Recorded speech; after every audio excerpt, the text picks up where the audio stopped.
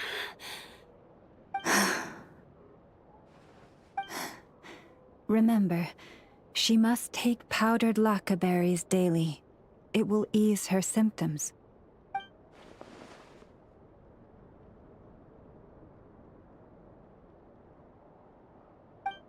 Lauma? Philomena, what is it? Dinner is ready. I see. Cappy, let her rest here for the night. I'll have someone bring her a blanket. All right. Thank you so much, Lady Lauma.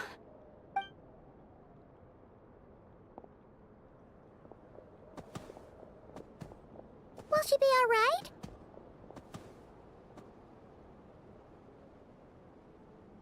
Yeah.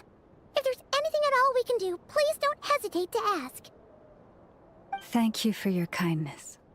For now, though, Karina should be fine. She'll be feeling a lot better tomorrow.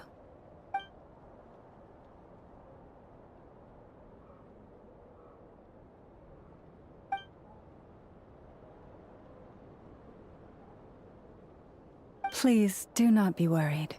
Come, let us head to dinner. I believe you still have some questions for me.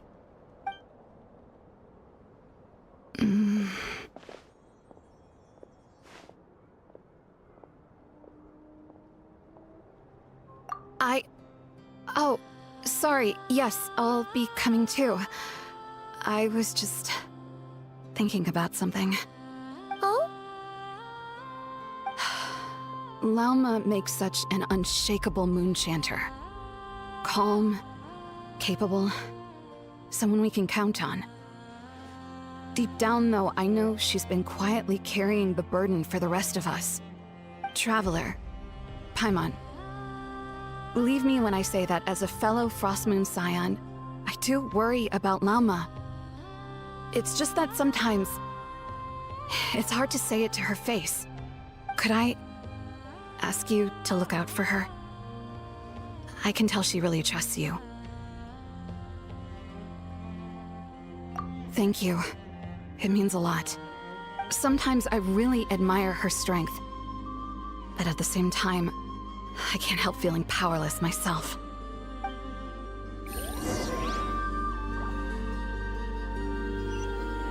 Prices like these are just outrageous.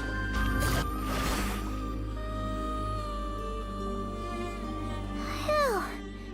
Paimon's so full. That was even better than the stuff you gave us before. I'm glad to hear it. Thank you for accepting such simple hospitality. Hey, we should be the ones thanking you.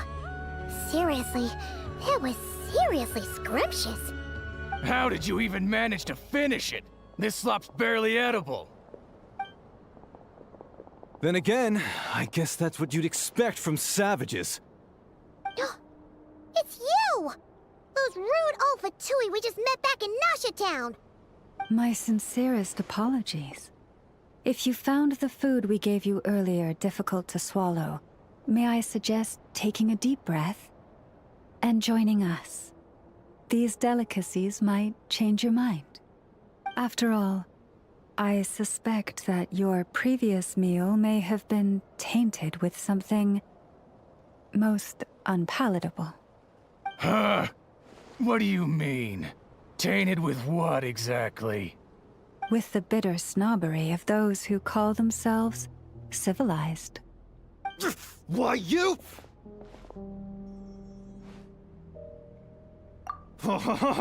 Looking for a fight? Sure, I'd be more than... Hold it! We're not here to brawl. Yet. We're here on official business. Orders from above. We're here to deliver the Frostmoon Scions a warning. Or rather, a final ultimatum. You have 3 days to hand over the relic and reveal the whereabouts of your so-called Kutar. If you fail to do so, the Fatui will immediately begin the cleansing of Hisi Island. Which, by the way, is the sovereign territory of the Tsaritsa of Snezhnaya. What insolence! Your demands are outrageous! For generations, this land has belonged to the... Dear guests, allow me to save you both time and trouble with a speedy reply. The Frostmoon Scions will never hand over anything to the Fatui. And to those who set foot on our land with ill intent, I say this. With your blood, we shall draw an inviolable line in the snow. That applies to you, too. Stubborn savages, the lot of you! Better hope that this time. Who's that? You poor lost lamb. You'll pay for this. Mark my words.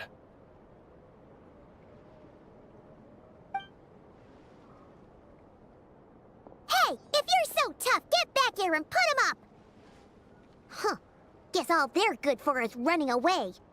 I'm so sorry.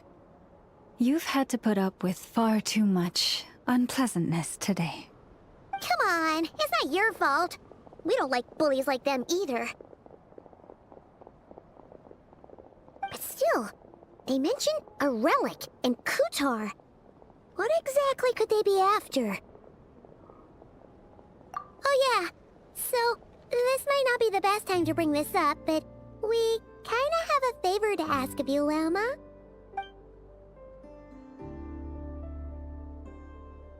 I see. So your questions concern the sacred relic too. Please, do not hesitate to speak your mind. Unlike those insolent intruders, you walk in the moonlight with open hearts. You stood by us when we needed your help, so it's only right that I return the favor. But let us continue this conversation somewhere more fitting. As it happens, there's something I'd like to show you, too.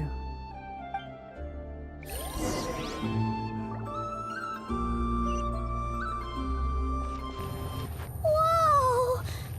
Now that's one huge statue! This is the statue of our goddess, the Moon Maiden Kutar.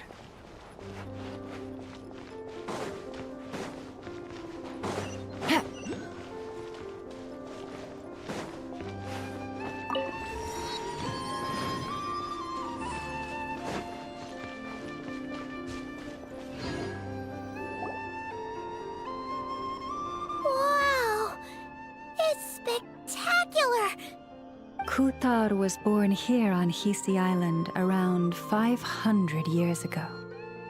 As it just so happened, a priestess of the Frostmoon Scions witnessed the moment of her birth. Instantly realizing that this was the prophesied rebirth, she quietly recorded the event and carved this statue to honor that miracle. According to legend, Kutar's birth was accompanied by the sudden appearance of many Kuhenki, who wove the moonlight that bathed her into silken vestments fit for a goddess. Hey! It's like it knows we're talking about it. From that day forth, the Kuhenki have been regarded as Kutar's familiars. Some believe that their habit of guiding travelers to hidden treasure stems from an instinct. The same one that not only drives them to protect the moon goddess, but also to make her smile. After all, according to the records, Kutar always looked lonely as she gazed up at the distant moon.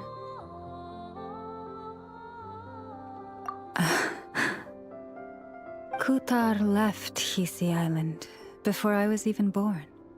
According to the previous moon chanter, the goddess was angered by our people's greed, and that is why she left us. Where did she go? No one knows what happened after she left. But just a few months ago, after those 2 ancient moons' remnants fell from the sky, she was spotted on Hisi Island once more. And the Fatui have been harassing and threatening us ever since. Judging from what they've said, our moon goddess is actually their missing harbinger, Columbina, the damselette. The damselette? But isn't she number 3 amongst the Fatui harbingers? So she's actually the moon goddess. Why would she join the Fatui then? That too is a question I've struggled with. But even at the best of times, understanding other people's choices is difficult, let alone those of a goddess. Plus, forgive me, there I go again, rambling on about our history. But you came here to ask about the sacred relic, didn't you? Honestly, Paimon's not sure which part she's more curious about now. Since ancient times, the Frost Moon Scions have had in our possession a special fragment of the ancient moon's remnants. A piece in which I sense a power unlike any other. Successive generations of moon chanters have all detected a divine presence within it. We call this unique remnant the Moon Marrow. We heard you can use it to see what happened in the past. What is it in particular that you seek from the past? Well, basically, to cut a long story short, the traveler here is actually from outside of Tibet. Oh.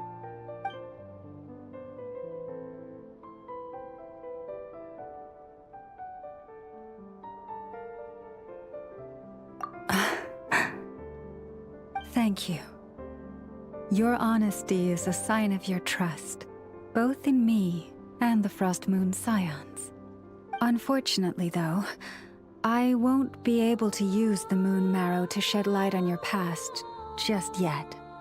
Our people revere the Moon Marrow as a sacred relic. I'm only permitted to retrieve it from the secret chamber in which it is hidden once a year, on Moon Prayer Night. Oh, really?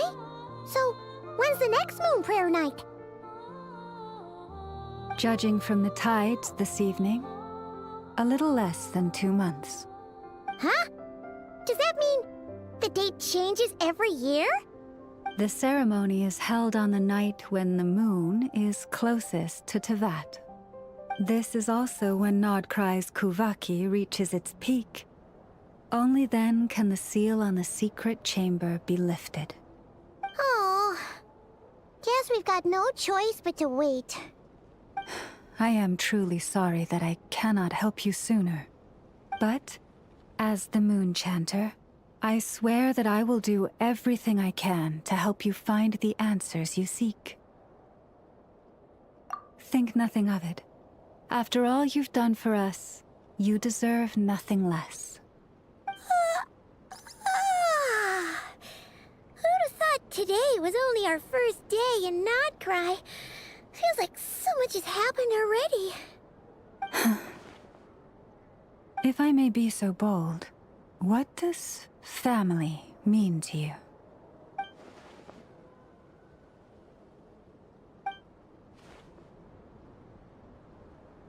If you are aware of something, a secret that could hurt your family, Would you be honest with them? Or try to hide it?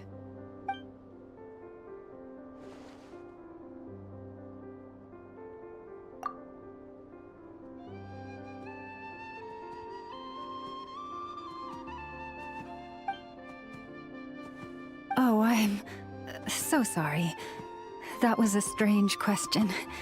I didn't mean to put you on the spot. I guess I've just never met anyone with a story quite like yours before. I just suddenly had the urge to ask. It's getting late, and you two must be rather tired too. Would you like to stay the night here on Hisi Island? I can have someone prepare some lodgings. Oh, that's all right. We've already got a room back at the flagship as it happens. Speaking of which, if you ever need us, feel free to come knocking. Do you need me to show you the way back? No worries. It's quite a way, and you should get some rest too, Lauma. We'll make sure to be careful. Understood. Then I won't keep you. May your first night in Nodcry pass in stillness and peace. So, what you thinking? Sure was an eventful day, huh? The good news is, we're not at a dead end in the search for your spaceship yet. We can always learn more about this place while we wait. The usual drill, huh? Paimon's really getting sleepy now. If she gets too tired to fly back, you carry her, okay?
Hey, what are you doing here? Oh, these flowers. I remember. When you first appeared, there were flowers like this all around you.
Who goes there? How did you get in here? I am but a passing traveler. I followed your song here. I'm very sorry if I've intruded. The Kuhenki. She brought you here.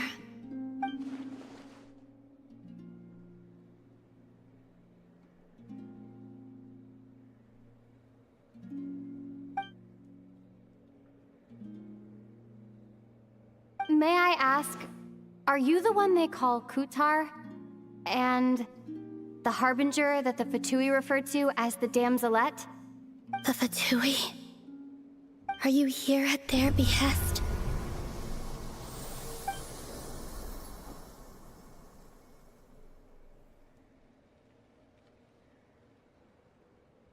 Please don't get me wrong. I have no intention of doing anything for the Fatui. I just wanted to ask you about Nodcry. And the moons.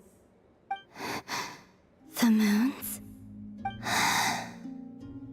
Do not believe in what you can see. What truly matters is what you cannot.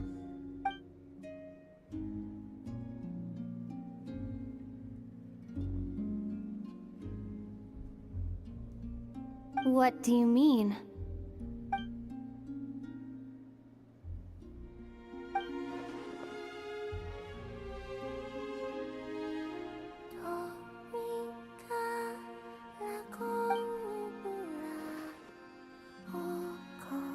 Listen, I'm the Traveler. I'm on a journey through the nations of Tevat. Hello.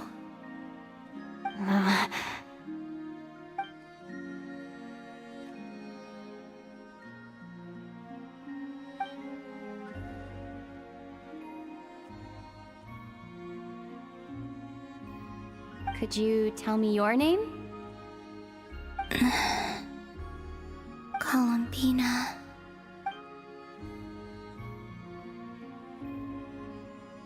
Kutar, the damselette, the moon goddess. Pick whichever takes your fancy. I do not know my own name.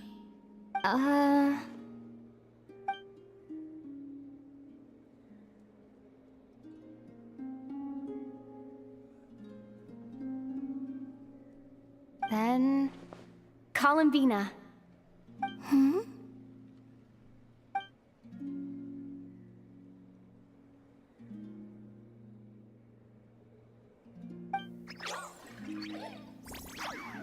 This Kuhenki, this Luanatar, did you bring her into being?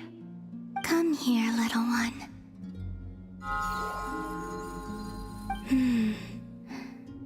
The trace of a blessing, but not one of mine.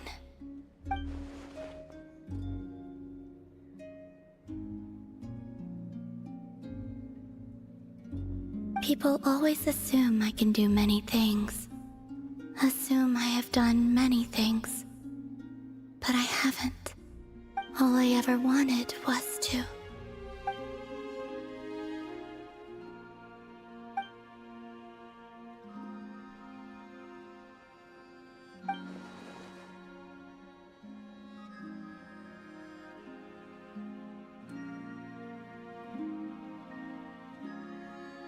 It's about time I got going. I'm very sorry for disturbing you today.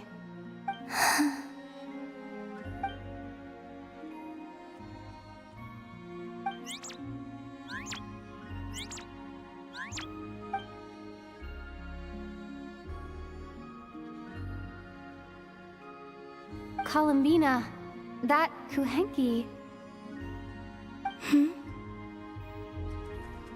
Oh, you're leaving?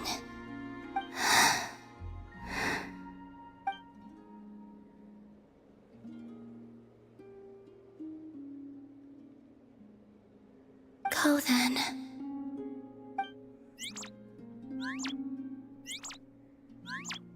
Goodbye. Take care. The moon can be treacherous.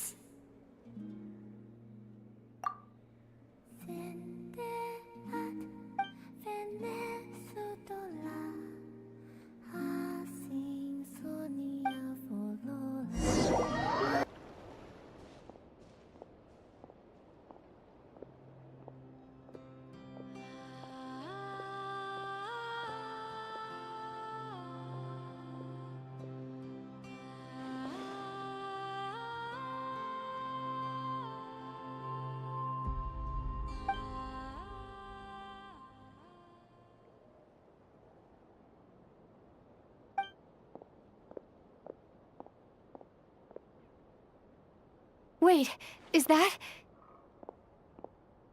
Ether?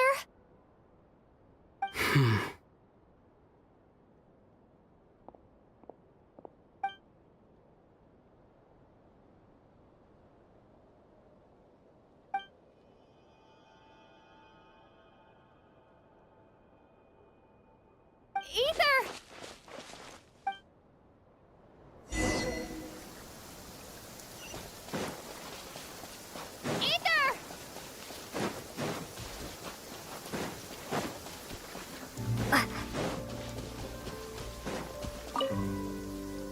Ether! Lumine, it's you.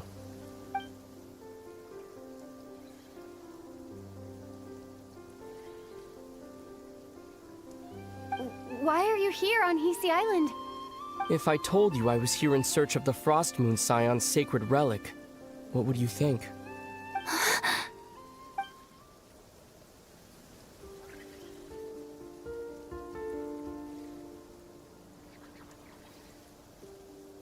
Are you also here to uncover the truth about our past?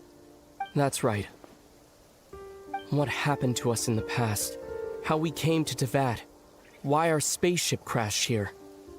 There are things I want to know too.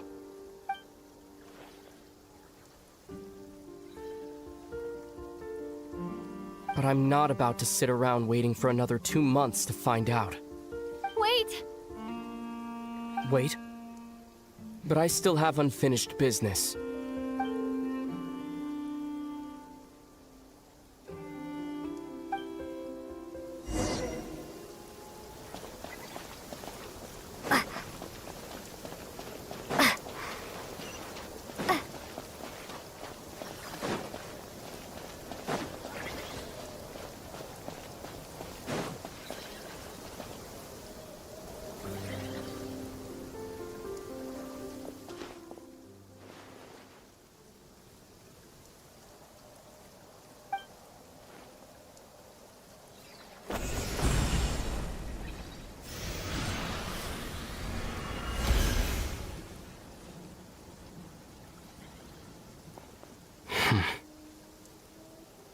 Hold on a second.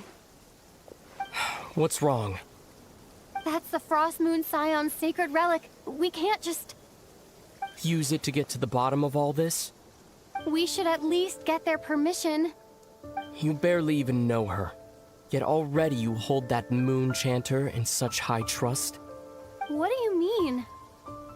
She told you that the seal can only be broken on Moon Prayer Night, when the flow of Kuvaki is at its peak, yes?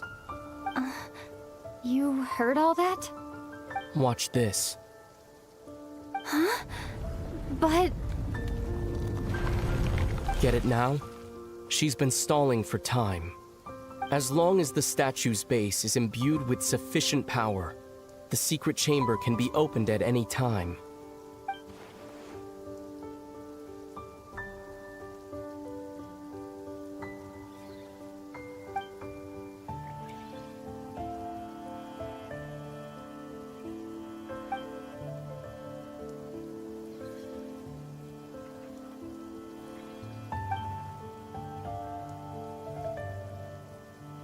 Is it such a sin when I don't put all my cards on the table for you, but not when someone else is doing it?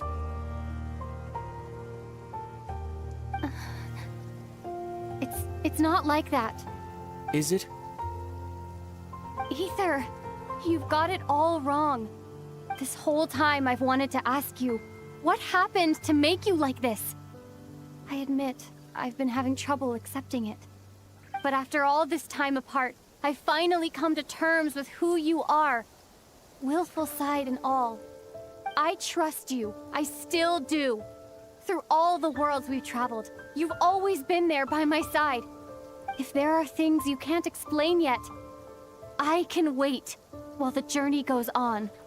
I'll wait as long as it takes, until the day you're ready to talk. Lumine.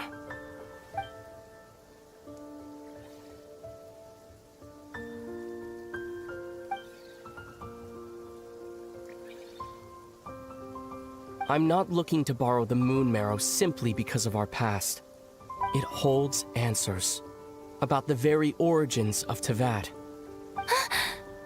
I've always believed that if you want the truth, you have to see the whole story for yourself. I'm not asking you to trust me, Lumine. Just don't try and stop me. If this choice weighs on your heart, then let me go in alone. Forget this meeting ever took place. A bit late for that now. But maybe this is the chance I've been waiting for all along. Even if it fades with the morning light. I want to go with you. You sure? Yeah.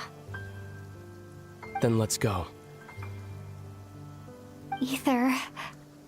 It's been ages since we went on an adventure together. I can't wait. Really? You think I'd lie to my little sis?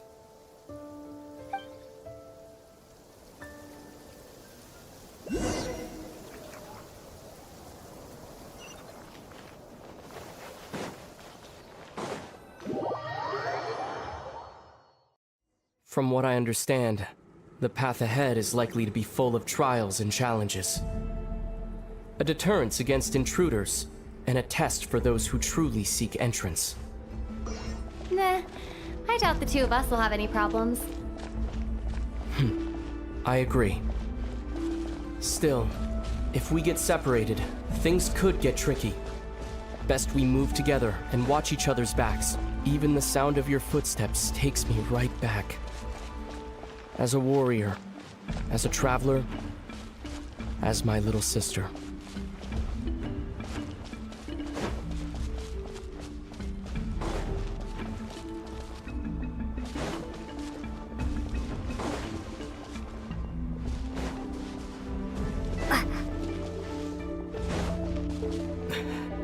Looks like this is the first trial.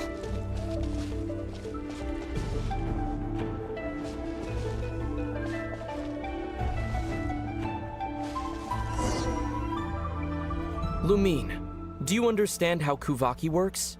How it exacts force through push and pull? Okay, I'll leave it to you then.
This should help Ether get across.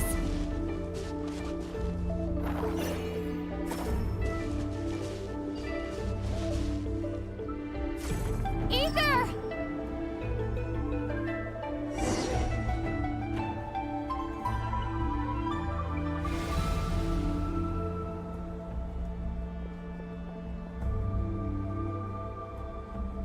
We make a pretty great team, huh? Just like the old days.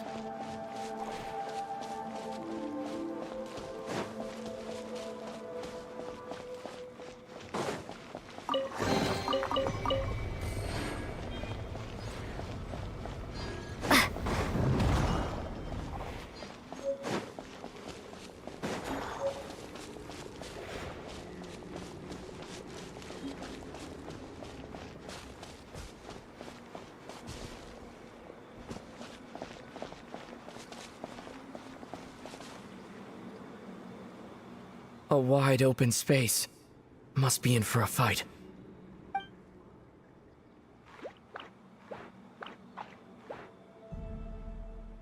Was that it? What a letdown.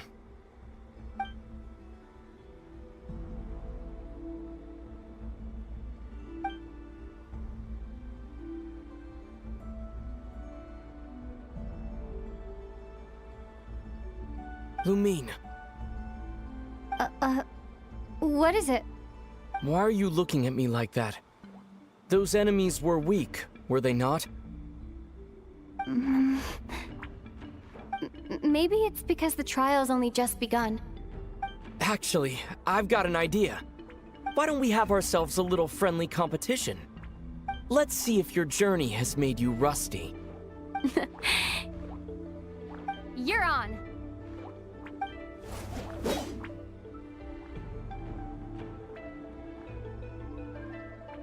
I won't lose to you, Ether.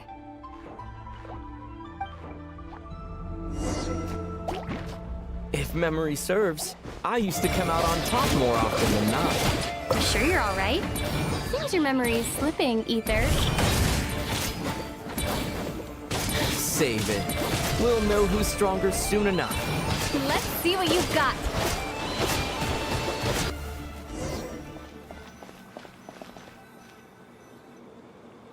Been slacking off on your combat training? Or has no one been around to keep you in shape? No, I just wanted to let you win.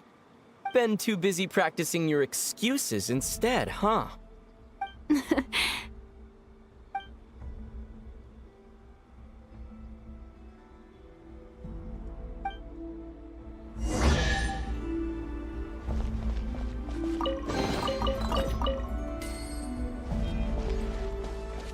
Let's keep moving.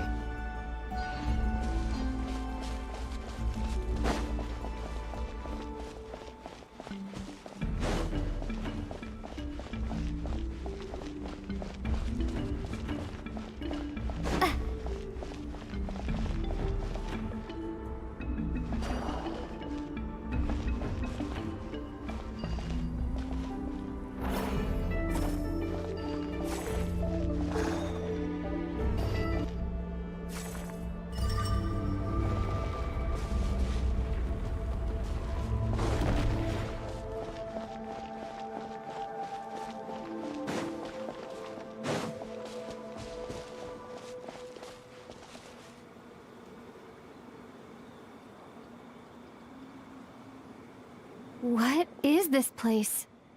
No sign of any monsters. Feels like a ritual site, but something's missing. It's a head, inside that thing that looks like a mirror. I can feel it. But maybe it's sealed within? Can you open it using Kuvaki? Apparently not. Do you think it might have something to do with the Frost Moon Scion's bloodline? Ether?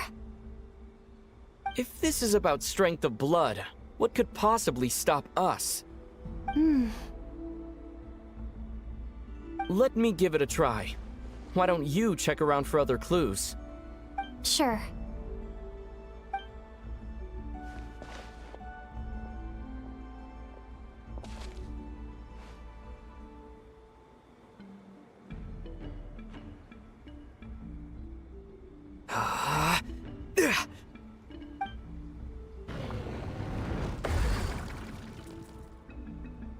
Found it.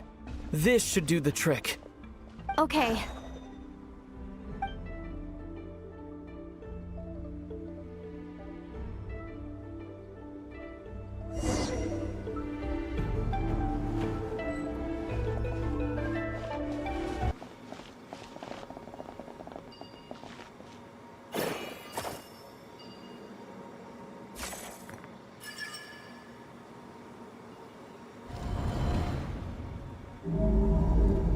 Yep, that got a reaction. That's one down.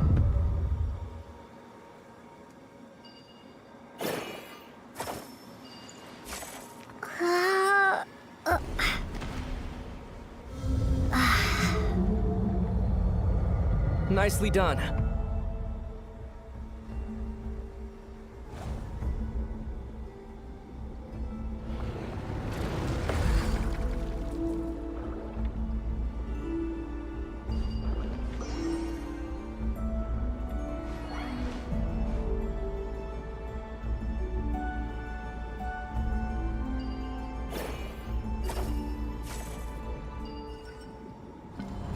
You've got this. One more to go.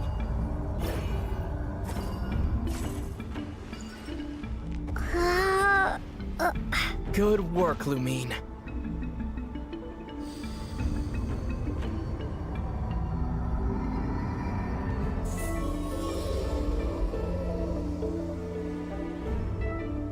The door's open. Come, we must be close.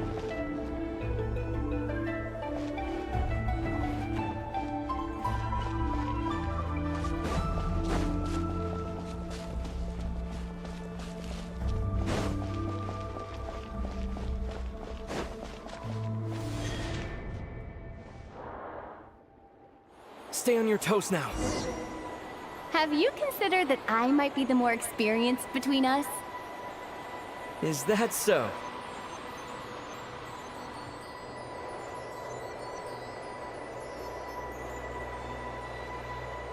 So, will you be heading off again after we're done here? Maybe. Maybe not. Another cryptic response. Don't worry about things that haven't happened yet.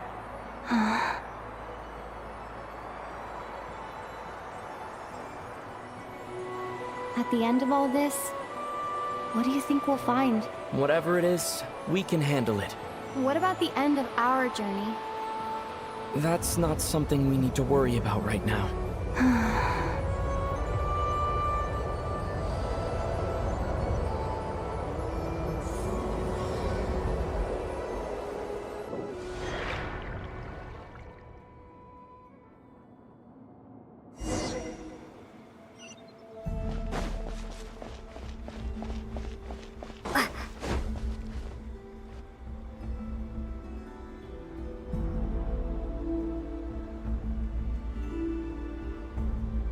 Looks like the final trial is just up ahead. Ready for battle? When have I ever not been? What's wrong? Going on an adventure with you side by side, it's been so exciting. But at the same time, it just feels surreal, I guess. Maybe because it's been so long. You know, this is only the second time we fought together since the day we both woke up in Teyvat. Maybe that's it. Lumine, let the light of our blades come together once more, just like they did in the past. Ether. This is a night of miracles, an adventure that belongs to us. Let's not weigh it down with worries and regrets. This is our adventure.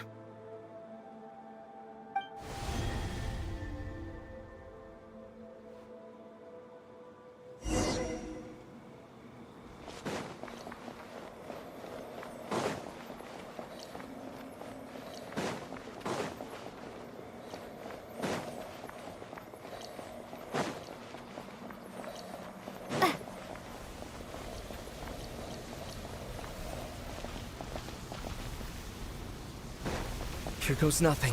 Prepare for battle. Stay focused! Dodge its attacks! Don't forget to heal yourself! Number 10!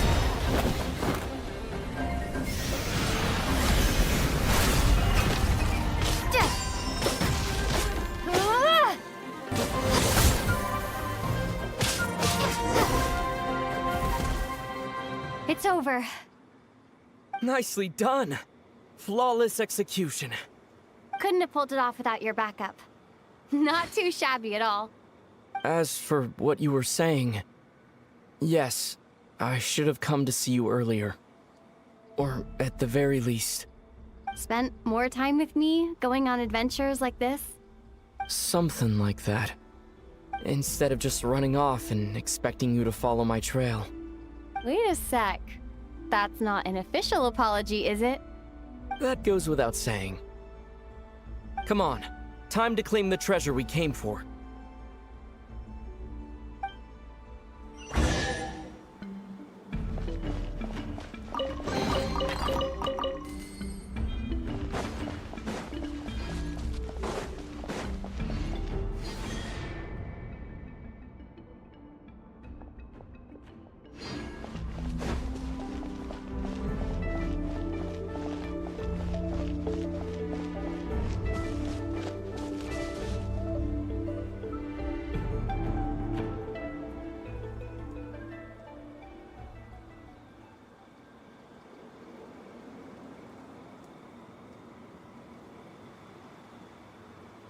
So this is the Moon Marrow, the treasure we've been after. All right, go get it for me, Lumine. It belongs to me.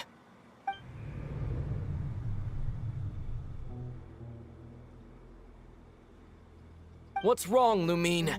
After everything we've just been through, you still don't trust me? Don't you want to know the truth too? Just like I do? Rest assured, I'll share the truth with you afterwards. Now go, bring it to me.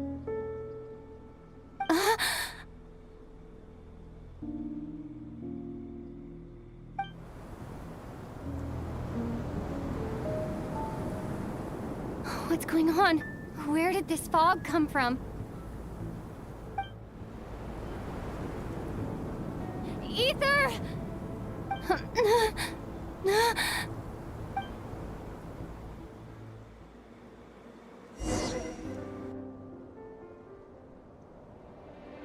Ether!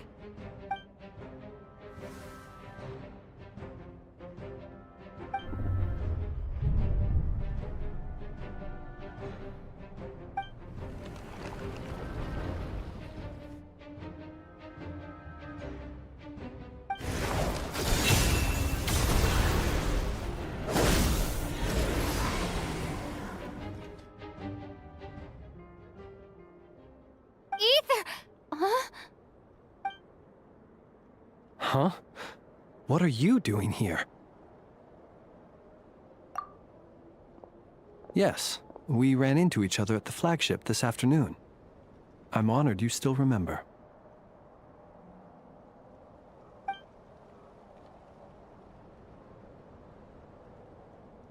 Are you looking for something here?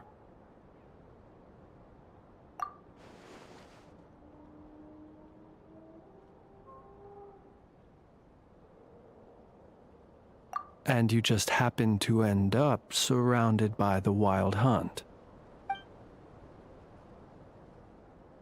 Sorry, I did not intend to come off as pointing fingers. Indeed, perhaps our courses of action do not differ so greatly. Not exactly. We Lightkeepers are accustomed to patrolling at night. A long-held tradition, you understand. I was just passing by when I noticed that the Wild Hunt had struck. So I simply did what I am duty-bound to do. As a matter of fact, I just saw someone leaving in quite the hurry. Was that your companion?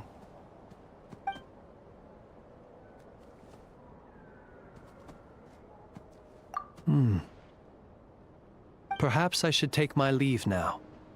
After all, my patrol isn't over yet. Nodcry is a dangerous place to be at night. I'd advise that you head back soon as well.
Paimon woke up and saw you were gone, so she made you a cup of berry juice to help you sleep.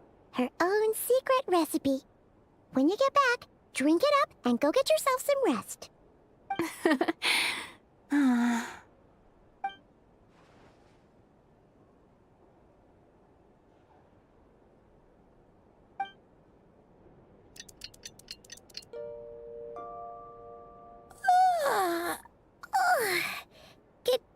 Good morning? If now still counts as morning. When did you get back last night? Did you sleep well? Good to hear. So, where'd you wander off to on your midnight stroll? Anything interesting to see in Nodcry at night? Oh, really? Come on, don't leave Paimon hanging.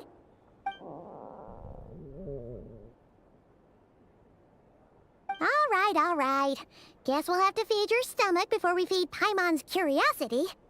Let's go grab something to eat while we talk.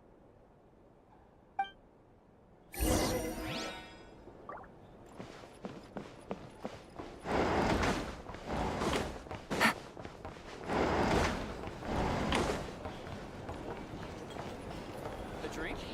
Or some information? Either way, drink recommendations? Well, for starters, I recommend you drink less.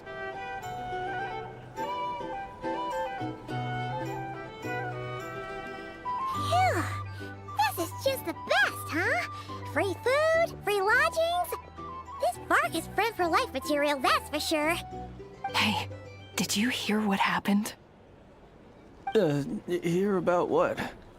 You know, all that commotion over at the Frost Moon Scions. Crazy, huh?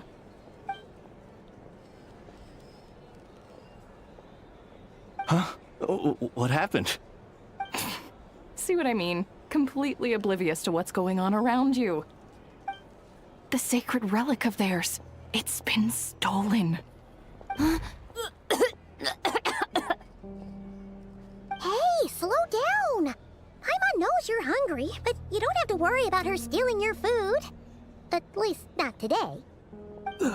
What? Was it those Fatui? No idea, but the news has already spread right through Nasha town. What did their high priestess what did they call her again? The moon something? Anyway, what did she say about it? What could she say? She's the one who discovered it was missing.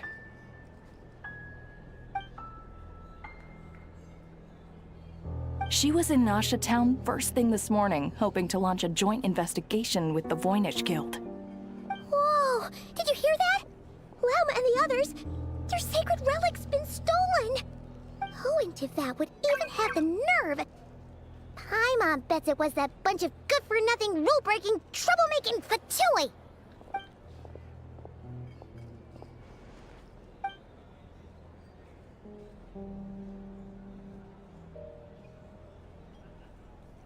Huh? What's wrong? You feeling okay? A joint investigation? Good luck getting any takers. Unless there's some reward or business opportunity to sweeten the deal. Same thoughts here. So just a few minutes back, she switched gears and headed over to the one place that might actually be able to solve this. The Curatorium of Secrets. You scared, Paimon! What is it? Huh? Okay, just... Hey! Paimon's not a baby, you know! Quit pulling her arm!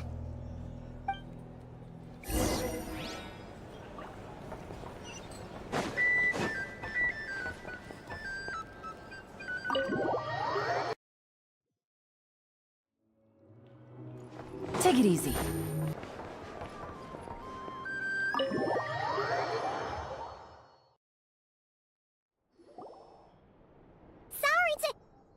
Huh? There's no one here. But didn't they just say Lauma came this way a few minutes ago?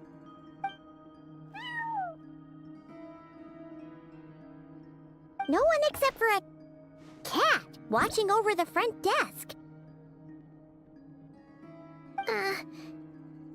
Excuse meow? Are we supposed to check in here?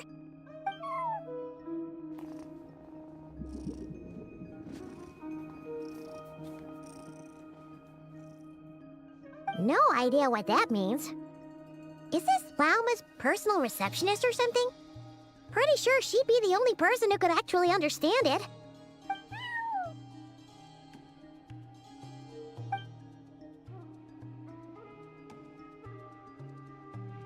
Huh? It's heading into that room! But why not? Like I told you already, that's just... Another client.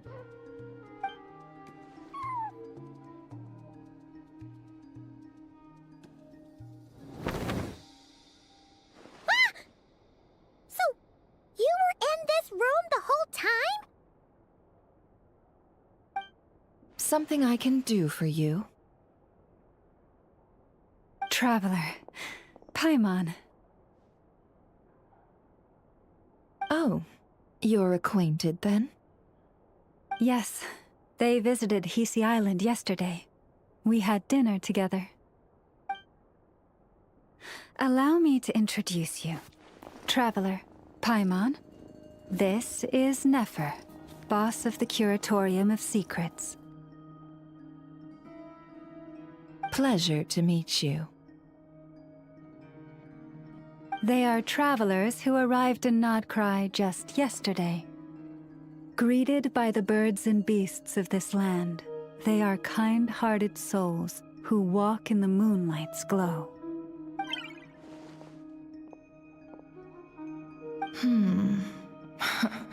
Interesting. Thank you, Lauma, but you need not have introduced them. They are great heroes, renowned throughout the nations beyond our borders. Oh, really? Do not forget, I deal in information. Just because most people in Nodcry pay scant attention to foreign affairs, that does not mean the same goes for the Curatorium of Secrets. They're the heroes everyone was talking about before. The ones who saved Natlan during the Abyss crisis.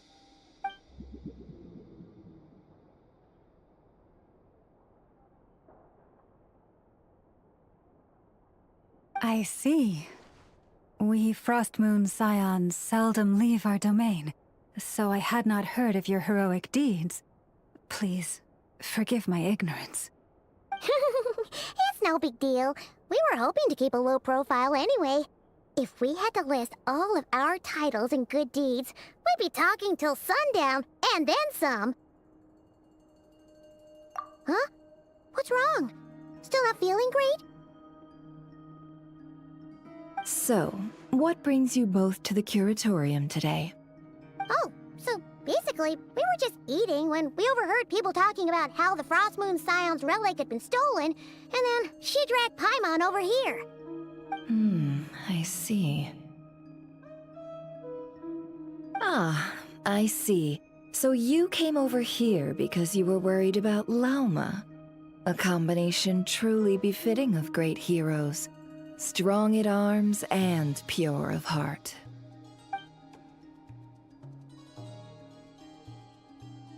In that case, Lauma, I've got a suggestion. Why not ask these battle-hardened heroes to take the commission for you? Honestly, it's a little beyond the means of such a modest establishment as ours. Your modest establishment? Unable to handle a commission? You just don't want to take it, do you? You're right. I do not. What kind of commission is this? Surely it's not to recover your stolen relic? Yes, that is it.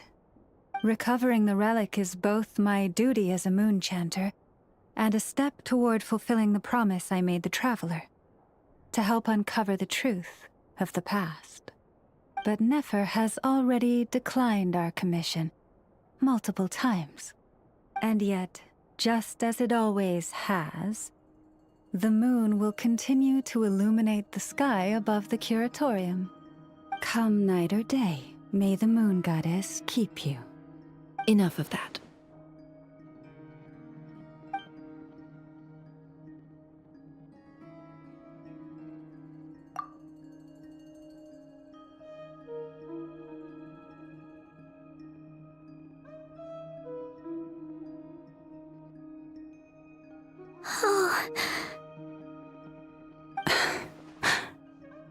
So, according to her, she never came into contact with the relic. So she suspects her brother may have taken it. I understand.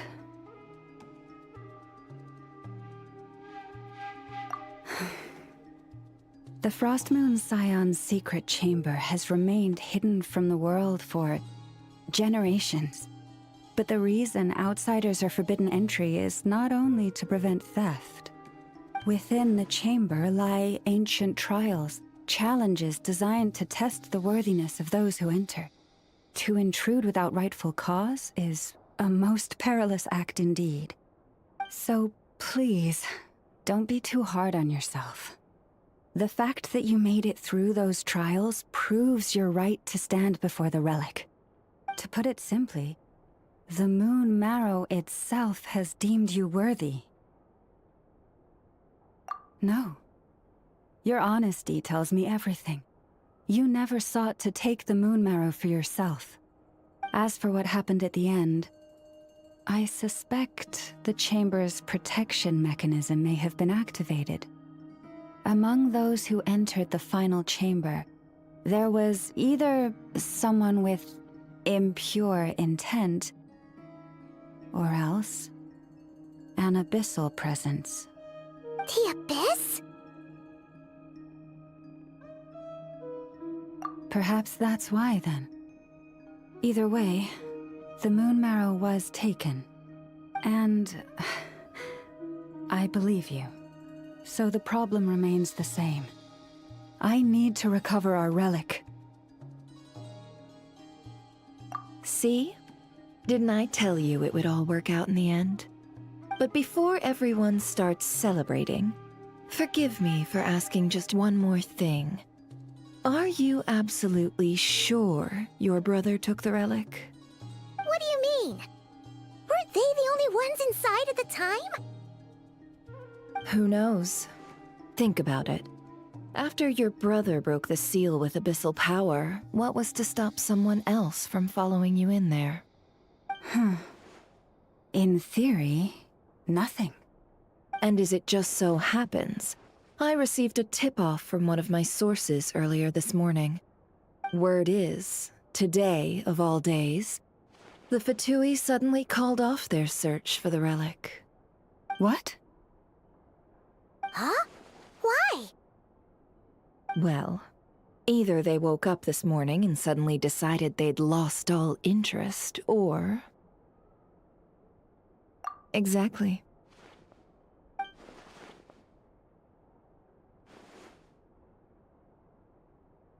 Are you wondering if your brother might be in cahoots with the Fatui? Which is why I asked, are you absolutely sure your brother took the relic? Or to put it another way, do you really know your brother?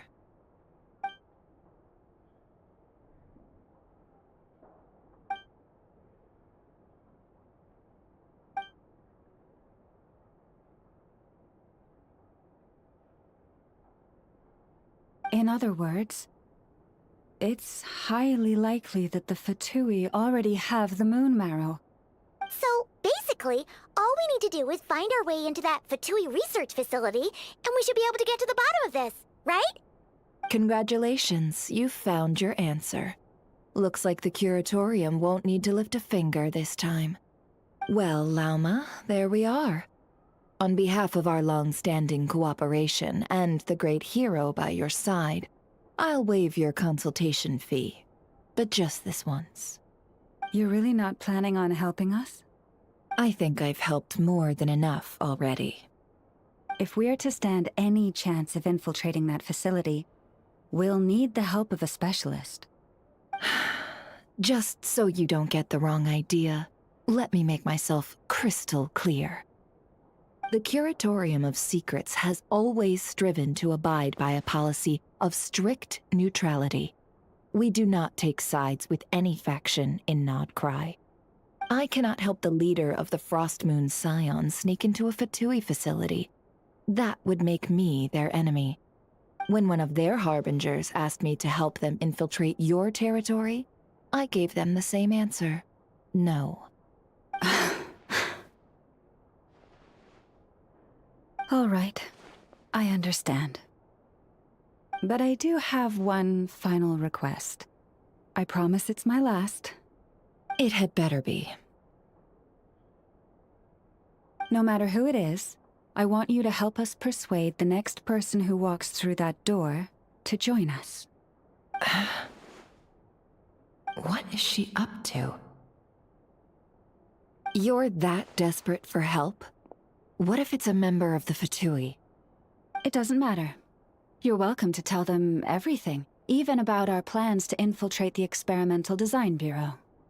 All I'm asking is for you to say one thing, just one thing to help persuade them.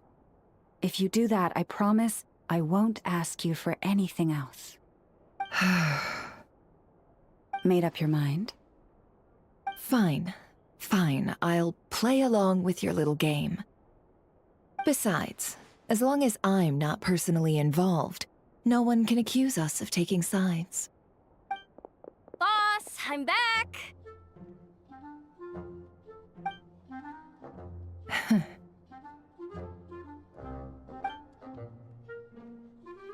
You won't believe the luck I've been having today. Remember you sent me to find that runaway cat, yeah? And you said I'd only be back after dark? Well, guess what? Right after I left the house, this big ibis flew over and the missing cat was right in its claws. And once it got close, it loosened its grip and... Boss, you're meeting clients. I'm so sorry. I'll get out of your way.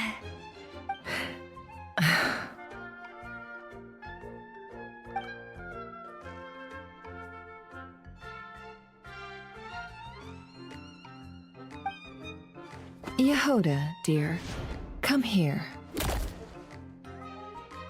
Huh? Me? Is something the matter? Oh, hi there. My dear Yehoda, I have a request. Yikes! Why does the boss sound so scary? Did I do something wrong? Would you be so kind as to accompany these 3 delightful clients of ours and help them infiltrate the Fatui's Kuvaki Experimental Design Bureau? What is going on here? Boss usually just says things like, hey, go do this, or you, go take care of that. Why is she being so scarily polite? And wait a sec, the Fatui's research facility? That's basically a death sentence. Made your mind up yet, my dear?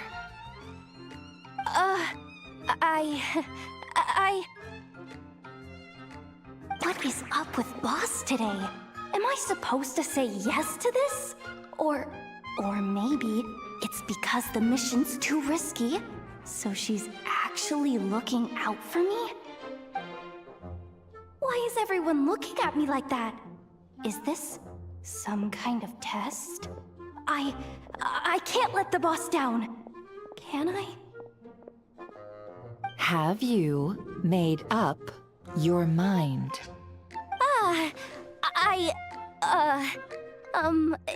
That's... Sure, why not?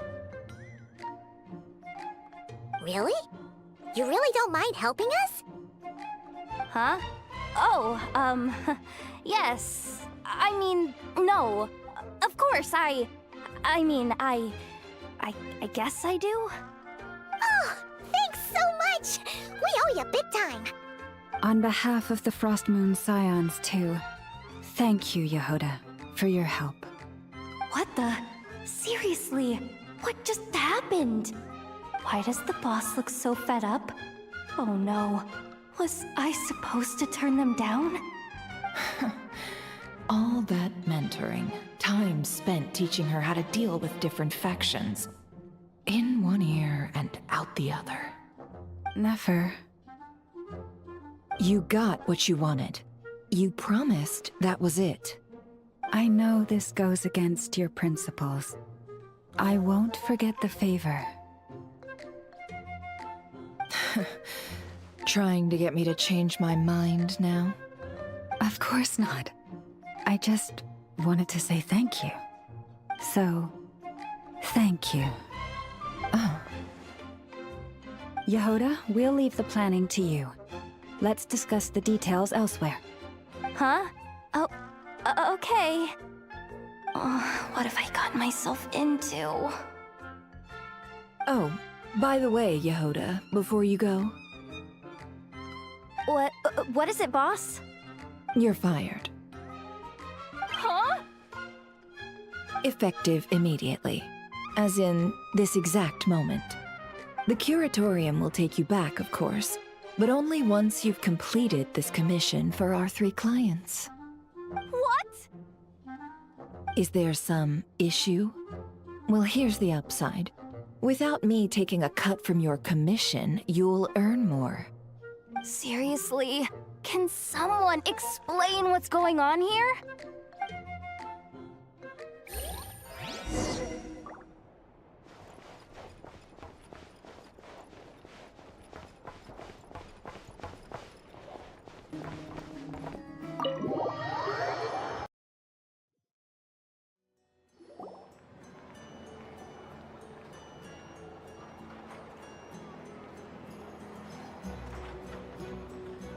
Are we sure Yehoda's alright? She looked totally crushed just now. She'll be fine. She's just in shock. But one thing's for sure. The curatorium's professional standards are beyond question. The fact that she only requested 1 day to prepare says it all. As an apology, I'll ask my animal friends to help her out more often in the future.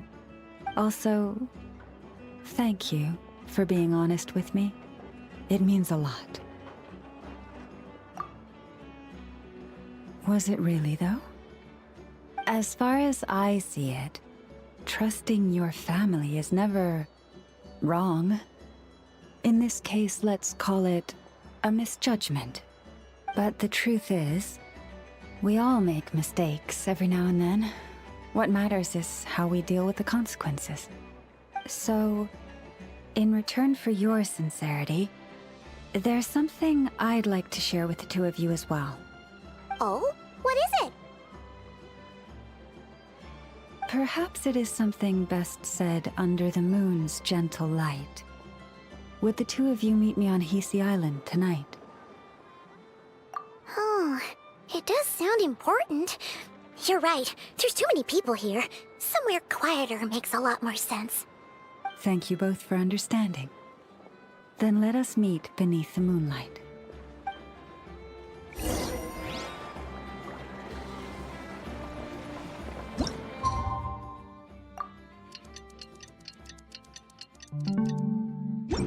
It's about time, and the moon's already up. Let's head over to the place we agreed to meet Lauma.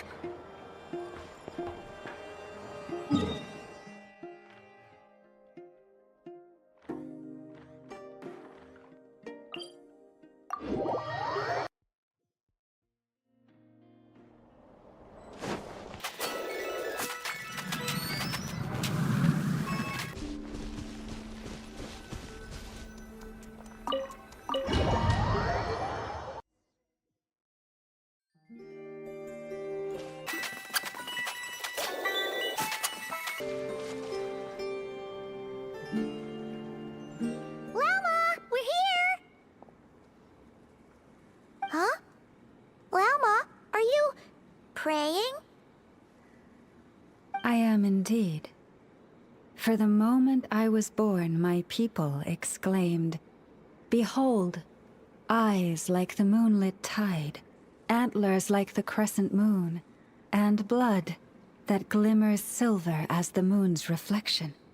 From as far back as I can remember, I was revered as the Frost Moon's emissary and the Moontide Maiden. The first words I ever learned were prayers to the Frost Moon. The first gestures, those of our sacred rites. Wow, that must have been tough. Back then, I didn't know any better. It all just seemed so natural.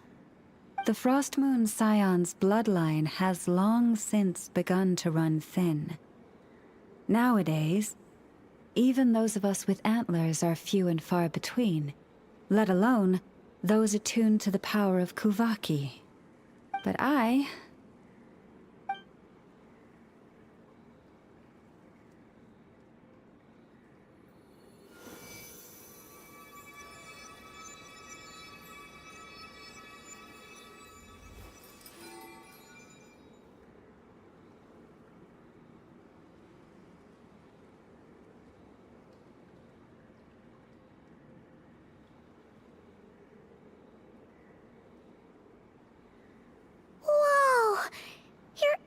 Are so pretty. They say it's an extraordinarily rare condition. Once in a century, if that. I am unusually sensitive to the moonlight, as well as to the Kuvaki's ebb and flow. As a child, I could barely sleep because of it. Oh no! It was that serious? To others, fluctuations in Kuvaki are something you easily get used to. Like a gentle tide lapping away at the shore. But to me, that same tide is a towering tsunami, a surging swell crashing against me. Of course, as the years went by, I learned how to suppress my senses and my power, enough to keep it all from overwhelming me. But because of that, I also had to walk the path of concealment. Concealment? From the moment I was first taught to pray, my kin would point up to the night sky telling me, that Lauma is the frost moon, the last of the moons, the sole surviving truth. But I would ask them in response, why? Why can't I feel anything from it at all? Later, I came to understand that they simply could not tell where the real tide was coming from. They couldn't sense it. The true moon beyond the sky's veil.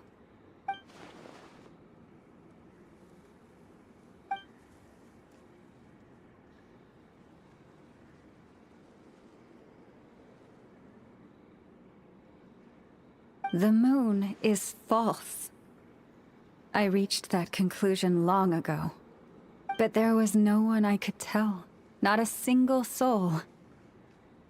At least, not until now. Am I the one who's wrong? Is it the moon that is false, or my own senses? I asked myself such questions time and time again.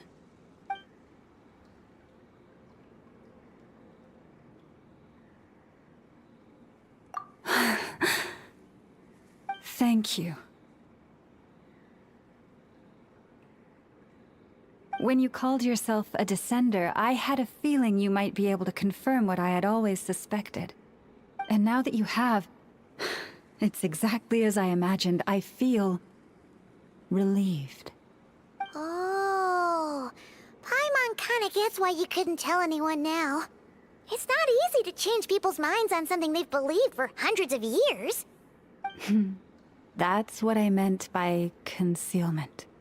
I knew too much, so I had no choice but to keep my people in the dark. Every prayer I offer feels like a lie to keep myself going.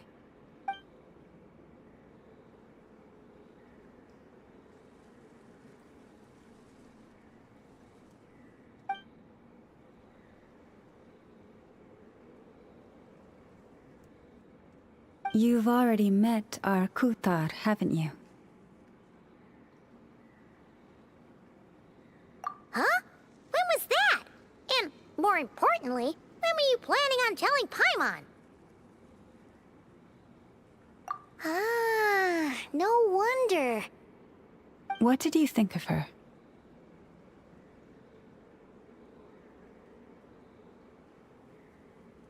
What exactly do you mean by up in the clouds?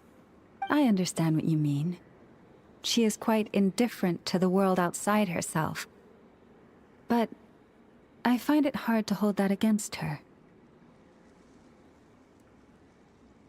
Yes, it was shortly after the fall of the ancient moon's remnants. I asked her what the Frost Moon Scions meant to her, and why she left in the first place. Yeah? So, why did she? Perhaps it's better if you ask her yourselves. Things tend to get lost in translation when you speak on someone's behalf. What I can say for certain is this. Even when I had no one to confide in, I still had a family. I still had the Frost Moon Scions. But that girl, born beneath the moonlight, perhaps she's never felt she had either. The truth is, though, she might have had it all. If only the Frost Moon Scions hadn't let her down.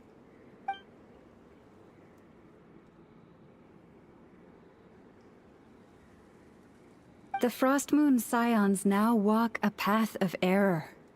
They offer their prayers to a false moon, and to a goddess who can no longer answer them. I want to change all that. But with the Fatui closing in on us day by day, the Frost Moon Scions must stand united, now more than ever. I just need to wait for the right moment. Lady Lauma! Lady Lauma! Cappy? Has Kadena's condition deteriorated again? Traveler, Paimon, we'll have to continue this conversation later. We'll come too!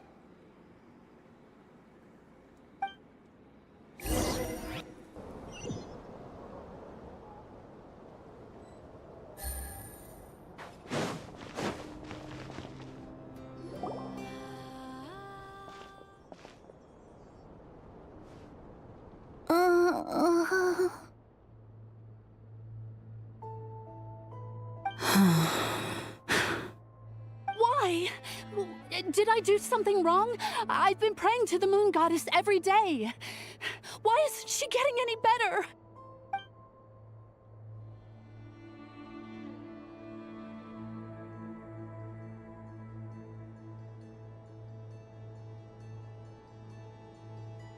Cappy, I need you to wait outside.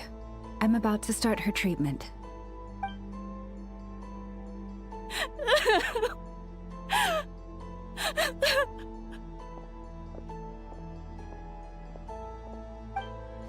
Is there anything we can do to help?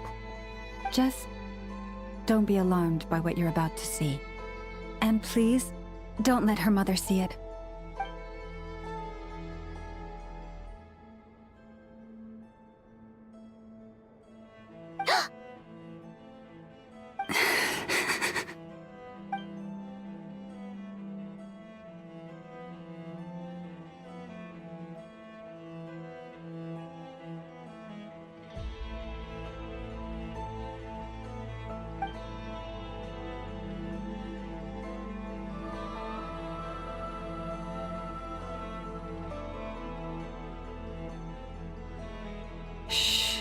Please, help me keep this a secret. She looks much better now. But, Lauma, was that? A medicine prescribed by a local doctor. For ordinary people, my blood has the power to counteract any adverse reactions to Kuvaki.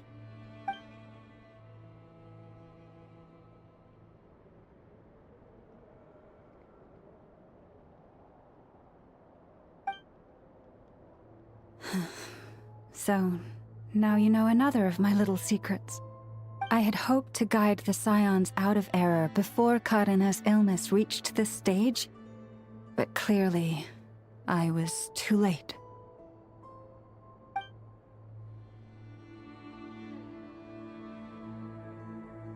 My life is as hidden from sight as the far side of the moon. Yet people only look to the bright side for guidance. If the day ever came when the two sides were reversed, could they truly accept it?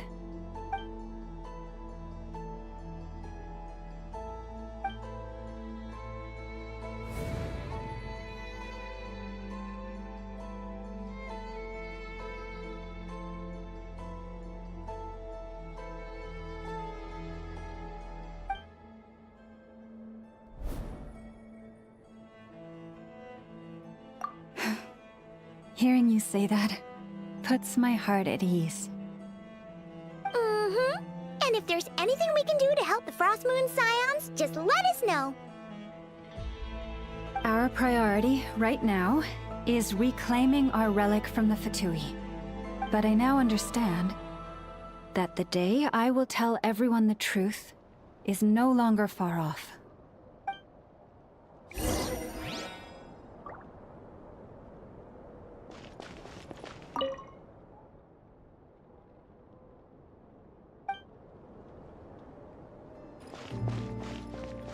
Take it easy.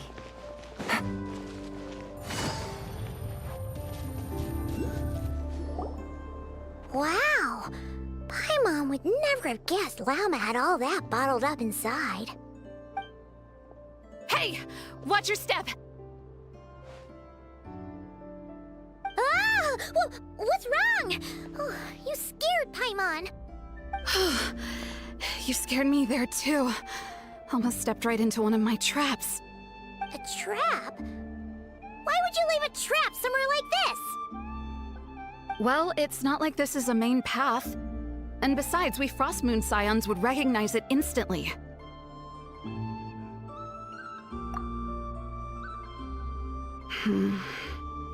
Alright. You don't seem like you're with the Fatui, so I guess there's no harm telling you. Lauma asked me to set up these traps to keep the Fatui at bay. Oh! Come to think of it, their 3-day ultimatum is almost up now. Yes. Hopefully they'll back off when they realize we won't go down without a fight. Oh, you've done a lot for the Frost Moon Scions too, just like Lauma.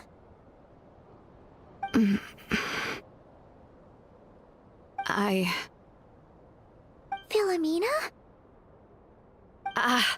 It's nothing. I was just wondering if any of this is really worth it. What do you mean?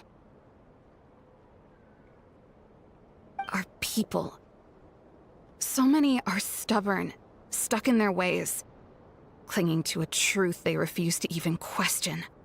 Do they really deserve everything Lauma's doing for them? Well, yes, but even so, no. I shouldn't be saying this.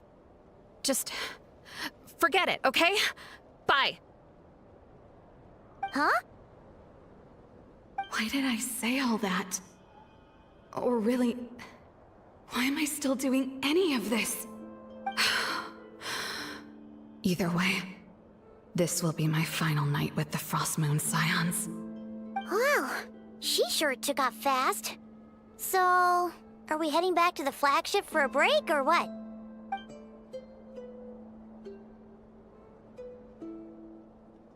Wait, you're not thinking of visiting that damsel light up in Cloud Cuckoo Land, are you? Huh, given who she is, pushing her won't get us anywhere. Hey! Why don't we... Let's bring her something tasty! If she doesn't want to talk, we'll have to win her over with food. Hey, no harm in trying. At the very least, it shows we're trying to be friendly. Let's see... How about an F is 9.12 out of 10 berries and fried meat, the Frost Moon Scion's boon of the day, and one of your signature dishes. Your choice. Should be a good mix of meat and veggies. There's bound to be something she likes.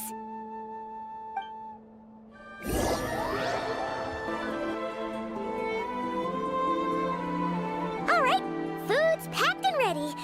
This is the place, right? Why does it feel like we're going to visit a patient? Oh, no. Take this seriously, Paimon.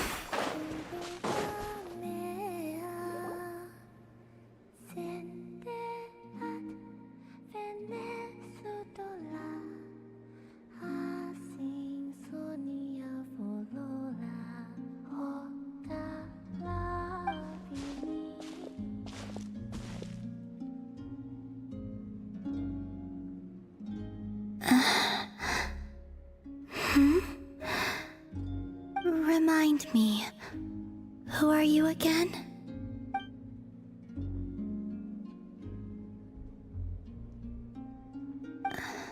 A different one floats by your side today.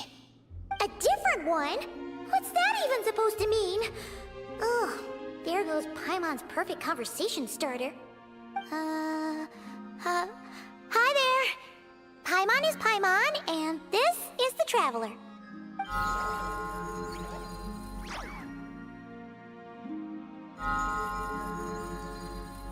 Oh, there you are. Between the two, I suppose you're cuter. Wait, what do you mean Paimon's less cute than that floaty thing? Columbina. What is it? What's your favorite kind of food?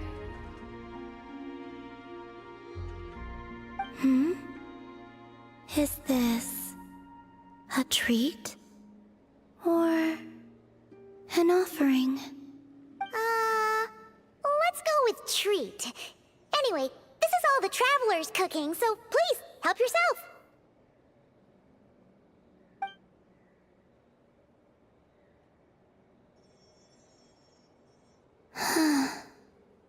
Oh, that wasn't exactly a yes, but she didn't turn it down either. What could she be thinking?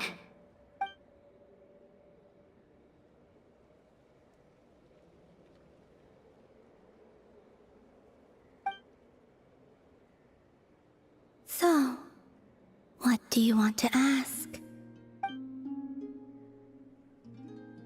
Hey, she's actually playing along! Quick, now's our shot. You know the moon in the sky isn't real, don't you? I know there is only one moon in the sky. It is simply that some can see it, and some cannot. What does it mean to you?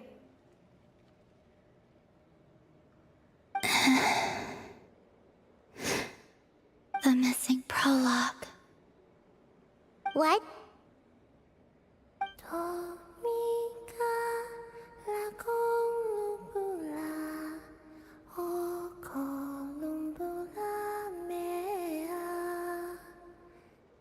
Huh? What does that mean? Isn't she going to explain herself? Can you tell me more about that melody? You were humming it last time too. It must be important to you.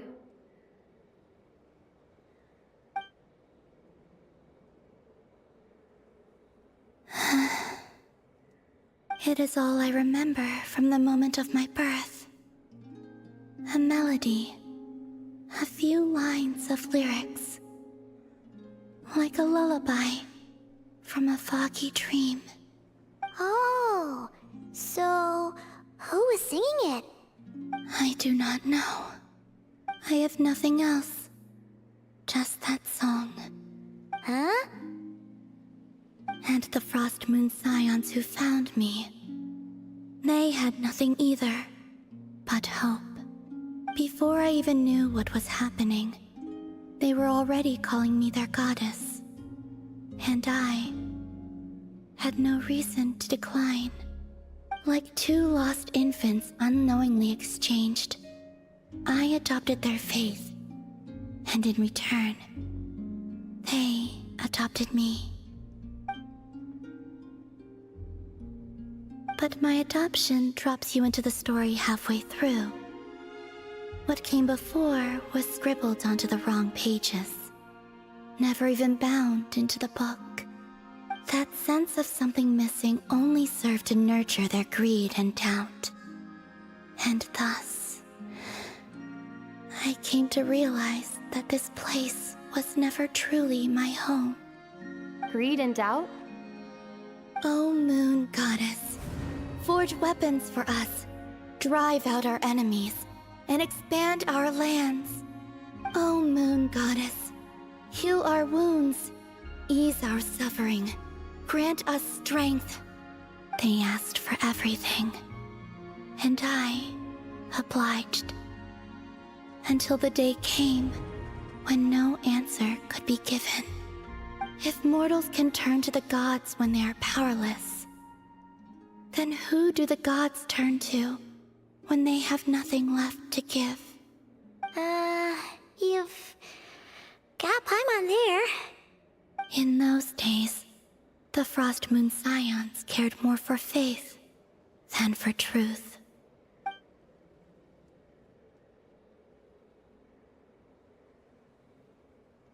Reality rewrote the sky in words I could not understand. I did not want to read a tampered version, so I simply stopped looking. The real beginning of my story lies up there, on the moon, forever beyond my reach. Like a message carved for blind hands, sealed away where no fingers can find it. Huh. So that's how it is.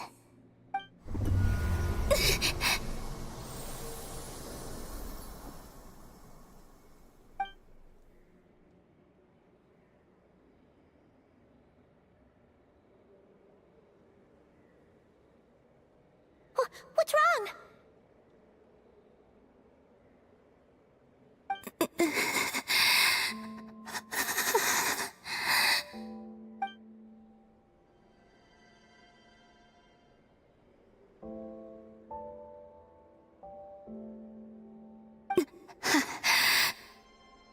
should go. What, now? But you really don't look well. Did something just happen? Is there anything we can do to help? No. Aside from answers, I have nothing else to give you in return. This is the price of running away from home a second time. Running away from home?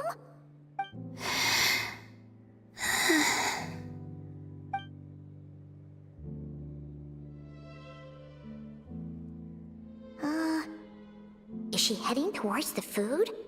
Did all of Paimon's questions make her hungry? Do you still have many questions? I know I should offer more in return for your kindness, but I'm feeling a little worn out.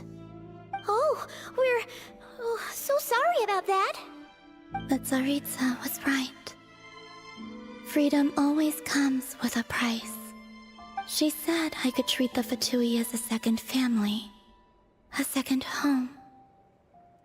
But in the end, they were no different. All they wanted in truth was my power as the moon goddess. I'd rather not dwell on such unhappy memories.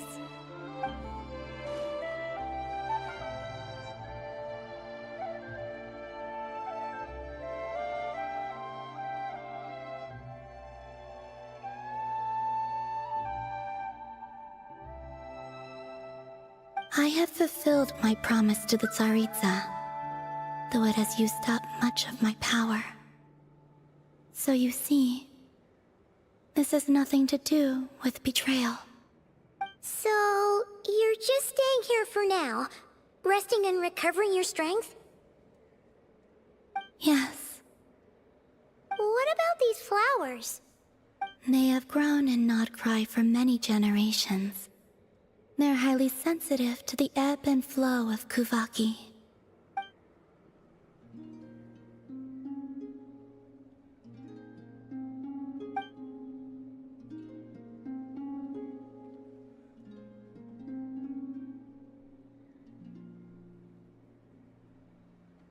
At times, I thought about using that relic the Frost Moon Scions had hidden away. I could sense the power within it. But going out is such a hassle. People might see me, and I promised Lauma I wouldn't show myself to anyone. Besides, I know it's gone now anyway. Really? Lauma asked you to stay in hiding? Uh-oh, she's looking back at the food again. Paimon still got some little crumb cookies here. You could have these for dessert if you wanted. Lauma said she wishes to change the Frost Moon Scions, which is why she asked me to stay out of sight. I don't really understand what she meant, and to be honest, it's not something that concerns me. But I wasn't planning to see anyone anyway. If they found their way here themselves, that's hardly my fault.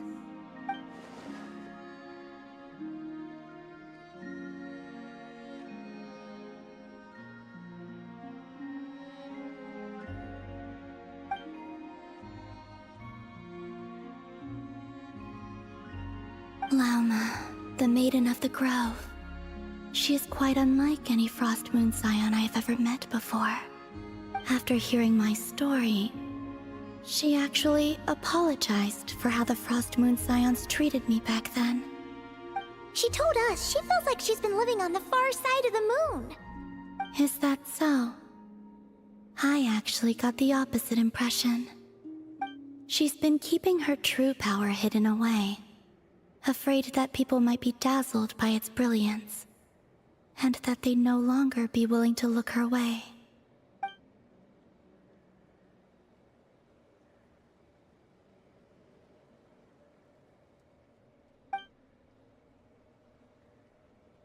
So, what do you wish for now?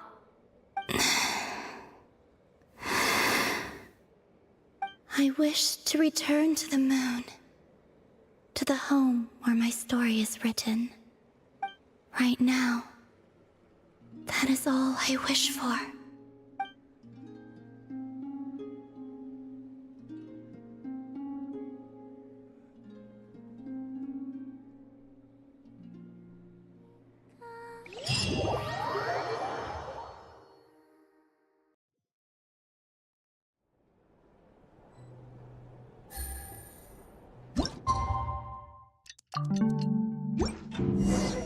Tonight's the night we infiltrate the Fatui's Experimental Design Bureau. Come on, we better go meet up with the others.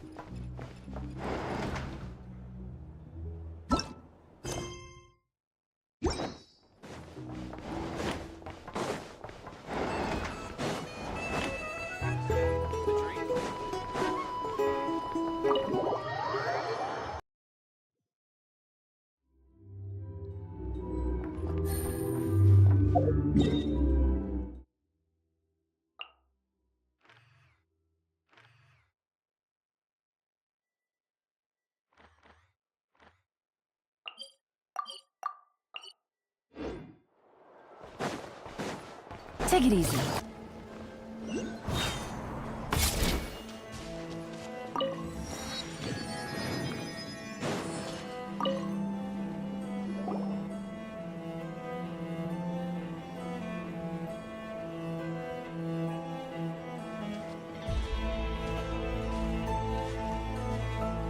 Huh? How come you're here by yourself, Lauma? Where's Yehoda? I haven't seen her. Seriously? Don't tell Paimon she's ditched us on our first mission together. I don't believe so. Nefer and I have our differences, but that shouldn't interfere with our shared objective. Recovering the relic is my duty. But as far as she's concerned, there's plenty to gain here too. In Nodcry, it's common knowledge that the Curatorium has a nose for profit and opportunity.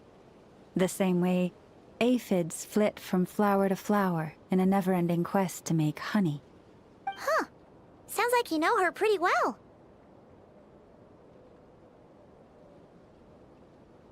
Still, Yehoda sure is taking her sweet time.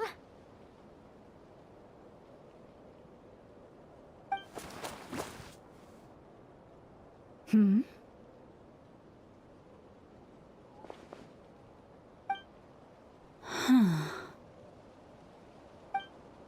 I believe we may have misjudged and underestimated Miss Yehoda. Huh? What do you mean? As a former employee of the Curatorium, I'm confident that she possesses both professionalism and integrity in ample measure. Huh? Ah! What was that noise? The sound of a wavering conscience, perhaps? Ah! Whoa! Something just fell down. Hello, everybody! What kind of an entrance is that? Wait a second. Have you been hiding nearby this whole time? Yeah. I was just, scouting things out from up high. Darn it. How did Jane Doe even notice me up there? I can't believe I'd only realized I'd run out of smoke bombs this morning. What if something goes wrong inside? How am I supposed to make a quick getaway now? Thought I could just hang back and wait for the clients to get cold feet. But nope. Turns out they're all completely fearless. Don't they know how scary the Fatui are? Really sorry, everyone. Truth is, just as I was heading out this morning, I discovered I'd run out of a super important, completely essential, absolutely indispensable piece of equipment. So, what are we gonna do? Well, as I see it, there are two options. Plan A is we take a detour to Nasha Town to restock, though who knows if any shops will still be open this late. Plan B is we call it quits right here disband the team and I'll go home. My place is only like a 10-minute walk from here, so... Personally, I vote Plan B. Bada bing, bada boom! Maximum efficiency, minimal effort. Don't try to solve your problems by running away. Not a fan of either? Then I guess our only option is to fall back on Plan J. That's J for Yehoda, by the way. Why didn't you just tell us that was an option in the first place? Come on, that would have totally ruined the surprise. Boss pulls this trick all the time, and it's always the clueless ones who end up praising her to the skies. Feels like you just threw shade at a whole lot of people. I have faith in your professionalism, Yehoda. You don't need those flashy tricks. Your abilities alone are more than enough to earn our respect. Huh. This Jane Doe sure has an eye for talent. Speaking of which, maybe it's time I started calling her something nicer? You really mean that, Jane? I mean, Lauma Doe? I do. I'll tell you what, it's not every day you get to work alongside such considerate clients. I have a feeling we're gonna make a great team. Plan J is this. We find our way in through the freight access on the facility's east side. It's tucked away from view, and security's lighter at night. I've prepared some special gadgets too, so we should be ready for anything. If we want this to go without a hitch, we'll need to work together every step of the way. So everyone, stick close behind me. Now that finally sounds like a real pro talking. Hey, you saying I didn't before? Kinda, yeah. You... Ugh. Never mind. A top-tier treasure hunter like me never lets the naysayers get to her. All right, let's go over what we agreed on yesterday. The goal of infiltrating the Kuvaki Experimental Design Bureau is to locate and, if possible, recover the relic that the Fatui stole. We also need to figure out why they built the facility in the first place. I'm worried that they've set their sights on the ancient moon's remnants on Hisi Island too. Well, now that we've got a plan, time to get this show on the road.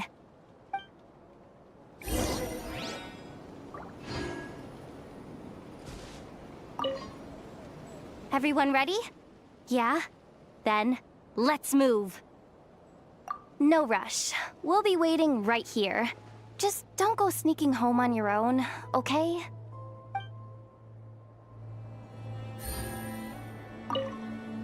Everyone ready? Yeah? Then, let's move. All right then, let's get this job done.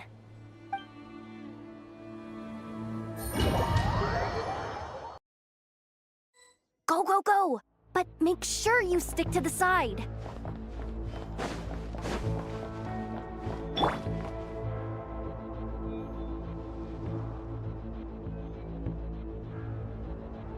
Just as I thought. There's a gate controlling access from the outside. Good thing I brought this keycard, huh? Well, technically I stole it. But no need to tell them that, right? Blame that chump who thought it was a good idea to get wasted at the flagship during work hours. Ooh! Is it top-level clearance? Of course, that goes without saying. Let me read it out loud for you. Fatui Experimental Design Bureau number 183574, maximum clearance, maintenance intern. That doesn't sound very top-level to Paimon. Never underestimate interns. Even the most legendary of thieves started out as rookie pickpockets, you know? Besides, if it wasn't for this person's selfless generosity, we wouldn't be able to just waltz in like this, would we? Feels like you're trying really hard to change the subject. Allow me to teach you the first rule of treasure hunting. First and foremost, use every resource at your disposal.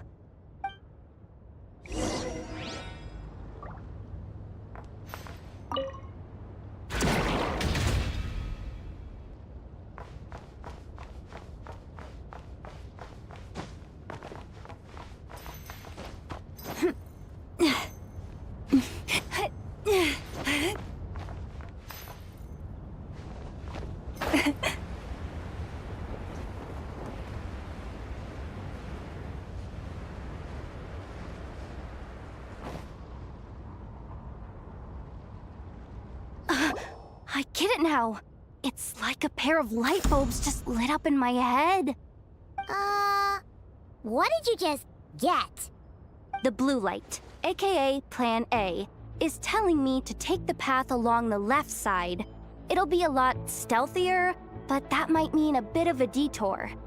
The red light, aka Plan B, is saying, just charge straight in.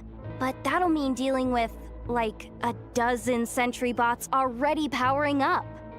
Although, I might be able to switch them to training mode. Their attacks will be weaker, but we'll still be in for a fight.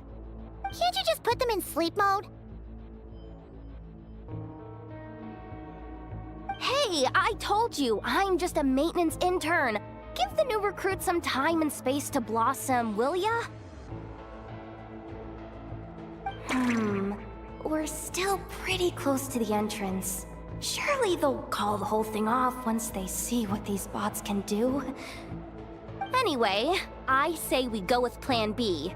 Either way, I won't be doing any of the fighting, so the shorter route sounds good to me. If we can avoid fighting at this stage, we should. Plan J is to call it a night so we can all make it back to bed before sunrise. After all, the deeper we go, the more dangerous this is gonna get. So we might as well give up while we still can. Okay, here are the bosses. Just don't forget, whatever you do, don't let those recon bots spot you. Let's see. No kidding. Anefa told me about something like this before. I can't believe that dumb robot actually helped me out for once. All you gotta do is this, and the recon bots will be reassigned to another position. That way, when it's time to move forward, the path will be clear. Which reminds me, it's about time I taught you the third rule of treasure hunting. Go with the flow. What about the second one? You skipped that one. Huh? Did I? Oh geez, must have gotten muddled again. I mean, the second rule is exactly the same as the first. Guess that's what you meant by going with the flow, huh?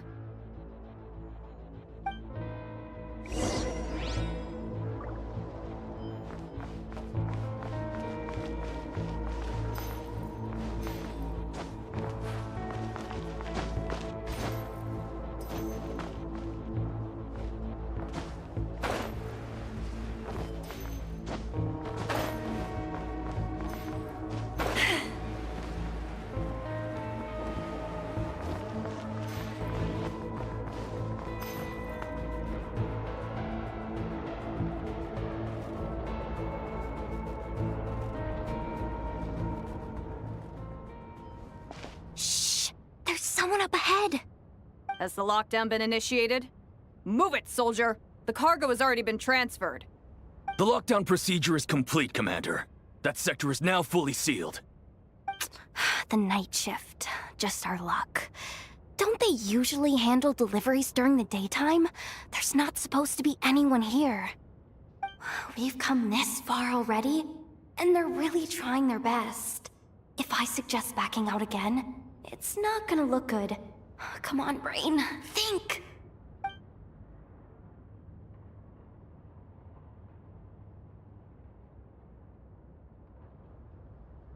Got it! The freight shaft to the upper levels. We might have a shot there.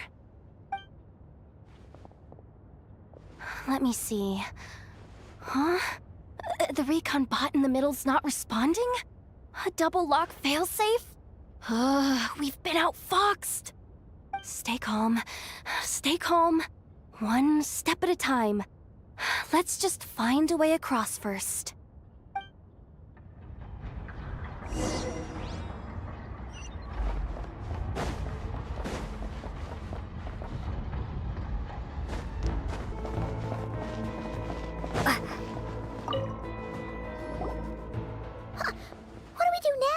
There are guards here, too!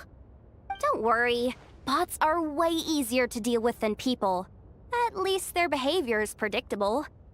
First, let's find a safe spot to land. Good. That spot shouldn't draw their attention. Let's go.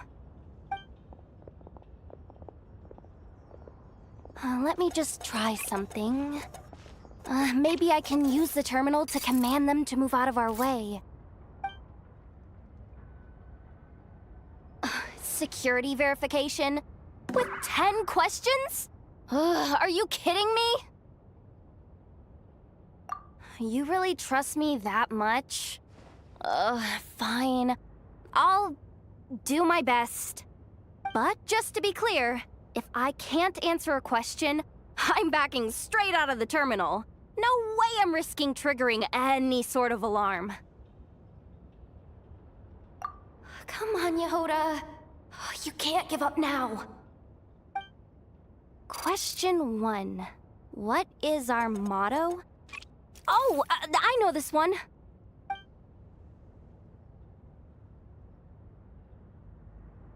Question 5.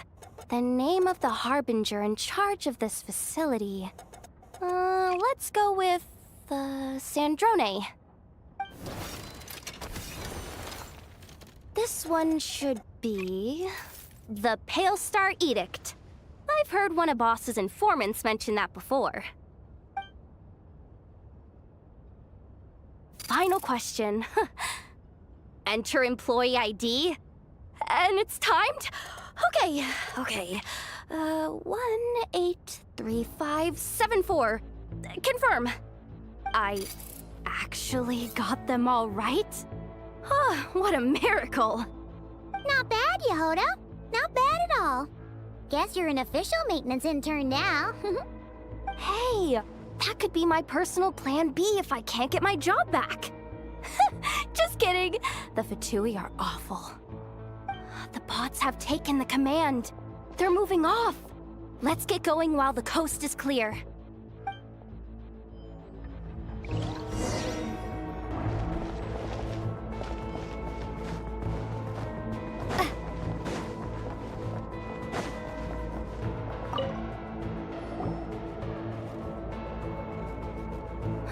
Didn't think they'd even cut off the supply of Kuvaki. They're being really cautious. If we can somehow divert some emergency power into the system, we might be able to force boot this thing. What do you mean by force boot? How do I explain this? It's like dumping a whole bucket of water into an empty pool, so that the little ducky gets to swim around again. You should probably just ask Aino instead. So, we just need to find that bucket of water, right? Paimon thought your explanation was great. Kinda adorable. In a childish sort of way. Hey, you could have just skipped that last part. Here, bucket, bucket, bucket. Where are you hiding? Judging from the concentration of Kuvaki, over there. Wow, you can sense that, Laumado? That's incredible.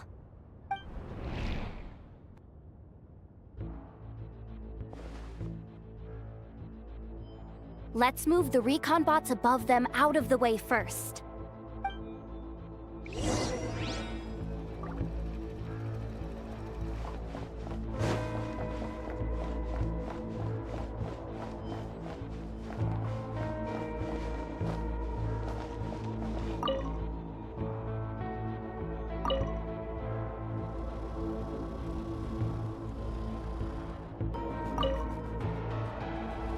All right, that should keep the alarm from going off.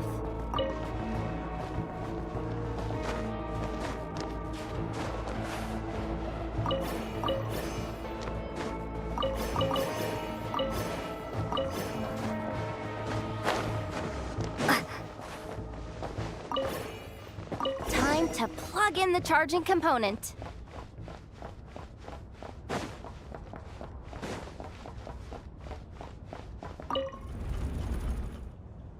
Up and running at last. Let's hope nothing else goes wrong.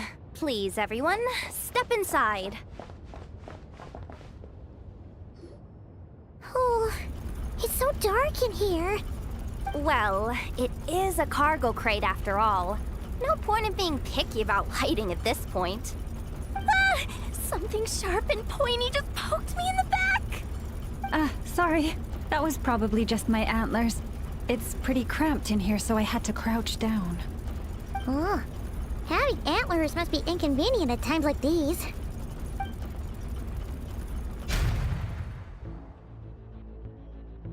Ah! What's going on? Don't tell me something's gone wrong already. Looks like there was only enough juice in the emergency power supply to lift us this far up.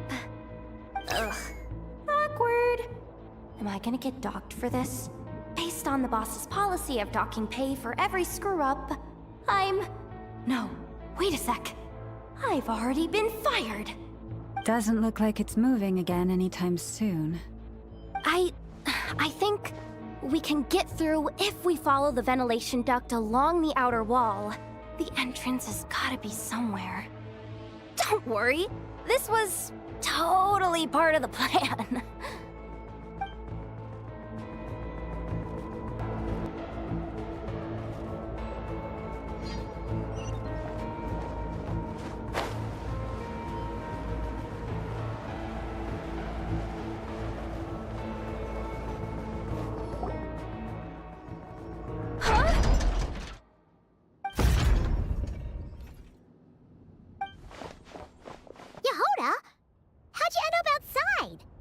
Looks like she slipped out at the very last second, just before the gate shut. Impressive reflexes, I must say. Though I'd expect nothing less from a former employee of the Curatorium. I'm so sorry. That was pure survival instinct. I didn't mean to ditch you. Anyway, you guys just stay where you are. I'll figure something out.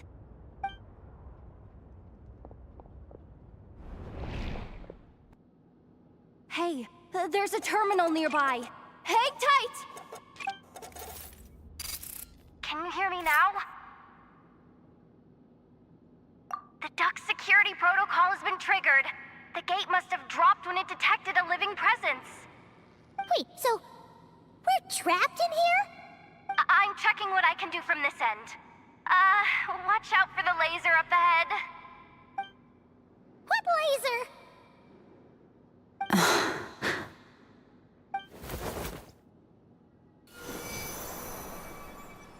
Oh, we see it now.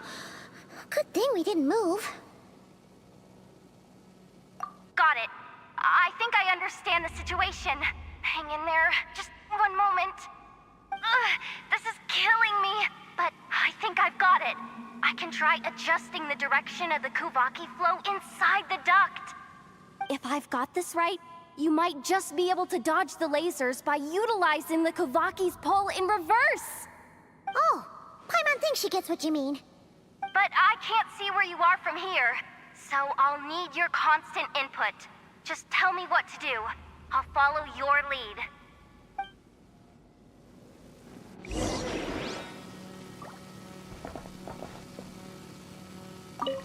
Sure thing. So, wanna grab dinner after our shift? Like this, right?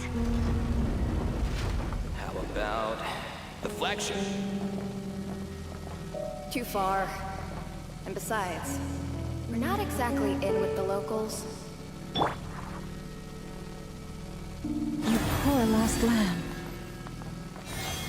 Oh, Forest, take my broken crown. Then how about the staff cafeteria? Brimming with bright ideas, aren't we?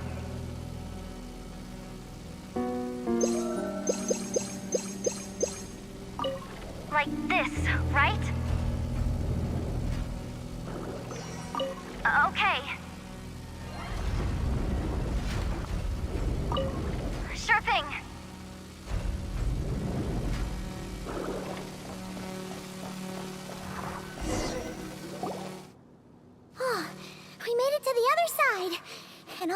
Yehoda? Well, but the gate hasn't opened. How's she gonna meet up with us?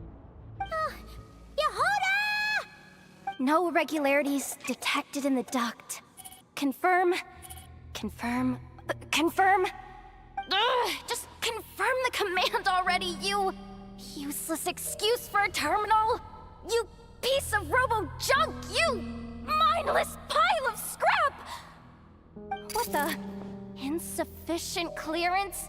Of course, I don't have the clearance! You oversized... Ugh, ow! Go with the flow, Yehoda.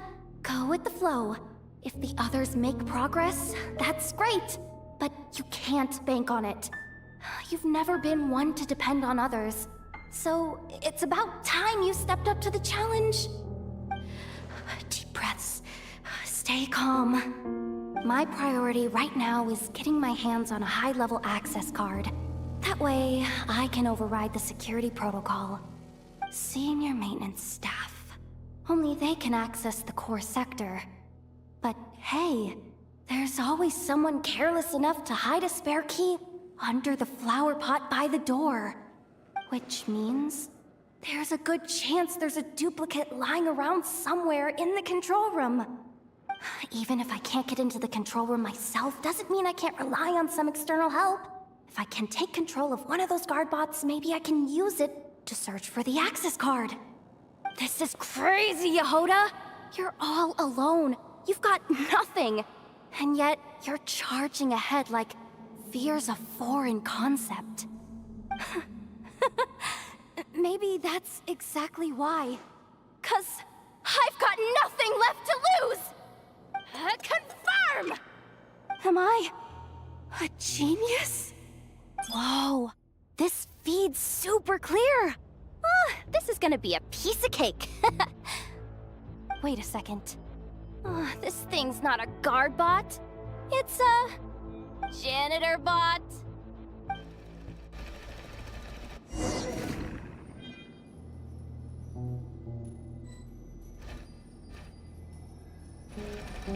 You think Marionette even knows what we do down here? She seems to spend all day either holed up in her lab or out doing the rounds.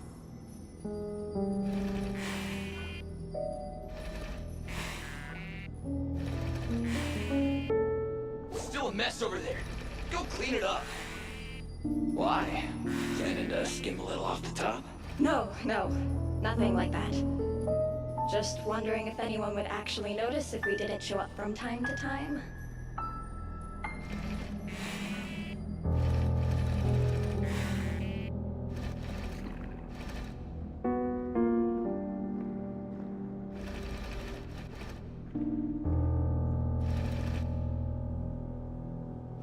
Let me see.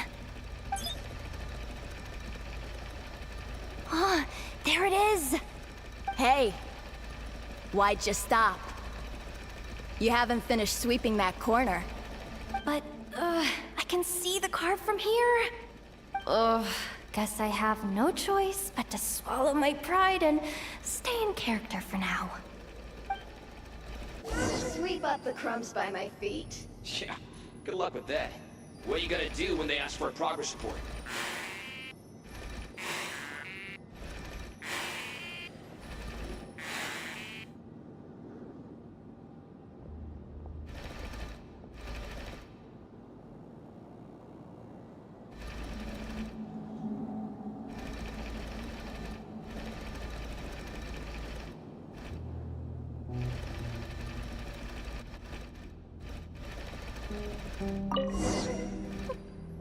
Sucks, though.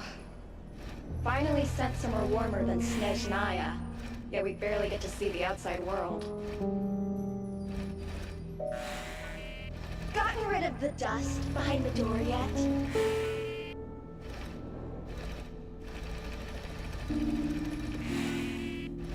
Clean this spot, too. I saw you skip it.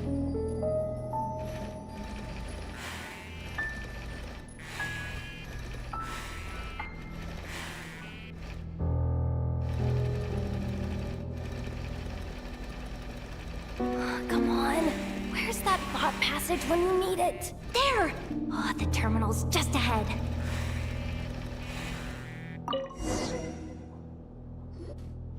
But will Yehoda be okay? Paimon?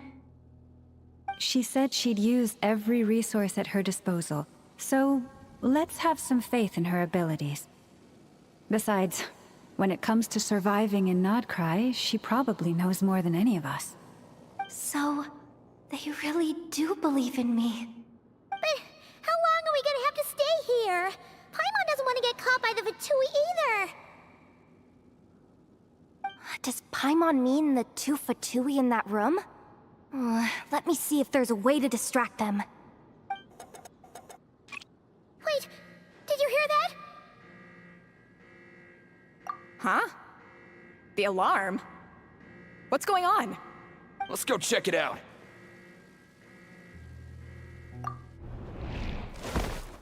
This looks like somewhere important, but there's nothing here. Hey guys! It's me! Yehoda, are you okay? I'm fine.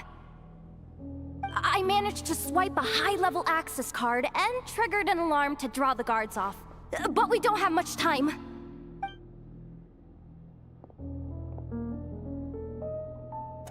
All right, looks like we can control the elevator. Come on, hop in. Let's take it further down.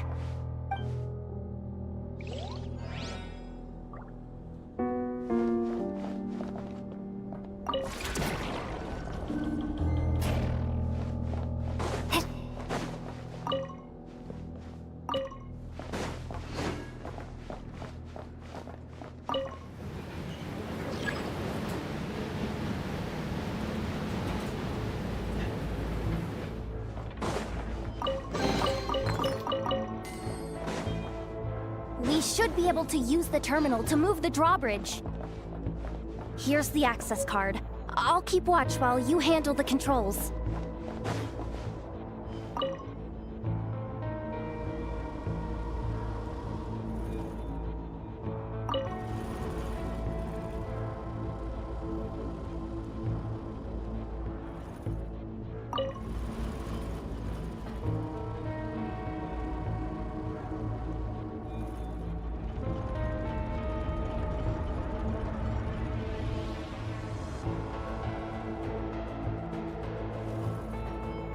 All done. Let's keep moving.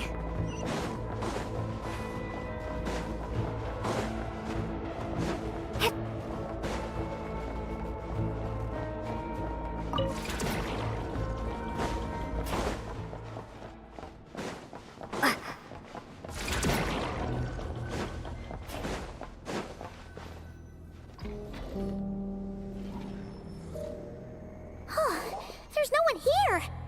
That's good news for us. Let's head inside. Looks like a rest area for the Fatui's Oprishniki. Huh? The terminal's still on?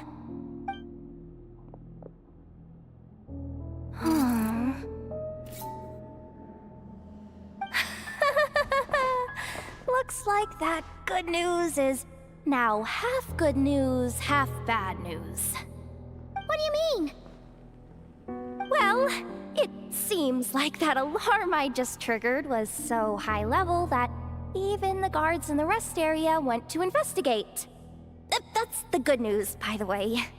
And what's the bad news?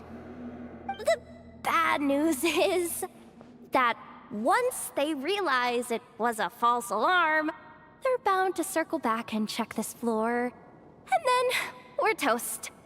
So we've got to move fast here. If you need me to run a quick search, say the word. Analysis of Kuvaki extracted from the moon marrow suggests that its energy core bears some close relation to the power of the former Three Moon Sisters. It is suspected that there is a link between the Frost Moon Scion's hidden relic and the shattered remnants of the Eternal Moon. Come on, none of this is important right now. Just tell us where you hid the darn thing. Access denied. You do not have permission to view this data? Even with a high-level access card? Who does have permission then? Good idea. Pulling it right away. Wow. What's with that huge hollow structure down below? That might just be it. Secluded, out of the way. Exactly the sort of place they might be keeping the relic. 264 pages! What is this? A novel? Can we just skip to the end? I'm flipping through it as we speak. Kuvaki, a weapon. Huh. Seems like the Fatui and Snezhnaya are trying to harness the power of the Light Realm to build some kind of weapon. The target of which is... Seriously? Insufficient clearance? Again? Looks like that's about all our current clearance gives us access to. Based on what we know so far, it seems like the rest must be hidden inside that massive hollow beneath us. I could sense something beneath the water down there. Something unsettling. If they've gotten their hands on the moon marrow, odds are it's hidden down there too. And here I thought we were almost done. But nope, we're going deeper and deeper into the danger zone. Chin up, Yehoda. Once this job's done, you're buying yourself the biggest nod-crying hot dog in town. Deal's a deal.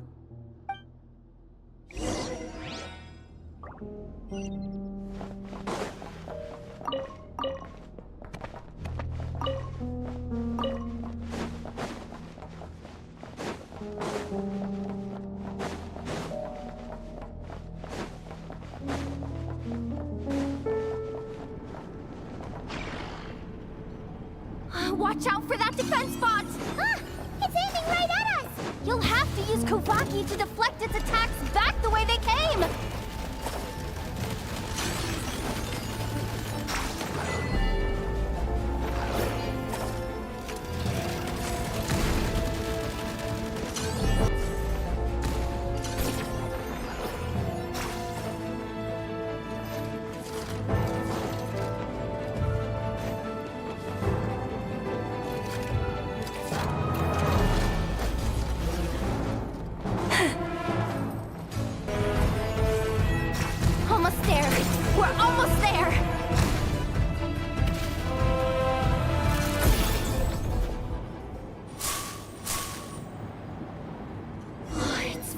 Down. Quick, let's hurry down to the lower level before we're spotted.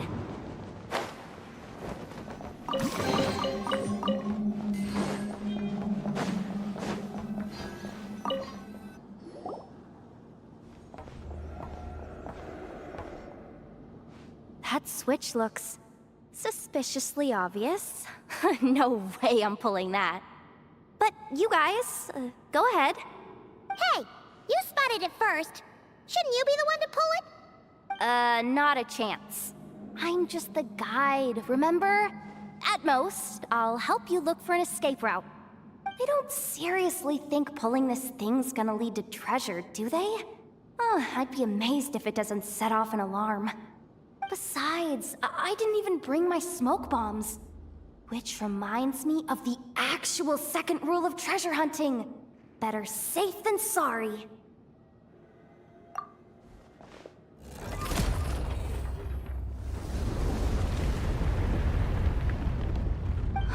The ground, it's shaking!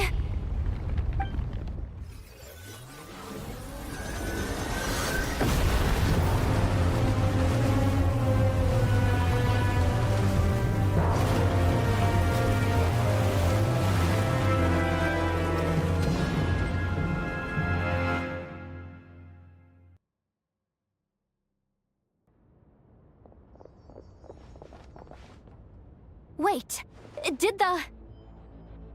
surface of the water open up? This is bad. This is really bad. I'm getting put on the Fatui's blacklist for sure. Don't worry, Yehoda. You've helped us so much. If they try anything, we'll protect you. Aww. Come on, I was just kidding. I'm tough, okay? Just haven't had the chance to show off my fighting skills yet. Me, afraid of the Fatui? Ugh, not a chance. I suspect the relic is hidden down below. Yehuda, your commission ends here. I am truly grateful for everything you've done for us. You don't need to put yourself in any further danger. Oh, I'm coming with you. This has nothing to do with the commission, or the danger, or whatever. This has already gotten way out of hand, so I'm coming too. End of story. Ah, she's blushing.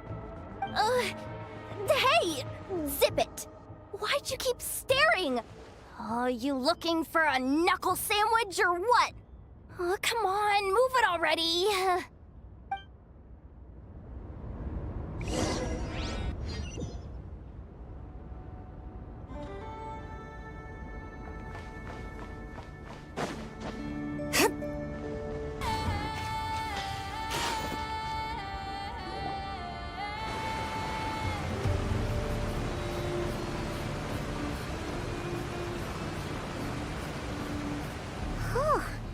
It's really deep down here. What is this place? We're standing on another fragment of the ancient moon's remnants. So this was the source of the Kuvaki I sensed earlier. Wait, what? So the Fatui had it hidden underwater this whole time? This gigantic thing?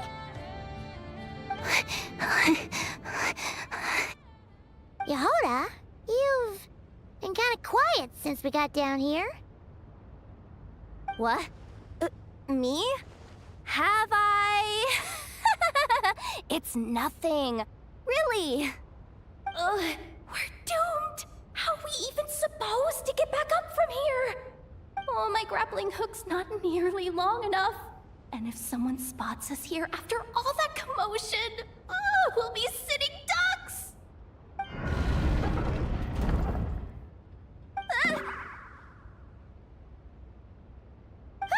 Oh no! That door's opening! Please don't say it's the Fatui! No, please, no! We finally made it here, and we're so close to getting the job done! I didn't risk my neck just to die before I've even had a chance to spend my reward!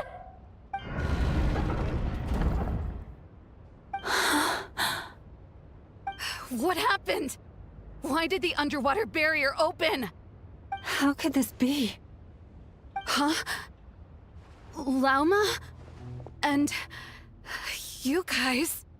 Wilhelmina? What's going on here? Looks like... there's no point trying to hide it anymore. Well, what are you talking about? I thought you might come, but I didn't expect to see you here so soon. Forget it. The Moon Marrow isn't here. You... joined the Fatui? Yes. When? The day I could no longer bear to live a lie. At first, the Fatui wouldn't accept me.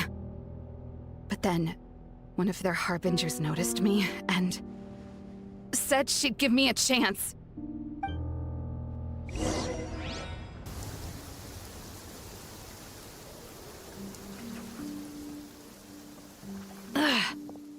Lost them again. That harbinger told me to follow the blonde traveler who might visit the Frostmoon Scions. Easier said than done, though. The animals are on alert at night. If they see me, Lauma will catch wind of what I'm doing sooner or later. Am I really doing the right thing? No. It's too late to turn back now. The empty prayers, the stubborn displays of faith like Cappy's today. This isn't the life I want. Huh? Is that... Ah, the Traveler's back. I won't let her slip away this time. Wait, who's that with her? They look so alike. They seem to be heading towards the statue of Kotar.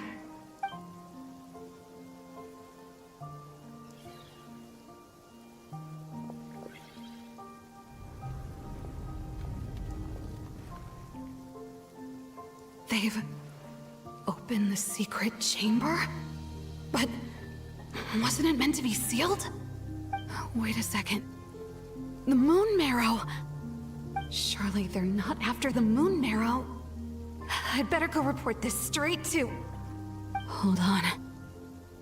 If they do actually make it to the final room, then maybe I'll be able to get my hands on the relic. The one thing the Fatui have been after this whole time. If someone's going to take it, it might as well be me. This could be my ticket to joining them.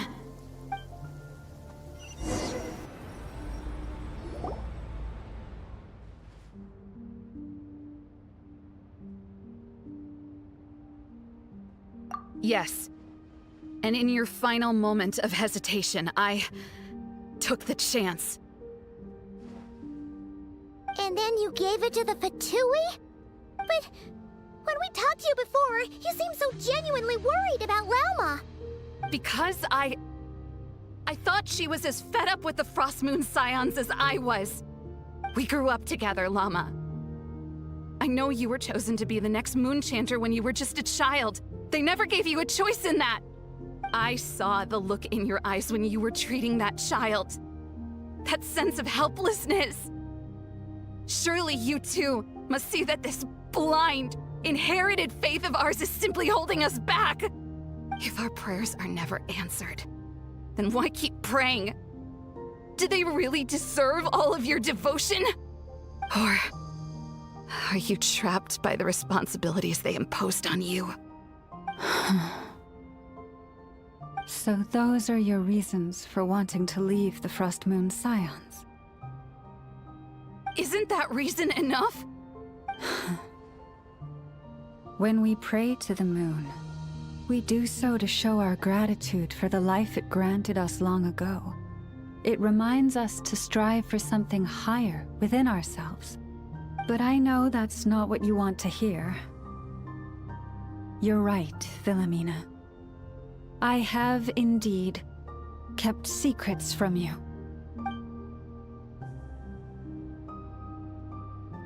I knew it. You don't want to be the Moon Chanter, do you? No, that's not it. I'm talking about the fact that the moon in the sky isn't real. What? You're saying... Huh? I've completely lost the thread now. Oh, do we really have to do this here? What if a Harbinger shows up? Oh, I'm not cut out for fighting big bosses! The pain you sensed in me was the pain of hiding this truth. If what you're saying is true, then you already knew that the Frost Moon Scions wouldn't believe any of this. Why didn't you just leave like I did? You don't understand, do you? That's the difference between us, Philomena. I care about the Frost Moon Scions. They're family to me. It hurts because I care. And that's why I chose to hide the truth. But now I understand that was a mistake. My family deserves to know the truth. I shouldn't have tried to hold it all together with empty prayers. Are you trying to say that I only ever cared about myself? There's nothing wrong with that in itself. No one would have tried to stop you from leaving. But you did not have to stab us in the back like this. We've been spotted! I knew it. I just knew it. Oh, what now? If a Harbinger shows up, I'm out of here. No darned relic is worth dying over. Looks like I misjudged you, Lauma. I didn't think you had it in you to stand up to your fate. Turns out, you are a great moon chanter after all. But you were right about one thing. I haven't considered Hisi Island my home for a long, long time now. Bosses! Time to go. I will change the Frost Moon Scions, Wilhelmina, as soon as the new moon rises. Then I guess I won't be around to see it. Say, Lauma, what happens to those who betray the Frost Moon Scions? May their antlers be shorn with silver blades, and let them be cast into the long night of unknowing.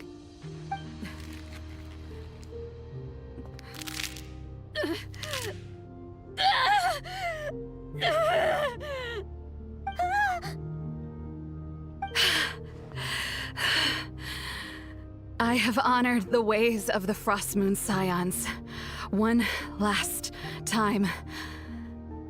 Think of it as a gesture of respect, Lauma.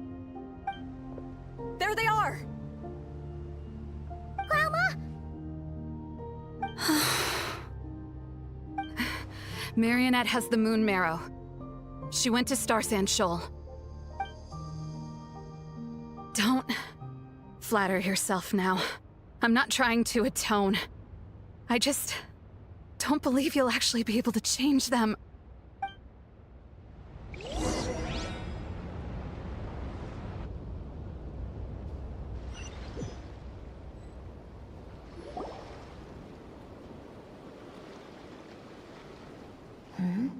An alarm coming from the Experimental Design Bureau. Interesting. Hey, wrap things up and get yourselves ready. Looks like we might be having some guests. Yes, milady. Perfect timing. This job's been boring me to death. Time to test some hypotheses.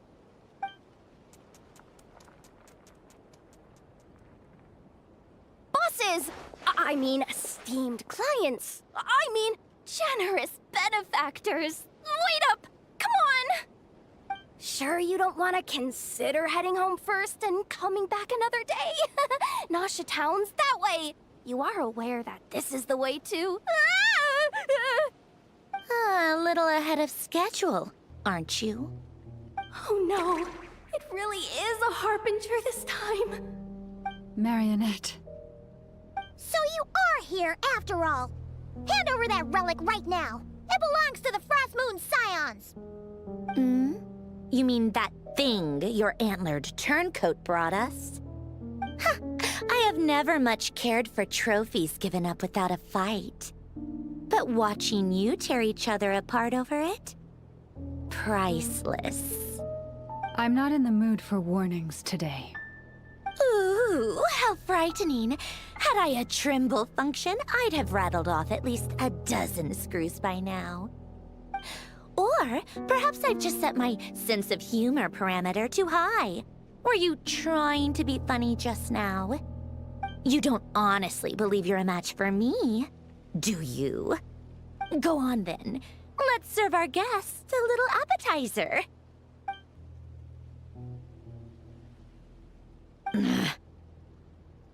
Hey, didn't you hear me? I said let's serve our guests a little... What's going on? Oh no. Watch out. It's the Wild Hunt.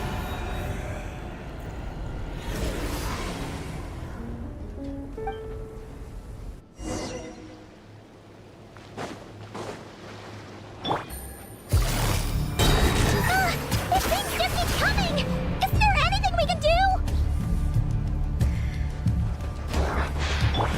Gotcha. Take it easy. Use that device to seal them away!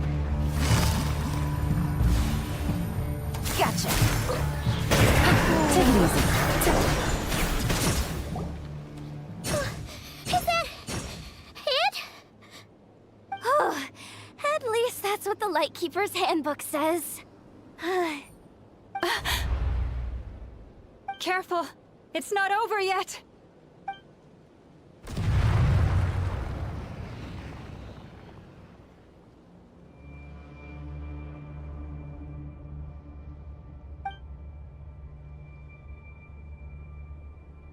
Paimon! Lauma! Yehuda!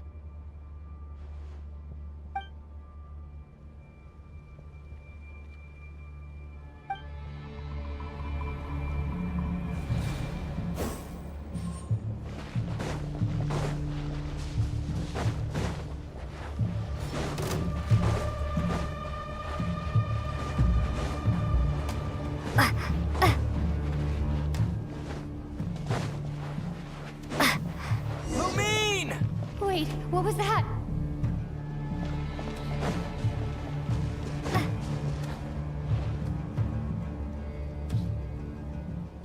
Lumine, over here! Ether! Quick, grab my hand!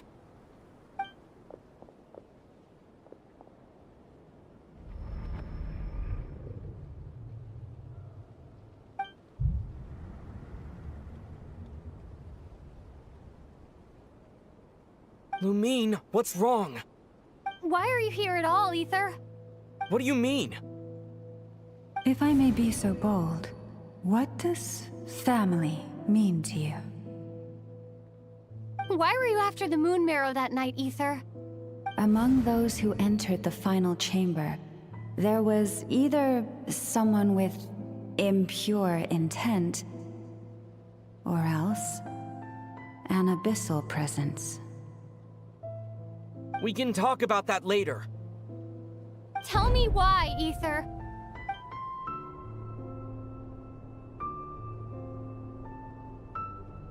You know, this is only the second time we fought together since the day we both woke up in Tavad. No. Lumine. But when I found you, you were still in hibernation. Even the key to the chamber was still secure on your person. We didn't wake up together. What are you talking about? We don't have time for this, Lumine! Look at me, Lumine! Don't you want to explore this world with me?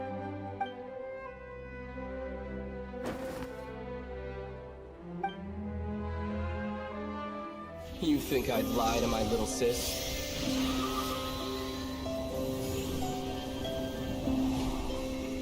What a letdown.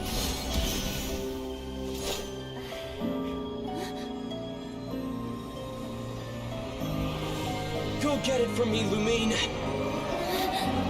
It belongs to me. I never believed it.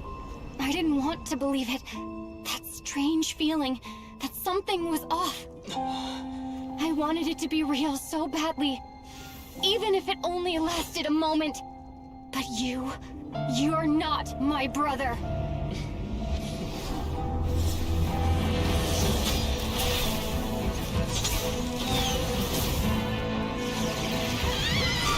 Moon goddess, please save us! Why is this happening to us?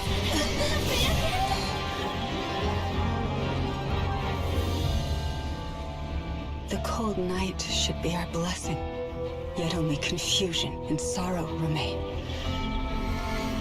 The truth may yet lie beyond the sky, but must we become lost because of it?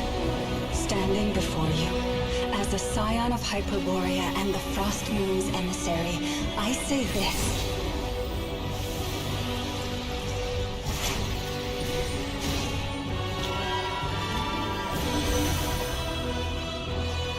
Should the false sky above dim the light of the moon, then from silver blood that flows as rivers, let us weave moonlight anew.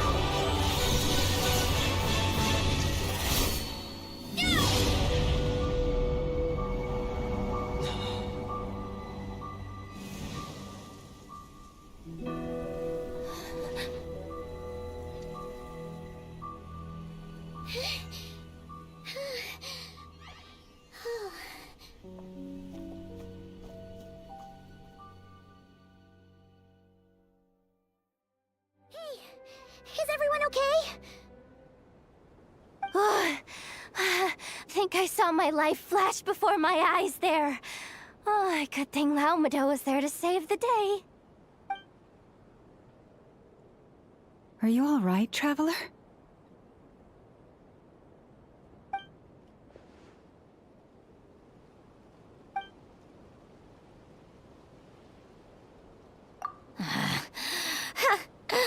Well, that took you long enough. Seriously, how many of you are there? Pathetic. Oh no.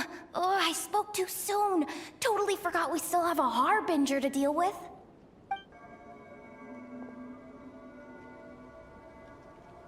Hey, is that the moon marrow? It was hidden inside that big robot of hers all along! But that robot... That's Polonia to you, not just some robot. Take it, and get lost. Huh? You're just giving it to us? Well, I wasn't the one who put out the order to find this thing in the first place. So if someone wants it, they can help themselves. Maybe even choke on it. See if I care.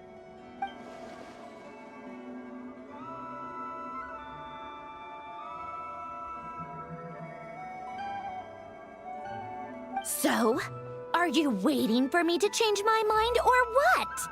I'd be more than happy to pick up where we just left off. But I should warn you, I'm in a bad mood right now.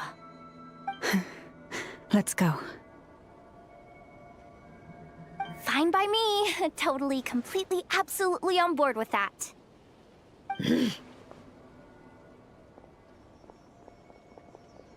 It's finally over. If that doesn't make the most thrilling commission of the year, I don't know what will. Looks like the Fatui are all gone now. Lauma?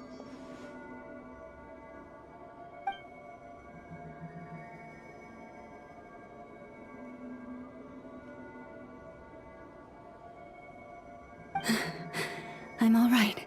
It's just been so long since I truly felt the power of the moon. I thought I sensed the wild hunt nearby. Don't tell me you've already taken care of it. Hey, it's Flint's! Hey, he's that Ratnik. Unless I am mistaken, you are the Moonchanter of the Frost Moon Scions, are you not? May I ask, what is that in your hand? Please, don't get me wrong. I've been tracking the wild hunt lately, and I've come to suspect that its actions aren't as aimless as they might seem. When I saw what you were holding, I could not help but start connecting the dots.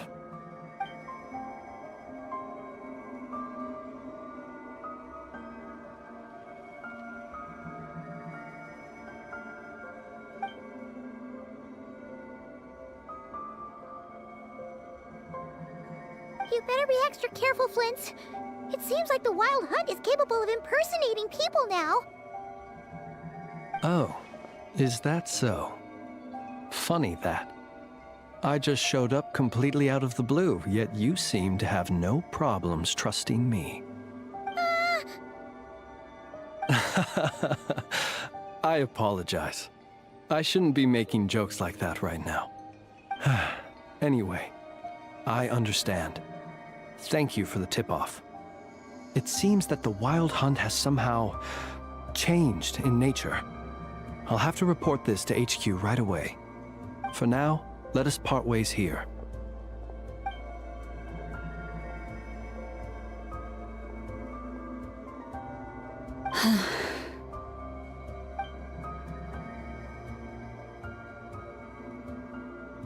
That little joke of his just now sure scared the bejeebies out of Paimon.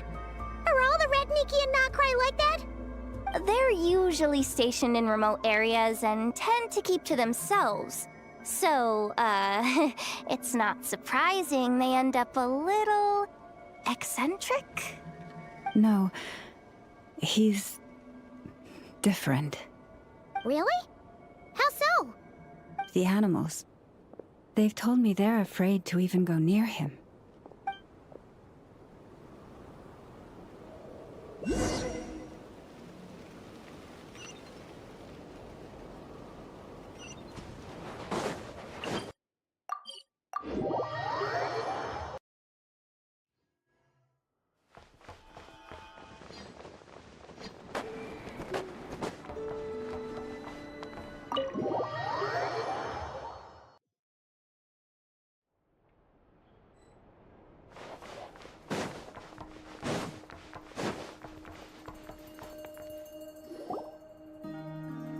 Oh, you're back.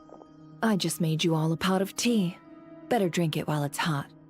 Boss Neff, you wouldn't believe how scary our day has been! Seriously, I am never, ever taking random jobs like that ever again! You hear me? Oh, come on now. You even faced the wild hunt and lived to tell the tale. What's left to be afraid of?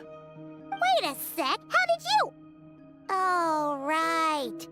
Like you told us before, your business is dealing in information. Huh? Boss Neff? The teacups? Why is there one missing? Did you think I wasn't coming back? My. How could you think that of me? You know the rules. If a member of staff wants tea, they pour it themselves. Your cup's sitting safe and sound right there, in the cupboard.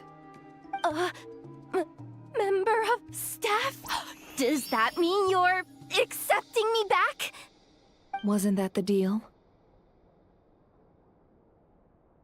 Boss Neff! You're the best boss ever! You never change, do you? Everything turned out fine, no? You found exactly what you were looking for. Yet there you are, sulking away as usual. Nefer, that medicine we discussed before, the one for congenital Kuvaki sensitivity, I need you to get it for me. And how do you expect me to find something like that for you in the middle of the night? You'll have to wait till morning, at the very least. I need it right now. All right. I'll see what I can do. But you know urgent means extra charge, right? Thank you. You know what? You do seem a little different. In a good way? Or a bad way? Who can say? I'll take it either way, so long as you don't start making a habit of asking me for ridiculous favors.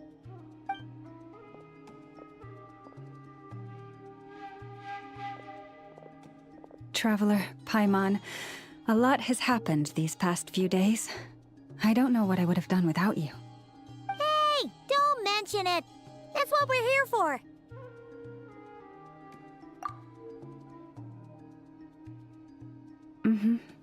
You're right. And tonight, I'm planning on telling them everything. Tonight? Isn't it a bit late already? The moon shines brightly this night. What better time for the Frost Moon Scions to usher in a new dawn for truth? Thank you for your kind words. But before I do, there's one more thing we need to deal with. Oh yeah! Now that we have the moon marrow... You'll have to forgive me. I used too much of my strength in the battle earlier.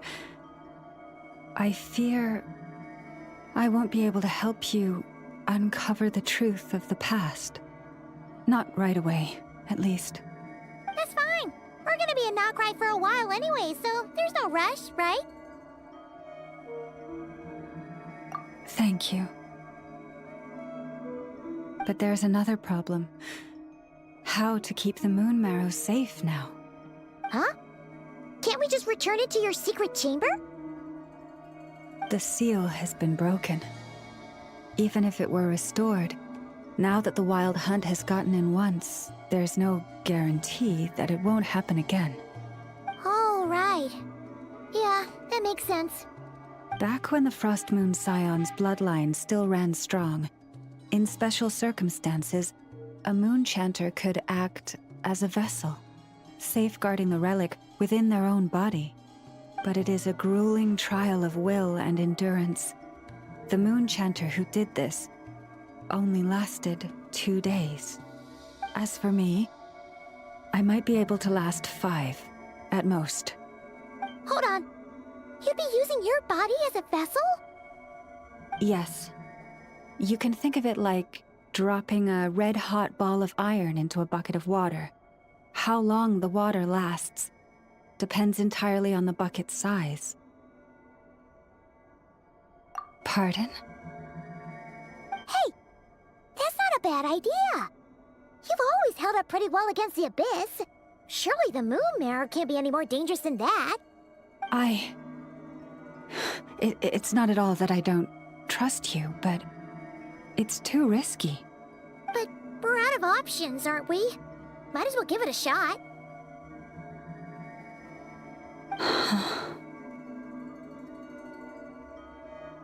All right. Well, I'll be right by your side. If anything feels off, please tell me immediately.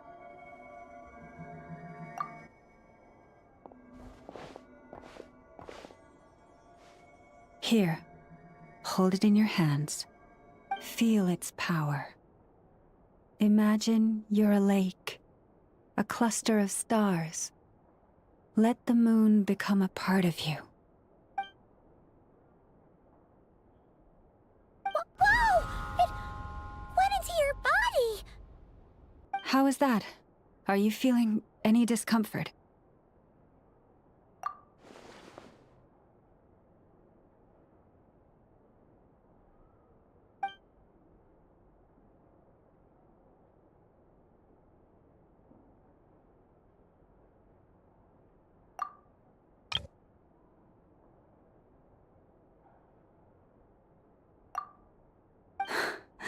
Astonishing.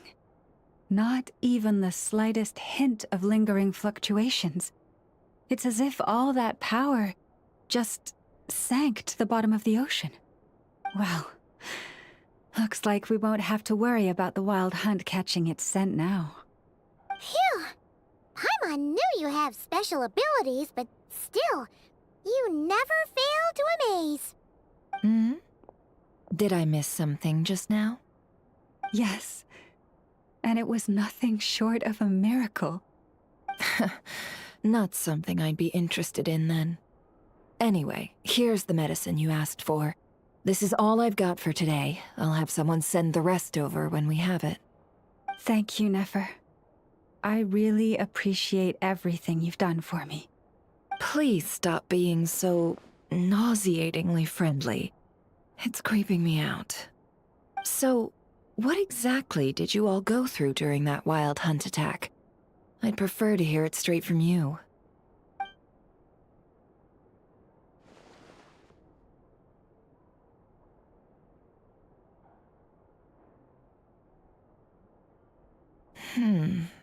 A phantom that can mimic the appearance of others. Quite different from what we've seen before. Yeah, and both times it appeared, its goal was pretty clear. It seems like it was after the moon marrow. And on both occasions, it was accompanied by the wild hunt, too. It appears there must be some close connection between the two. I must say, I don't often see you look this serious, Nefer. Too late in the day for thinking, that's all. We'll pick this up again later. You all feel free to keep chatting, though. Just don't forget to lock up when you leave. On that note, Traveler, please keep the moon marrow stored within your body for the time being. We'll take it back off your hands as soon as the wild hunt's been taken care of. Once and for all. Now that's what I'd call a joke. Anyway, if the two of you will excuse me. I'm heading back to Hisi Island now. It's time I came clean with the Frost Moon Scions. Hey, we're coming with you! Though, guess we won't be able to do much more than cheer you on from the sidelines. That alone means more to me than you could ever know.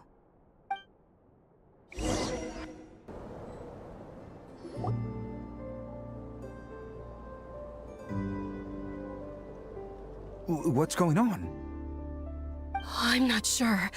It seems like the Moon Chanter has something important to tell us. I heard the relic's already been retrieved. That's our Lady Lauma, all right.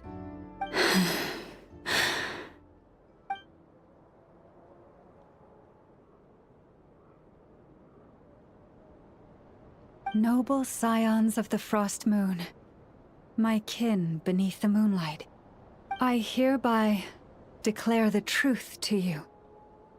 Long have our ancestors looked up to the Frost Moon, guided by her serene light. Yet now, she lies hidden beyond the limits of the sky. And so, Lauma began to reveal to the Frost Moon Scions a truth long hidden within her heart. A story of a false moon and the death of gods. Kutar was indeed born of the moon. But that does not give us the right to reap without sowing, nor clothe ourselves without the toil of weaving. As she spoke, some who listened were stunned into disbelief, while others seemed to awaken as if from a dream.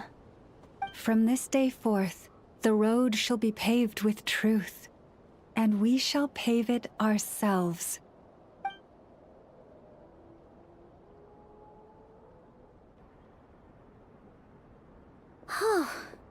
After everything Lauma said last night, Paimon wonders how everyone's adjusting. Still, judging by their reactions at the time, it didn't seem as intense as Paimon might have imagined. Says a lot about how much trust she commands, huh? Hey look! It's Lauma! Welcome, both of you. The animals were most lively this morning. They told me of your coming. Nothing too dramatic happened, did it? No one took it so hard that they went on a binge-eating rampage and ended up cleaning up the whole pantry? Or something?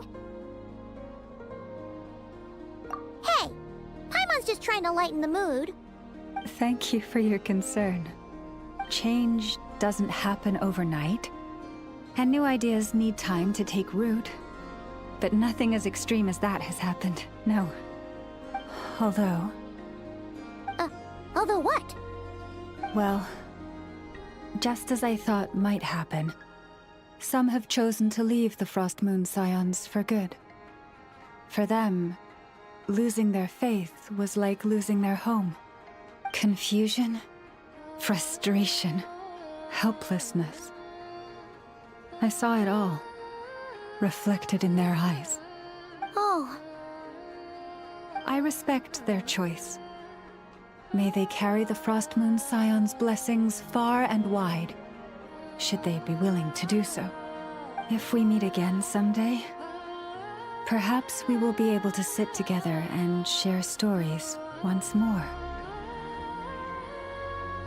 Others sought me out afterward, though, and thanked me profusely for sharing the truth with our people. They said they used to see me as distant, even somewhat unapproachable, whereas now I seemed much closer to them. Like a friend, or even a family member. Sounds like a win overall! Paimon thinks you did the right thing, Lauma. Thank you. Though, I wanted to ask, do I really come across as distant? Well, maybe just a little. To people who don't know you, you are kind of tall, especially if you consider the antlers. I see. That's a bit of a hard one. My antlers tend to grow under the moonlight, so I can't quite help it. It brings me comfort to hear you say that. By the way, how has your body been adjusting to the moon marrow? I'm glad to hear it. I've also suggested to Nefer that we meet within the next few days. We need to figure out how to counter this new manifestation of the Wild Hunt. But for now, let's just relax. I want to enjoy this feeling a little longer, of finally living on the bright side of the moon.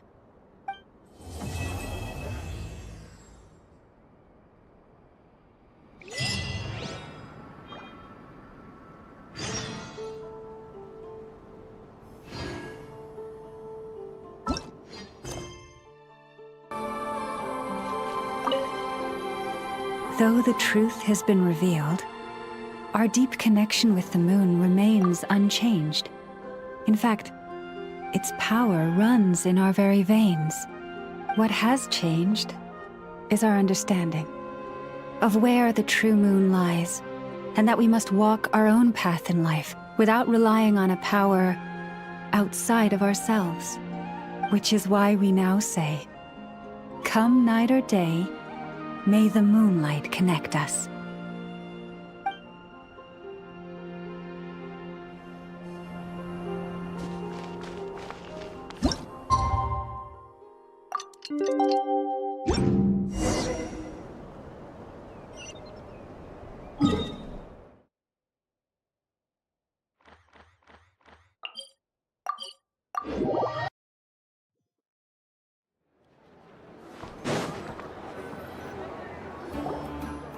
The Wild Hunt assault on Star Sand Shoal, you mean?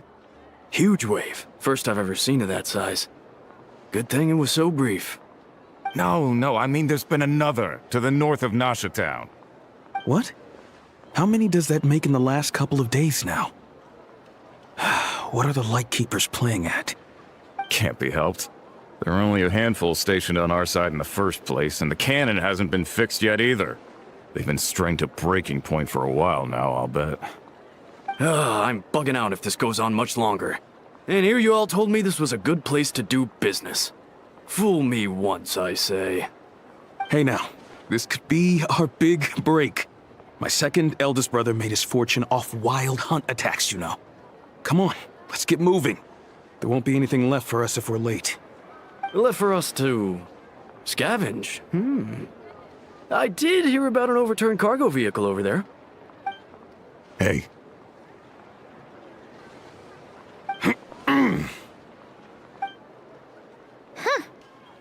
Should have told him that those are dangerous thoughts.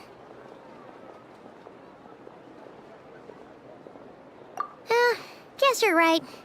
Even if we solve this Wild Hunt problem, they'd probably just jump headfirst into some new danger if they thought they could earn some quick mora. Paimon will have you know that when it comes to staying out of trouble, greed and cowardice make the perfect match.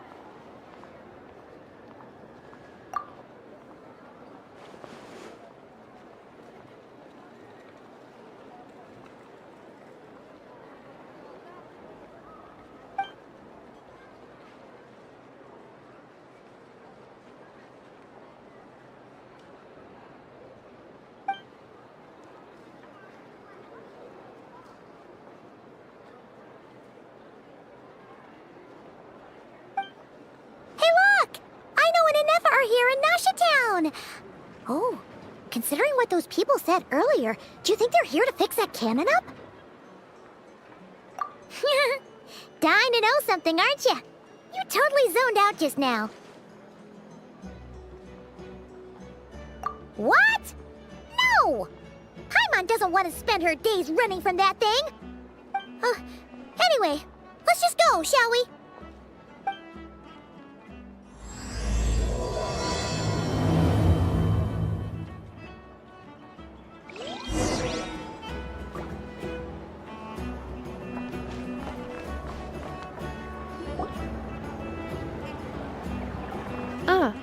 Familiar faces identified. Our good friends, the Traveler and Paimon. Whoa! Free manual labor detected! Those evaluations could not be more different.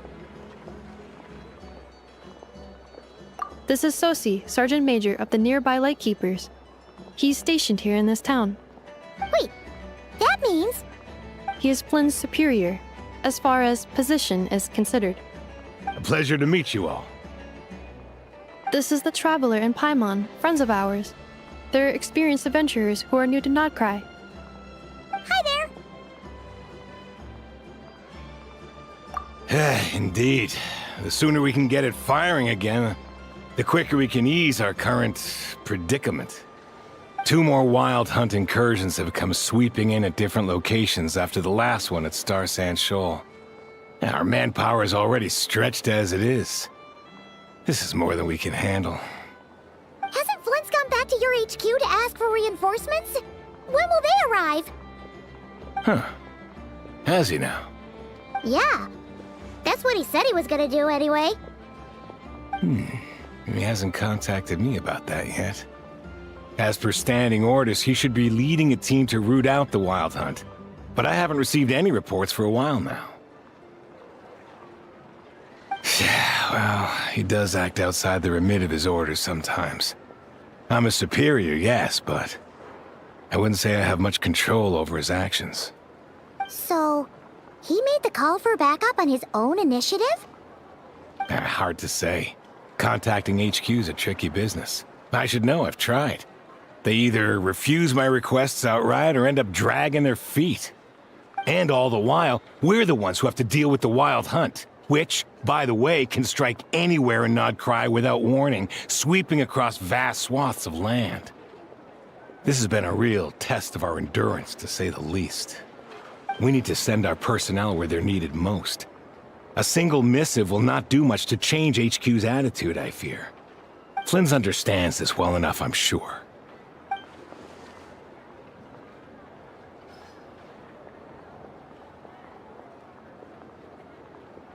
We usually sort our foes ahead of time into ones that our Ratniki will take care of and ones that we'll target using the cannon.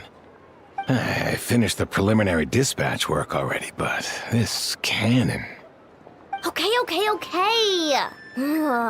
Hurry up, I know. Fix this, I know. You fix it if you're in such a hurry.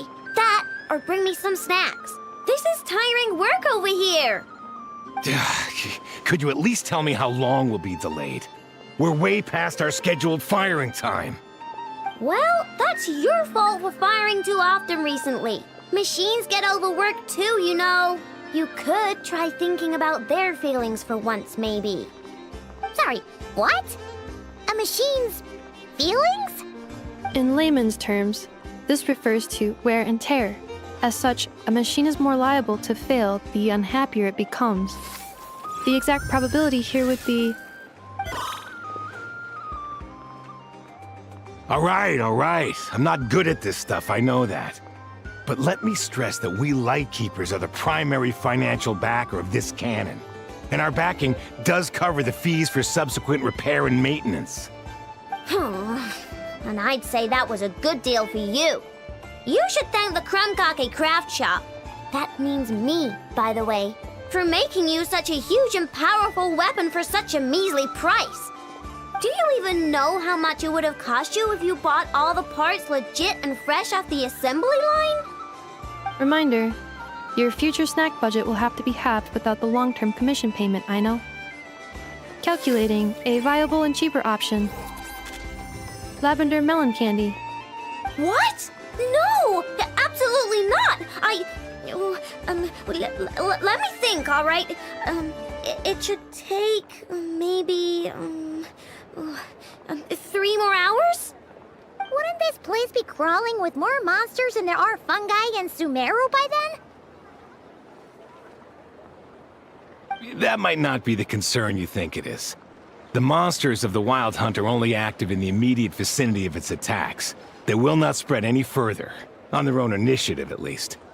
We Lightkeepers will also keep an eye on those areas, both to monitor the monsters and to prevent people from entering the cannon's blast radius. That said, I'm afraid I can't wait 3 hours before dispatching manpower to the locations that the cannon won't be firing on. And here's where my need for manual labor comes in. There are some checks I haven't finished yet, but with your help, I can get the repairs done sooner. Wait, but we don't know a thing about this stuff. How much help will we be? You'll be fine, trust me. Just take this. Oh, and this. Whoa! This book is so heavy! And what is this? You can use Beep Boop Pizza to run diagnostics on the cannon. It'll tell you what to do. And this book will help you understand Beep Boop Pizza. This cannon was built using more than 50 components from different factories and manufacturers. Aino has bound the manuals into one volume. Also, please note, the device's name is Burkida. So, it's manuals all the way down, huh? Yep, and if you're quick about this, we might just cut our time to fire down by a whole 2/3. I'll go with you. Nice! So you'll check the outside and Anefa inside. Come find me in the control room once you're done. Cool? Cool. Instructions received. Please go about your work seriously as well, Aino. No snacking while I'm away. Hey! A little snacking will also improve my efficiency by 2/3.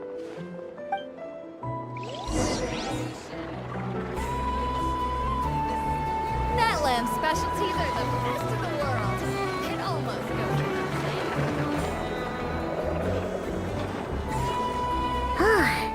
Aino's explanations for things that don't interest her are a bit meh, aren't they?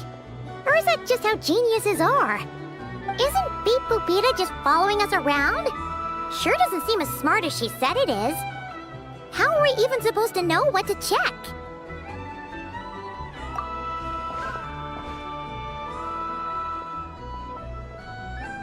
I've watched Anefa perform routine repairs before. It seems some sort of maintenance port must first be found, and then this small robot will automatically interface with it. Ah, so you're in the know. Nice.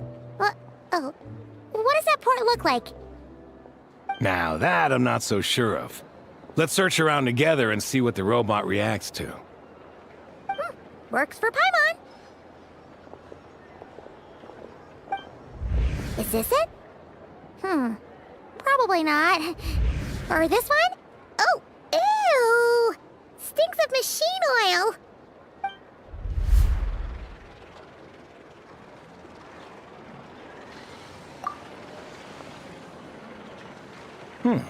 That thing over there looks promising. Where? Oh, yeah! It does! Let's try it out! Whoa! It's flying! Does that mean we got it right? So, what do we do now?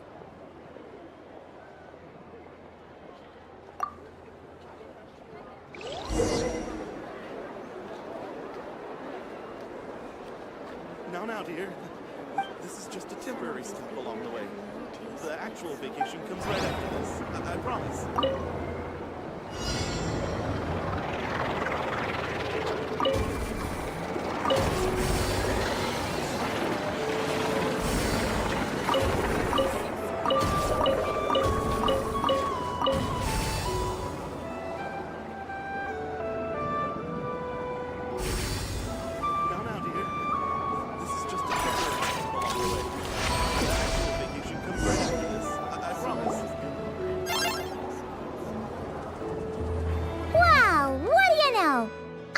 Right.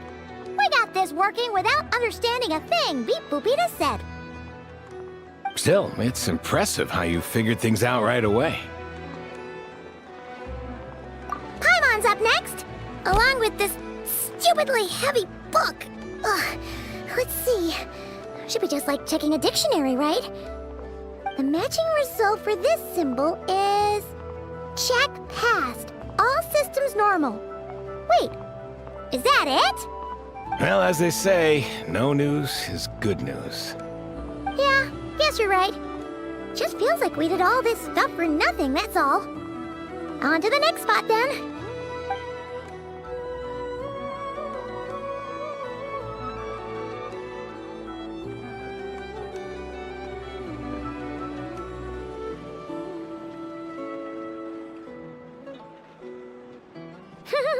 Paimon's getting the hang of this now.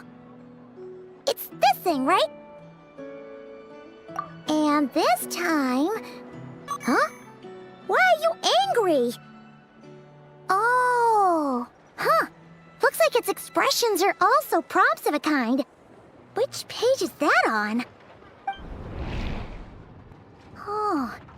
We need to take note of the order in which its eye colors change. Purple, red... Hey! Slow down! Paimon didn't catch that!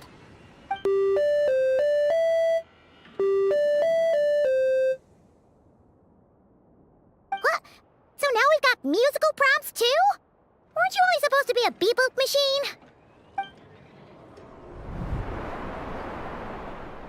Alright, one final stop. This was quite a trip, huh? Agreed. I must say, you two have a talent for maintenance work. A bit shaky at points, but not bad for your first job. Huh. Good eye. Paimon's the real deal when she deals for real, you know. Really, I'd have liked to share the load, but you were really getting into it, and I didn't want to interrupt. Ugh. Couldn't you have mentioned that earlier?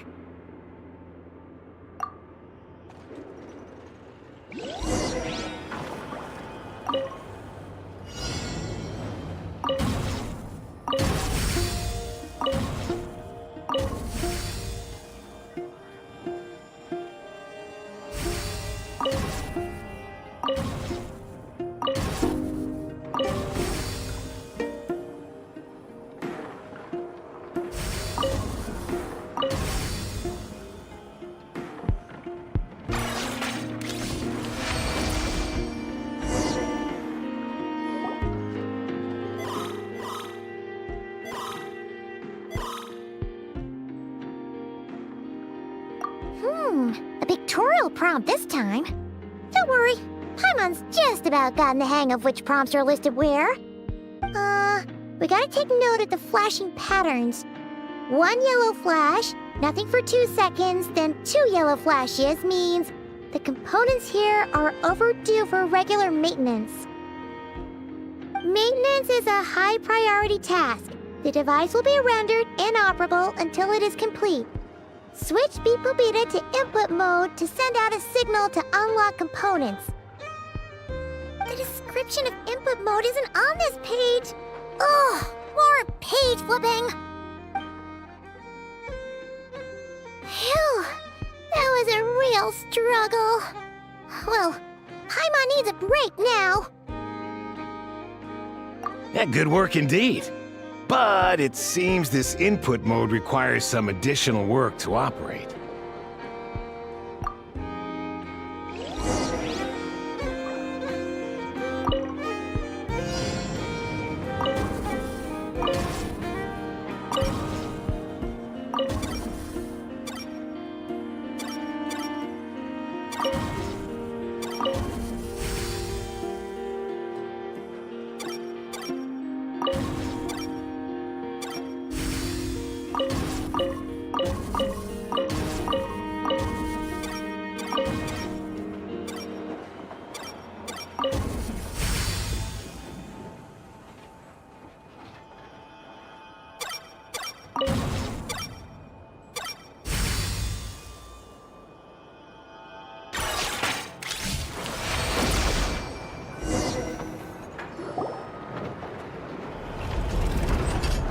Well, looks like we're all good. We can remove this thing now. I've no clue, frankly. But whatever. I got a feeling we've all given up trying to figure this cannon out. I'll go get the replacement component. We should be done once we pop it in here. What do you think? Maintenance work's easier than running errands, wouldn't you say? That's for sure. We're counting on you, Sosie.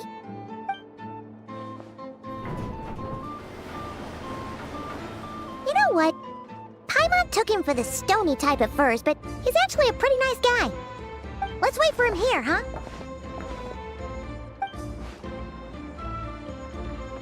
Are your tasks complete? Yep. Sosie's gone to get the replacement component. We'll be done here once we put it on. Allow me to check against the recorded data. Yes. This component is approaching its replacement deadline. The cannon will generate immense recoil when fired.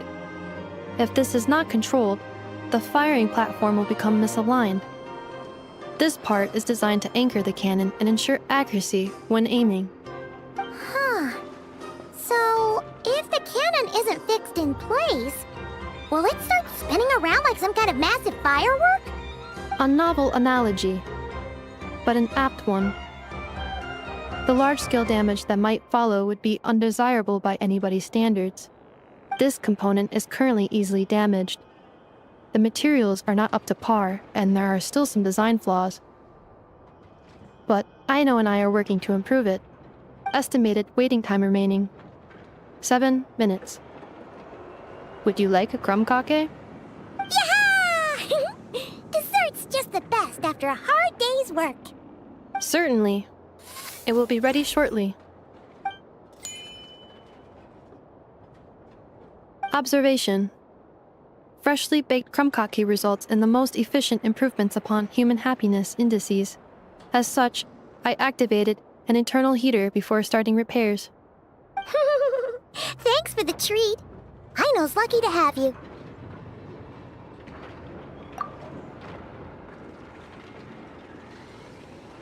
Thanks! Things went great over here, too. So, as we agreed, I'll have the cannon up and firing in no time. Understood. I will inform the inhabitants of Nasha Town and have them make preparations for the shock and noise that will inevitably ensue. And I'll inform the Ratniki stationed around Wild Hunt anomalies to make sure they fall back in a timely fashion.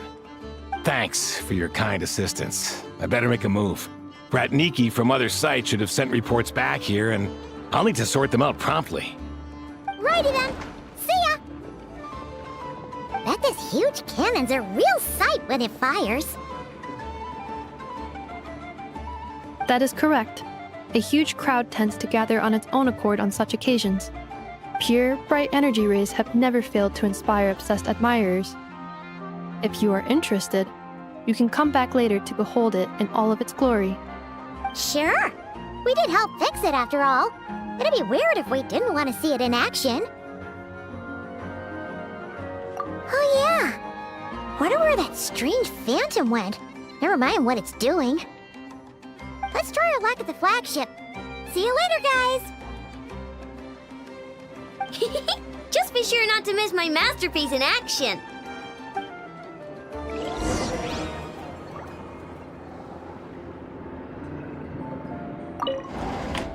Checking snack stock.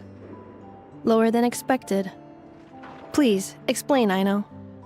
Later. Can't you see I'm busy? You know, saving the poor, anxious inhabitants of this town?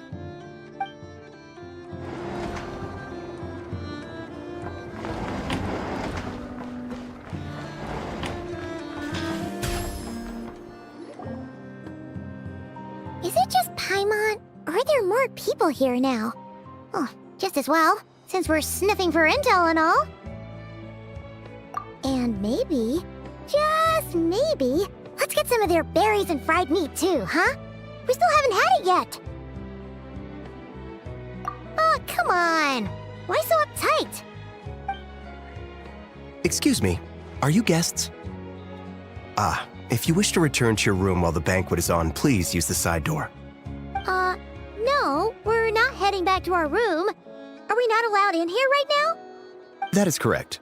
Only those invited to the banquet may enter. Our goal is to ensure that our regulars can enjoy peace of mind and comfort, so that they can speak freely with one another. Familiar with our ways already, I see. But here in Nodcry, channels hold equal value to Mora.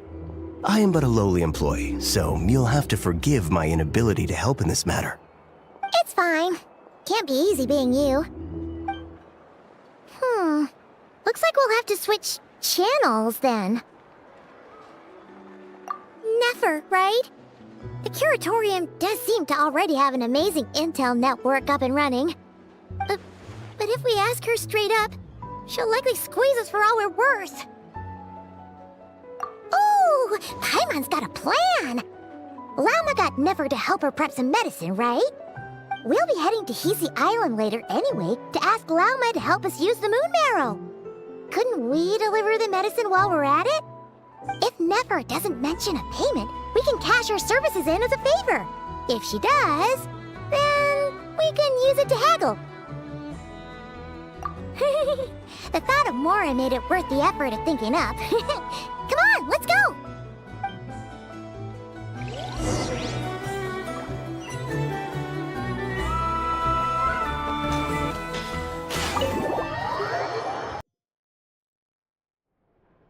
Hey, Black Cat, we're here! Oh, it's you this time. Hello, you two. What's up? Not much. Just here to say hi. Also, we'll be going to Hisi Island later, so we can deliver the medicine to Lauma for you if you need. How thoughtful of them. Bet they want something from me in return. Well, the faster the delivery, the better, naturally. And we're lacking free hands right now, so that would be a great help. Yehoda's gone to get the medicine, and she should be back any moment now. If you have nothing else to do, feel free to wait here. I'll have someone bring you some snacks. Don't mind if we do then. Thanks! Oh yes, I'm sure you've all heard about what's going on. Nasha Town's in turmoil, and right now everyone wants intel. Whether it's to strike it rich, save their lives, or escape whatever predicament they've found themselves in. Ah, so you're busy making Mora. How nice. It's not all good news, I'm afraid. We're stretched so thin that our clients have taken to competing for our services via auction. The price for taking priority slots has all but skyrocketed. In other words, we've had to suspend free intel handouts for now. She cornered us right away! Did she guess what we really wanted from the start? If there's anything that worries me right now, it's the wild hunt. It affects everything we do, yet the number of people who can ensure cargo safety in the face of such a threat is vanishingly small. Huh? That doesn't sound too hard. If you need something delivered, hit us up and consider it sent. Is that so? But... no. Forget I said anything. I mean, you're great heroes. How could I waste your precious time on trifles like these? Is there now? You should have said so sooner. Far be it for me to extort you, of all people, for intel. But seeing as you so kindly made me an offer, I suppose I'll accept. What's there left for us to say here? More like our common perspective. Most who live here only wish to defend their own interests. But we are different, are we not? We both seek to resolve the chaos that the Wild Hunt has caused. More like make a profit off the Wild Hunt. Paimon doesn't believe a word she says. Dissatisfied, are we? The number of commissions over at the Adventurers Guild spikes during tumultuous times, too. Would you call taking those jobs for Mora a sin? Well, that's... We might squeeze some advantage out of chaos, but equally, chaos could uproot everything we've built at any time. Such is the threat of the Wild Hunt today. And what business would there be left should it end in some great slaughter, or put to flight many who call Nasha Town their home? And as I understand, the two of you are here in Nodcry to follow a trail of clues yourselves, no? Well, yeah. In that case, we should keep Nodcry the paradise people say it is. At least, until our respective goals have been accomplished. You must understand, no force exists here that would inspire unconditional unity amongst all parties. After that incident with Lauma, I'm inclined to believe you. Your selflessness is admirable, to be sure, and rare around these parts. Though it's rare for a reason, kid. Just a shame that our mysterious phantom has hidden itself well. between that and its ability to shift shapes, it will no doubt be a most slippery customer. Really, I'd be all too glad to pass on any additional intel I gain. We make a good team, after all, don't you think? You front and center, me behind the curtain.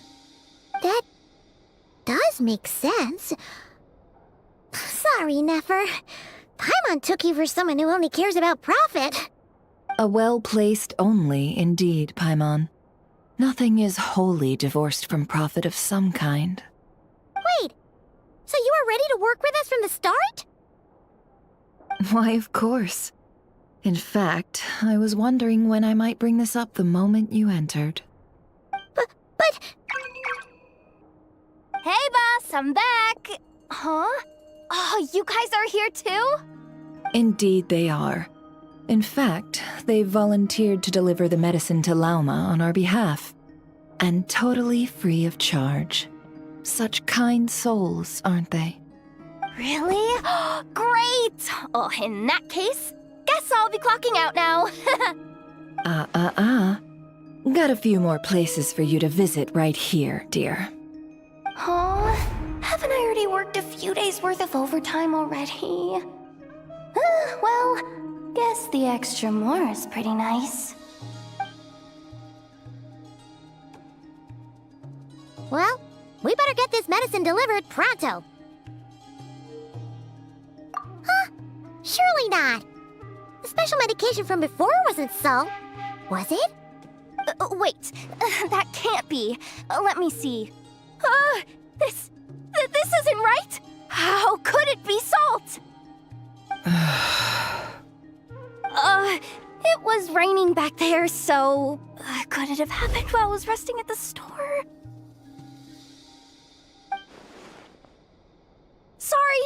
Sorry, boss. I'll get it back right now. Trust me, I'm super fast! Hey! Slow down, you might get hurt! Well then, any plans? If not, what say we go into town and ask around about the wild hunt? Oh, we were thinking of doing that, but we didn't get much out of it. The townspeople are a bit wary of us, and we can't get into the flagship right now. Ah, yes, the banquet is on today. Perfect timing. That's where we'll go. Huh? Can you get us an invitation? Oh, come now. What are we, sticklers for the rules?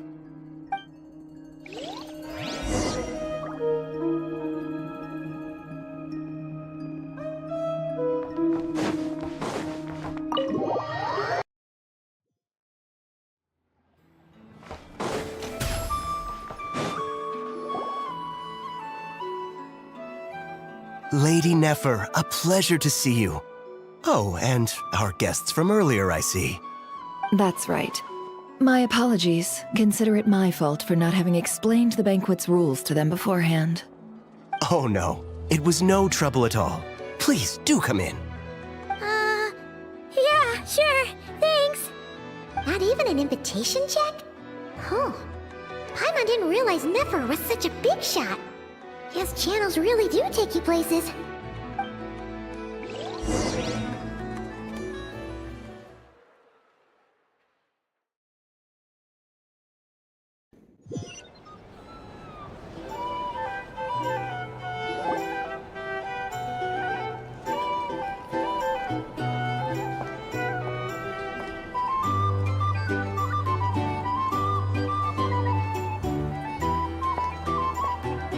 Finally!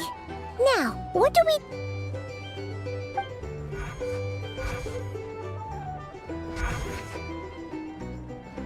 Pardon me. I'm sure we're all having a good time, but I would like you all to meet a mysterious guest I invited for just this occasion. I give you tonight's special guest, a renowned mixologist from Mondstadt. Are you serious?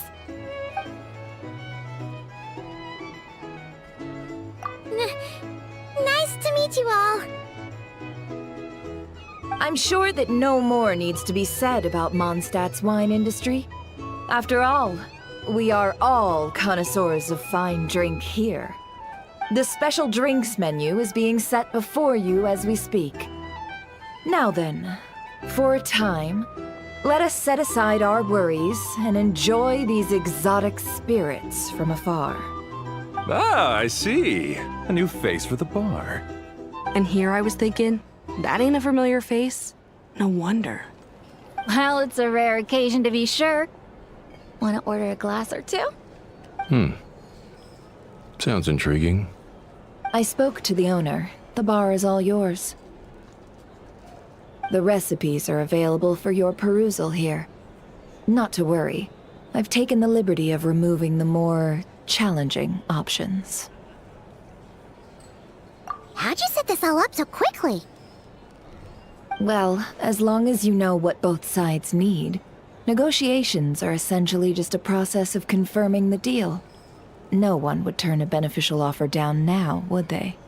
The flagship already had plans to invite a professional mixologist from Mondstadt anyway. So consider this a trial run, with the list of drinks brought out in advance. Demyon will assist you.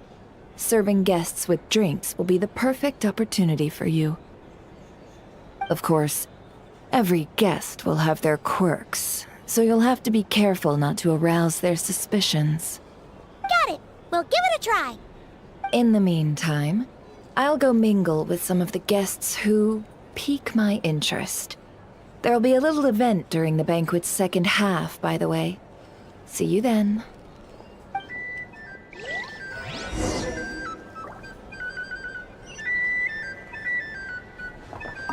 Hello. How may I assist?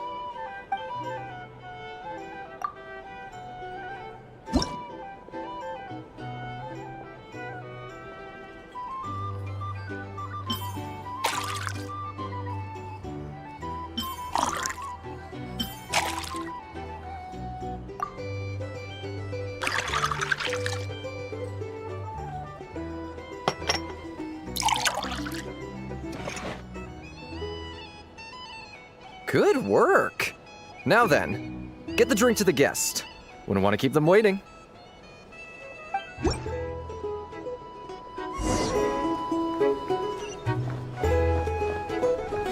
Ever consider returning to Snezhnaya? Would I be killing myself with fright here? Oh, thanks.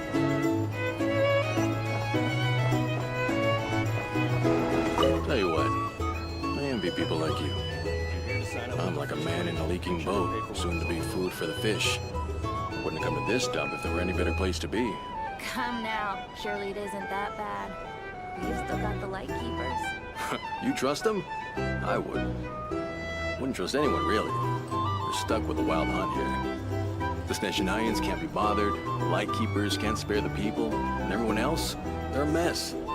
I'd sooner put an ounce of faith in that cannon. Forget it. Let's just drink. Let's see if this new mixologist is worth the billing.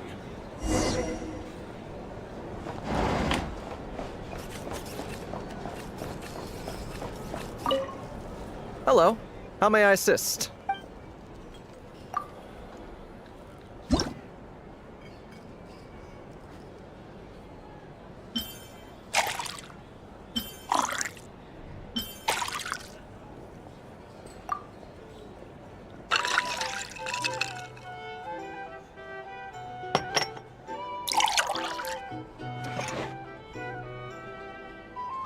Good work!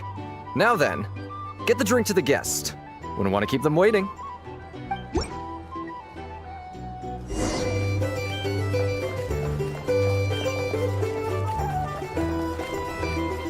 doubt the Snezhnayans will stand idle by as this wild hunt problem gets any worse. I wouldn't be so sure. They look like they give a hoot about anything other than their precious research. Hey! Just leave it over there. Bet you some people are just waiting for this place to fall further into chaos. You've got a plan for that, then? Hard to say. These are bones. But what I can say is that the situation in Rashitom will get out of hand if that killer is fired soon. That gun's a symbol. The most solid proof that ordinary folks like us can stand up against the wild hunt.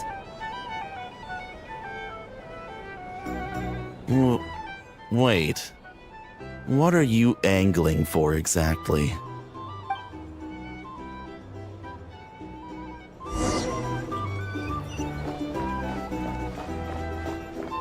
Well, what if that was nothing but an illusion? What if, let's say, the cannon was never meant to be fired? For our sakes, at least. Surely this town is still of value to those who control it. Of course. That's all it is. Value. For us, though, there's no place but Nashatown. And we're putting its life and ours in their hands. I get what you mean. Let's just see how this plays out first. Seems like they're all talking about the cannon already. Guess that's why Sosie was so anxious. Hello. How may I assist?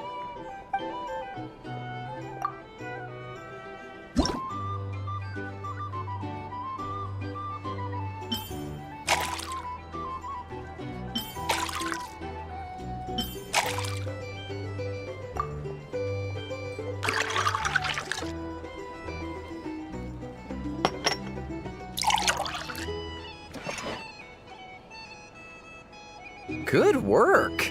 Now then.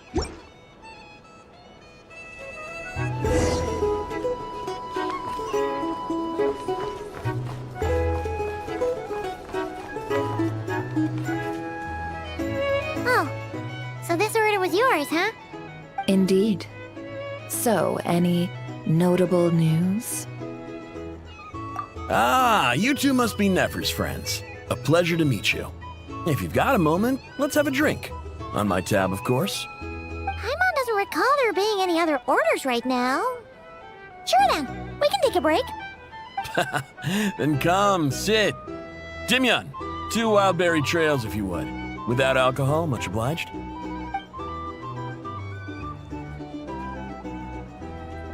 Hints is the name. I help out at the Rossum workshop in town. They usually put me in charge of making and repairing simple machines. Paimon's name is Paimon. Pleased to meet ya. Anyway, help me keep an eye out, all right? Valuable intel will be suitably compensated. Oh, come on. Is that how it is between us? I mean, I wouldn't even have this job if it hadn't been for your help back then. So, you've known each other a long time? That's right. I came to Nodcry with nothing at all. Would have starved on the streets if I hadn't met Nefer. She lent me money to study a craft, and even introduced me to Aino and the Voynich Guild, which is how I slowly carved out a living for myself. That's a huge favor. Huh. So Nefer can be a nice person sometimes, huh? Well, I'd also say she needed a willing and able machinist at her disposal. Come now, Aino's talents are better spent on issues bigger than basic machine repair and component manufacture. I did think myself a dab hand at such work at first, but compared to her, I might as well be a trainee who couldn't weld a wire to save his life. Got the scoldings to show for it, too.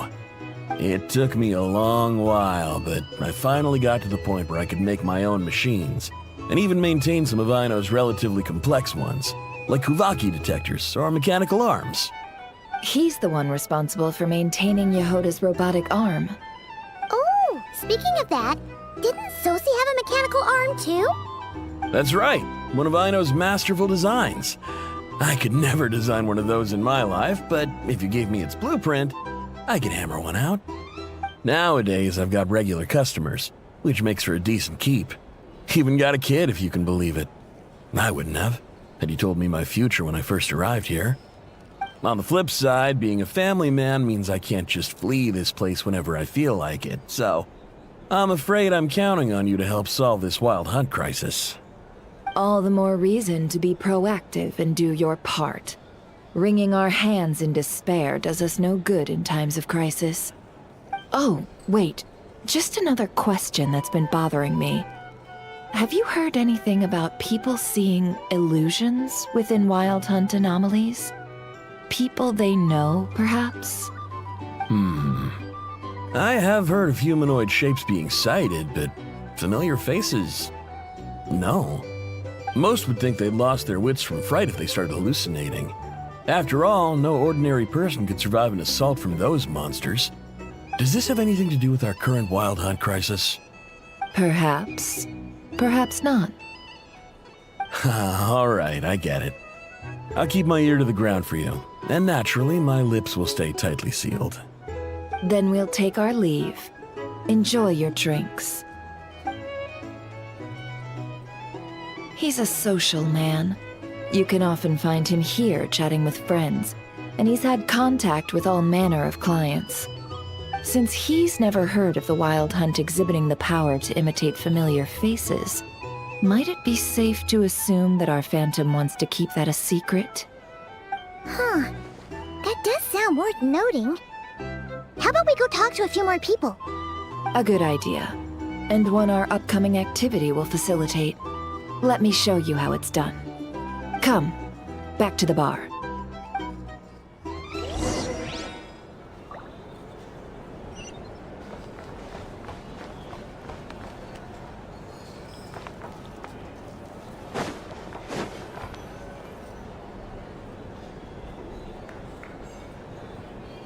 Thank you for waiting, everyone. The roulette showdown is ready to begin. Finally! Come on, let's go try our hand.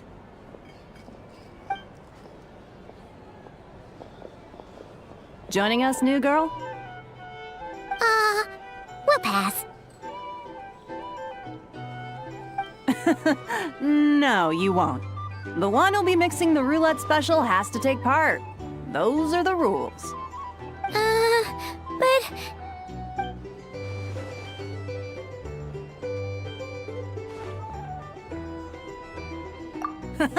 That's more like it. Since we have a new friend with us today, let me go over the rules in brief.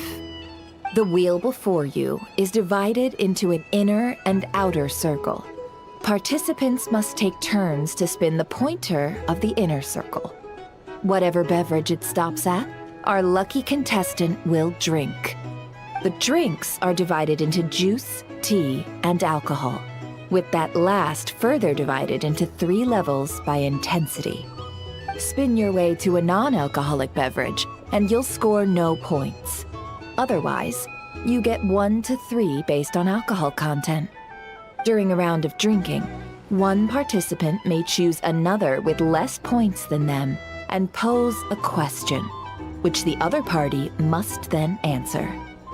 This sounds like it might favor those who score higher, but push your luck and you might not recall any answers you were given the next day. Defeats the purpose, wouldn't you say? And that's why the person mixing the drinks has to take part. You know, just in case they decide to pour heavy, then sit back and watch the show. Not that our newcomer looks like the drinking type. Either way, looks like we're in for a show. Anything you drink will be replenished. And additionally, I have decided to sponsor a grand prize for this grand occasion. A single serving of Dark Horse. What?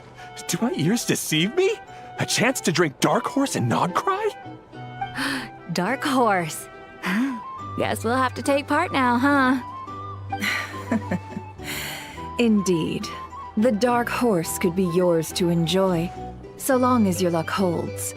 And so long as you can remember its taste the day after. And if our lucky winner can drain the whole serving in one go, they will gain the right to ask everyone a question, regardless of their score. High risk, high reward. That's gotta be some strong alcohol. Now, if there are no other questions, let us begin. Allow me to get the ball rolling. Intensity 3. Looks like I'll have to put my back into it today.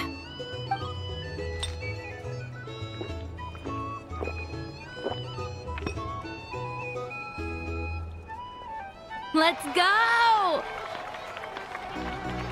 Wow, this is kinda intense. Oh, my turn. All right, man, fess up. You've been making a killing lately. Where's it all been coming from? Hey, bro. I heard you met up with some big shot from the Voynich Guild. Mind introducing me sometime? Ugh. A normal drink, huh? Must be my lucky day. We've reached the final round of the roulette showdown. Let's see who gets the last laugh. I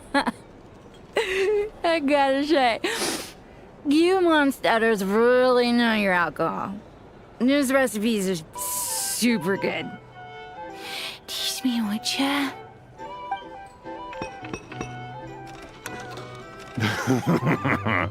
I was wanting to ask about your wife. Your wife.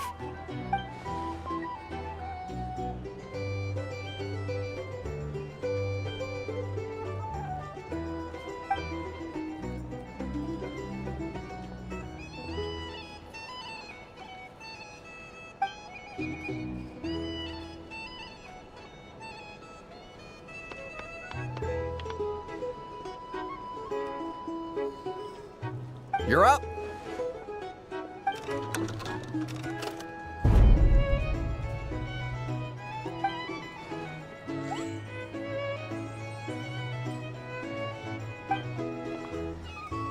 Whoa! New face here just drew the dark horse.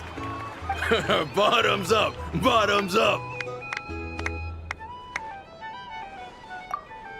Hey, will you be alright? You wanna just give this one to Paimon?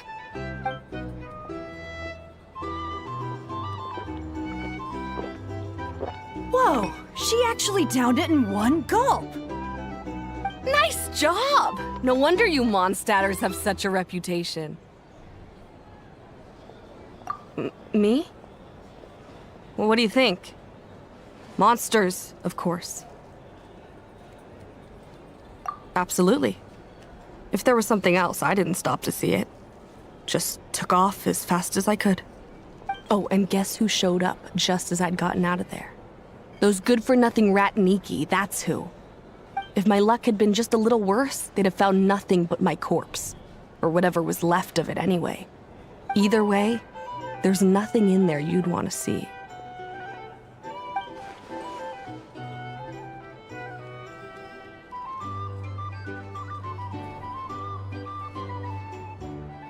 I see some downcast faces.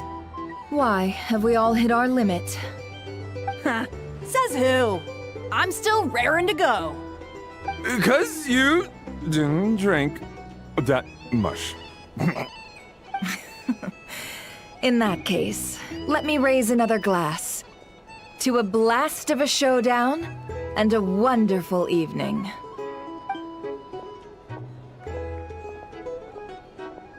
Hello, ma'am. Lady Nefer has ordered a fresh round of drinks. Could you deliver it to her?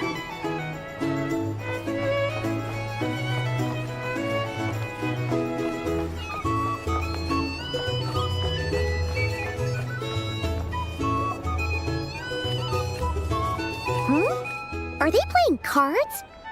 Paimon spies some elemental dice. Same as usual then? One die, 100,000 mora. I'm not here to do business with you. Come now, I've already ordered us drinks. Or are you looking to add another line to your ledger of arrears? Oh, so this is a business deal. So, let's go over this again. One die, 100,000 mora.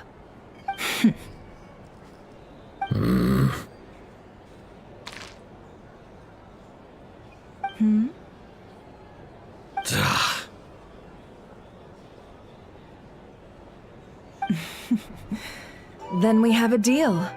Come, you two. Take a seat as well. What are we even doing here? I can give you 3 things. The features of the Wild Hunt, the exact locations where it has appeared, and the intel we've received from the Lightkeepers. The Wild Hunt is in fact a phenomenon linked to abyssal power. Fog and monsters follow in its wake, posing a lethal danger to ordinary people.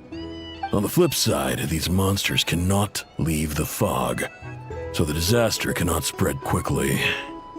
We already know all that. Fair enough. Then I won't beat around the bush.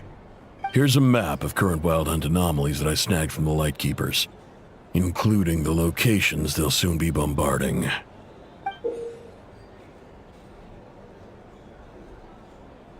That's a lot. We've never seen anything like this either. That's why everyone's so worked up. That's not enough. 4 dice. Cool it, all right? I'm not done. Now, the Lightkeepers don't want you to know this, but weirdly enough, more wild hunt sites have disappeared than their involvement would indicate. Isn't that normal? They're not the only ones fighting the wild hunt after all. Adventurers do that too, and maybe some just go poof by themselves. I'd agree. And really, we've always had a small, stable discrepancy between reported anti-wild hunt ops and anomalies cleared. That variance has become a gulf lately.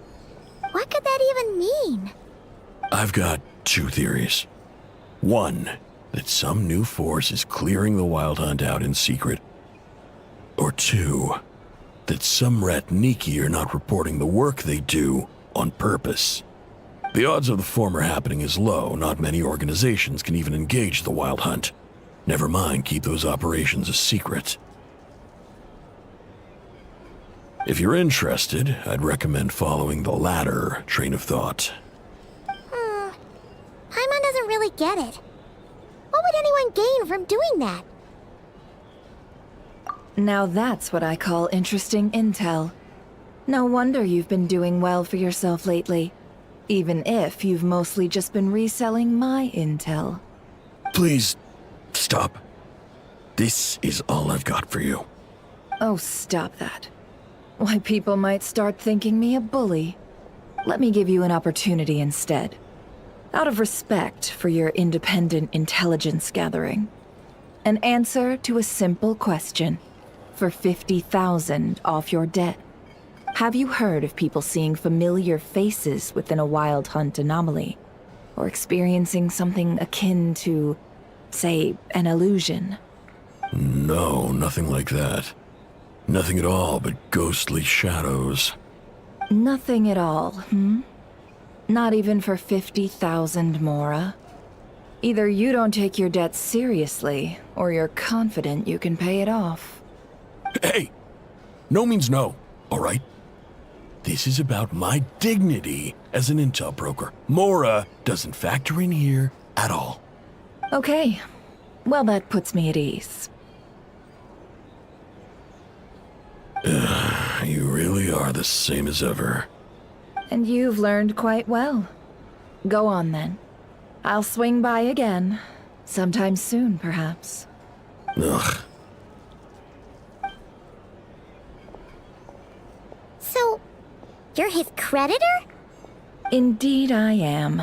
He's resold my intel quite a few times now, pocketing the difference afterwards. Rather dishonest dealing, if I may say so.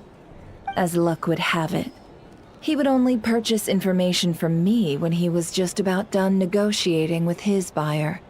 So I arranged a little something just for him. A painful lesson, you might call it. Ooh, that sounds brutal. Oh, I was downright beneficent in charging for that betrayal. It was more about the message, really.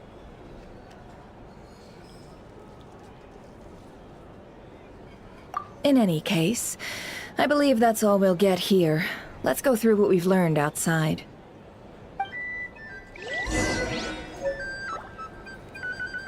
If you're here to sign up with the Fatui, your paperwork is all in order. I just moved here.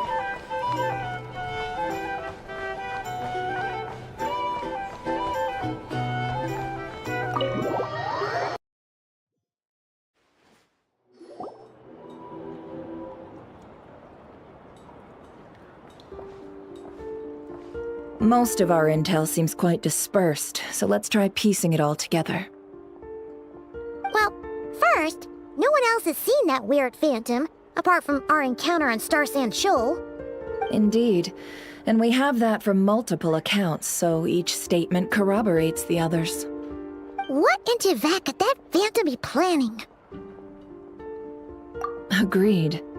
Instances of the wild hunt afflicting Nodcry in general have increased in frequency, but the phenomenon itself hasn't changed much.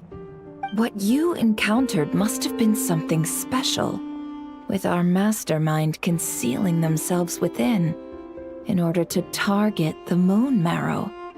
In which case, two questions arise.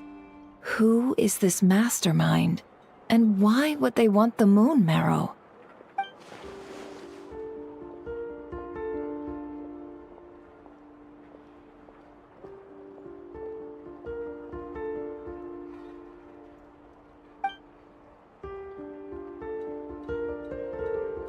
I'll continue investigating along these two lines.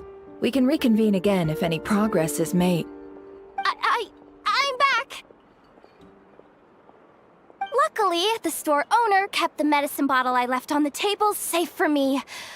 Here you go. Huh. Thanks a bunch, Yehoda. Take a break. You've earned it. Oh no, I've got work to do later. And anyway, isn't the cannon about to go off? I was watching it the whole way back, praying it wouldn't fire. Not until I got back, you know? Again, lucky me. Huh. So you're interested in that big gun? Of course.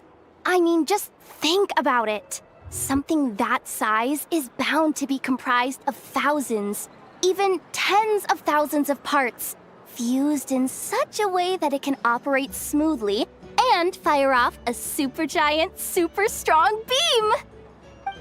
Isn't that just so cool? I mean, miraculous. Like a miracle created through countless careful calculations. It has been a while since the last time it fired. Go on, feel free to go watch. Work can wait for a while. Thanks, boss. Anyway, y'all wanna come? It'll be worth the while and worth your wait. I swear. Might as well. Fruits of our labor and everything, you know? Woohoo! Let's go! Kaboom!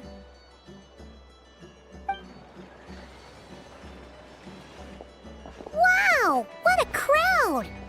People seem pretty excited, too. Just goes to show how big a deal this cannon is, huh?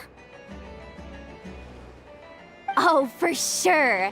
One shot, one kill, problem solved. Simple and practical. Just the way we like it. And even if that wasn't how it worked, just listen to how it roars. If that isn't power, I don't know what is. If only I had that kind of strength. Hey, don't think like that. Your skills and smarts have been a big help to us, too. Really? They think that? Oh, I'll do my best the next time we work together. For sure.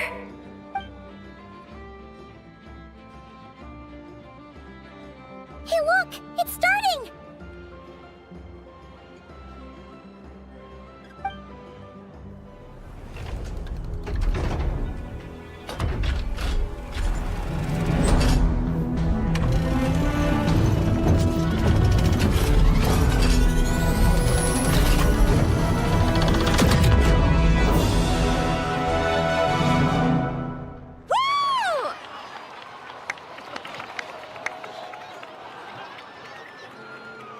Nice one! Finally, all fixed up. Nothing to fear now. Awesome! Felt that one in my bones. Whew. That sure was powerful. And pretty dazzling, too. Guess that's why everyone's been counting on this thing. Surely the wild hunt doesn't stand a chance. I feel so alive right now! Overtime? Ha! It's gonna be a piece of cake! You know, Paimon's been wondering, if you're so interested in machines, why don't you go work for Aino? That's what we call drawing a line between your work and your hobbies. I've got some mechanical talents, sure, but this job I have now, no one can do it but me. Not even Aino or her silly robots. Anyway, gotta go. See you later. Says the person who got salt and medicine mixed up. Looks like the crowd's breaking up as well. Let's head over to Hisi Island. Let's not keep Lauma waiting.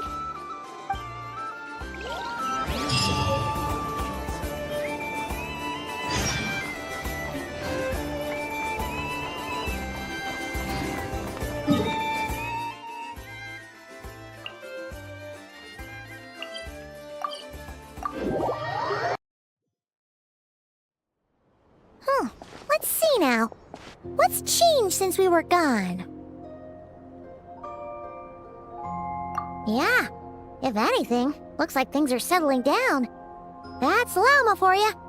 Hey there, Lauma! We're back!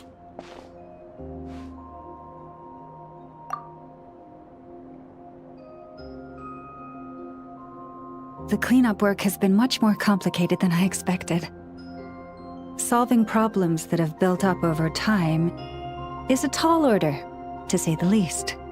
I believe it will take a few weeks more. Fortunately, those who remained appear to have shaken off the initial confusion and are becoming more proactive by the day. It's as if they've finally been forced to come face to face with what their faith actually is. And it's all thanks to you. No, I should have done this a lot sooner. I've been focused on taking care of myself these past few days, so I'm in a good place. And since you're looking after the moon marrow for us, I should be able to help you investigate the truth of the past. Speaking of which, have you heard anything new about that phantom? I've tried asking around, but to no avail. What about you? Oh, we haven't made much progress either. But here's what we've got.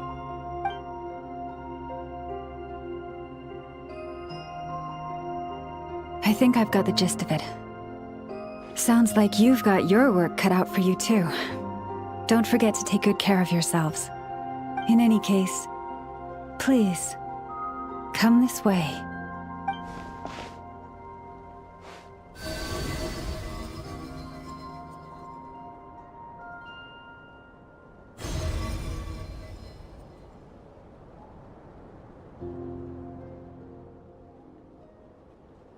What do you see?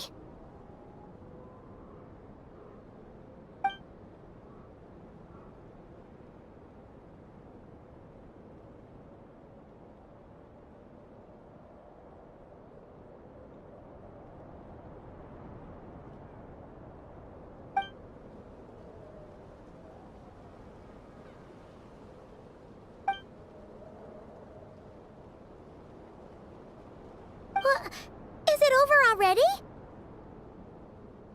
This appears to have occurred a long, long time ago.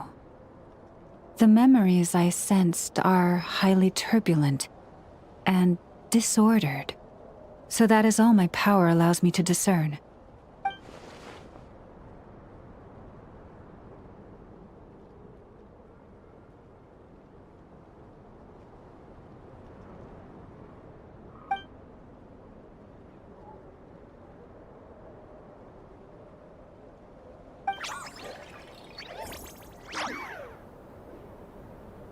Huh? What's the matter?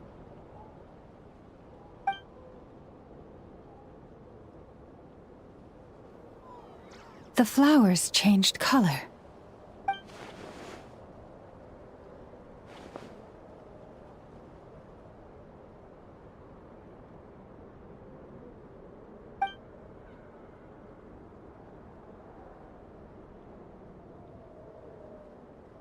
Yeah, we should go see her and see if we can help her in some way.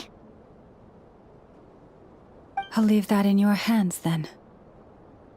Oh wait, here you go. This is the medicine you asked the Curatorium of Secrets to help prepare earlier. Thanks for coming all this way with it. You've been a huge help. Also, if I may, I have a feeling that Kuthar might be able to help you get a more detailed glimpse at the memories about your spaceship. Oh, that's true. She's the Kuthar after all. But we best check if she's doing okay first. See you later then.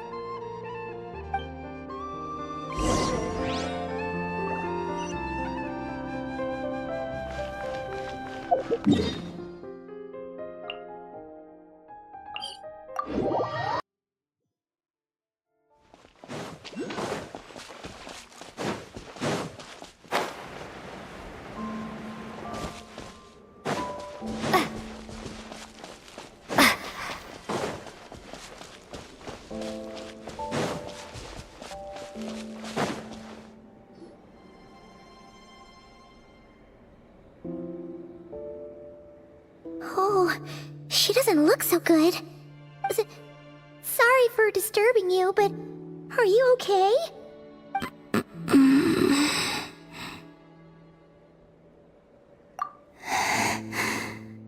Dizzy.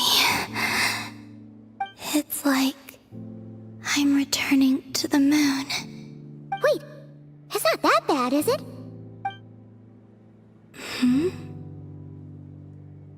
I sense the moon's power within you. We got the moon marrow back from the Fatui. Can it help you in any way? And what do you require this time? Come on, don't even think about that. Right now, you gotta focus on getting better.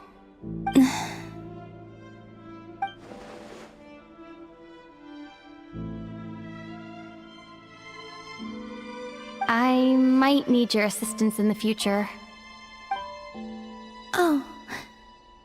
Very well. Give me your hand.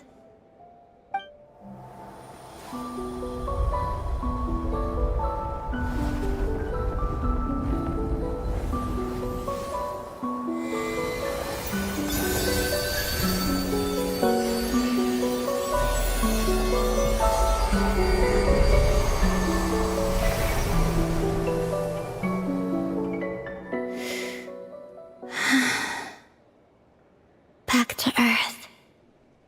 My thanks. Your feet never left the ground. But anyway, feeling any better?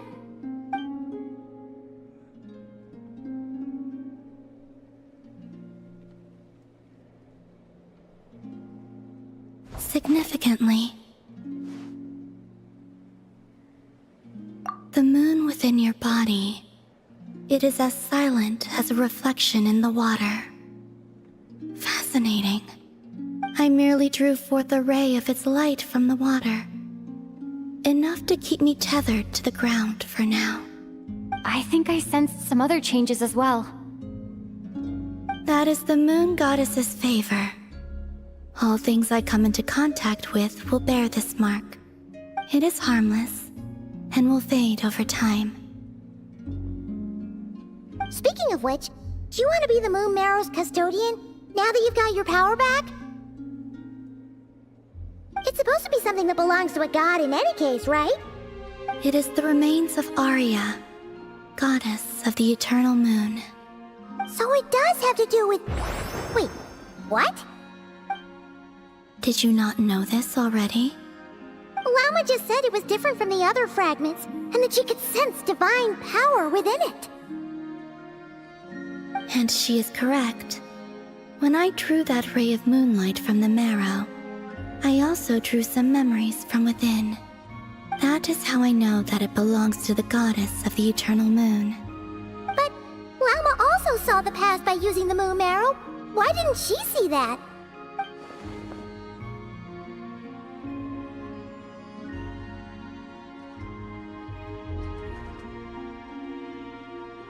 There were once 3 moons in the sky, each belonging to a goddess who ruled over it. But after the War of Funerary Flame, all 3 lay slain, and 2 of the 3 moons were shattered during the conflict. After Arya's death, her power coalesced into this moon marrow. The iridescent moon's remains have never been found. And while the Frost Moon's goddess died herself, her moon was never broken. As the prophecy stated, this moon would birth a new deity sooner or later. The entity the Frost Moon Scions call the Kujar. I can sense that my power belongs to the Frost Moon, but it lies beyond the false sky, too distant from me. Forget controlling it. Sensing it alone requires immense effort. Oh, wait, let Paimon count this up. We have the Eternal Moon's Marrow with us. No one can find the iridescent moons. Does that mean you have the Frost Moon's Marrow inside you then? No. It can only form after the moon goddess is dead. Consider it a form of energy core. You may as well ask if there are rocks on the moon. Oh, so you're saying that you represent the Frost Moon's power, right? Yes. Now, a god with a gnosis is named an Archon. Since you bear the moon marrow, does that make you a moon goddess? You do not wish to become one? That's not really the problem here. Also, why are you so eager to pass that title on to someone else? Anyway, never mind this becoming a moon goddess stuff for now. We're asking if we should return this moon marrow to you. I do not desire it. Huh? Nor does it desire to come to me. And what does that mean? When I came into contact with its power, I sensed a kind of rejection. I can only guess that this is because I, too, am a moon goddess. Two moons will not rise at the same time, let alone consume one another. Guess it's stuck with me for now then. You sure that's gonna be okay? Lauma did say that you've hidden its power well, but the damselette sensed it just fine. And it's the wild hunt we're dealing with here, not some run-of-the-mill enemy. If it detects the marrow... The wild hunt? You speak of that phenomenon as if you were describing a person. Well, it sure looks like there's a person behind it all. Someone with a super clear goal, too. They've been after the moon marrow non-stop. That seems to ring a bell. Huh? Does it really? My colleagues used to mention someone, back when I was still with the Fatui. He hailed from Conria, gaining abyssal power during the Cataclysm, and he had a consuming fixation on the moons. Conria? Well, we don't know if the phantom we saw has anything to do with that, but the details kind of match. What was his name? I only know what others called him. The Rerir of Solnari. Huh. There was that title too. Yes. Wait a second. Dane mentioned him, didn't he? Does that mean that our enemy is Rerir, one of the 5? Huh? If that was the case, surely he'd be stronger than this, though. I have heard that he disappeared not long after the Cataclysm. But when I asked my colleagues where he went, they replied, "Do you really not know?" Why would they say that?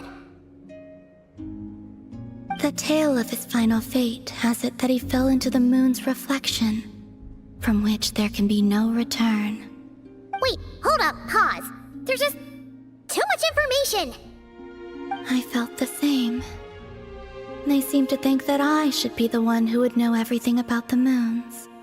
But as I said, my prologue lies beyond the false skies.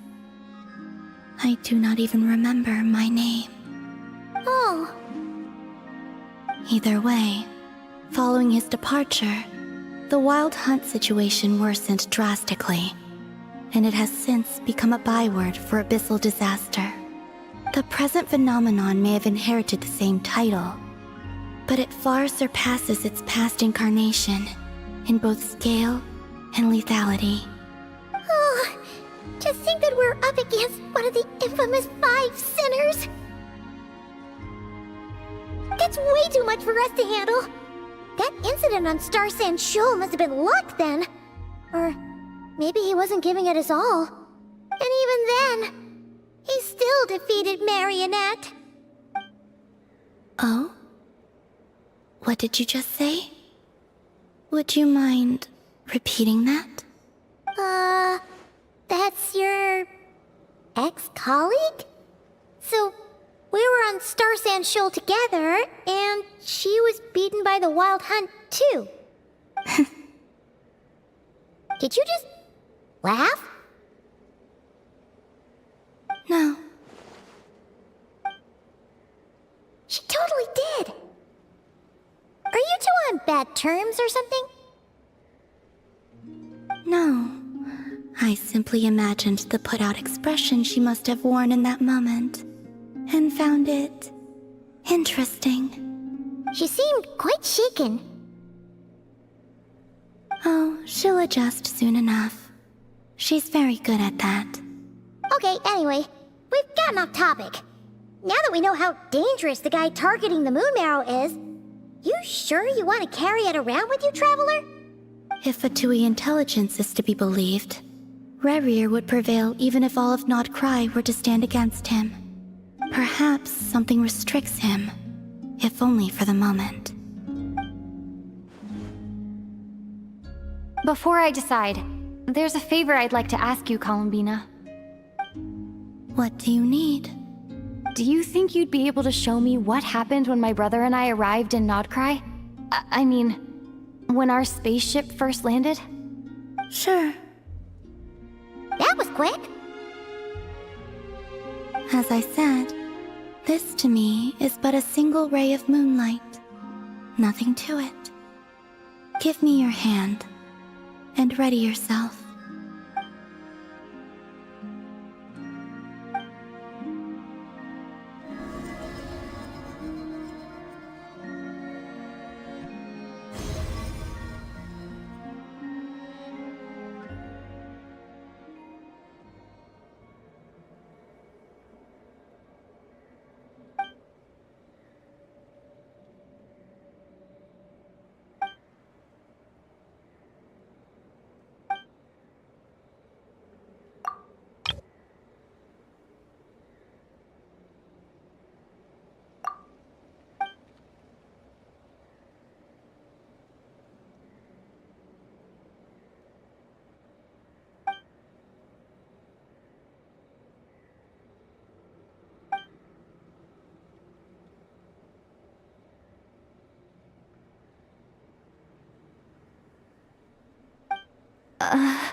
Where is this? Lumine, come on, we have to leave this place! What? Hey, are you okay? Our spaceship. A long, long time passed after we landed. No one left the ship during that time. But Ether found me from outside of it somehow. Huh? How would that even be possible? I don't know. The secrets within memories are like cookie crumbs. Take a bite, and they go everywhere.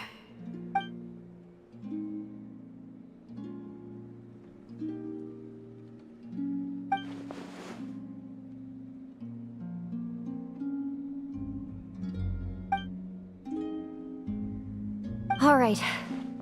I'll keep the moon marrow with me. Well, if you say so. Paimon can't stop you, but still.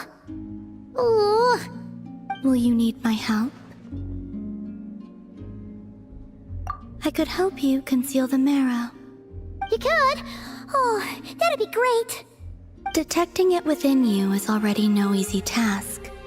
But I can teach you to further conceal its presence using Kuvaki.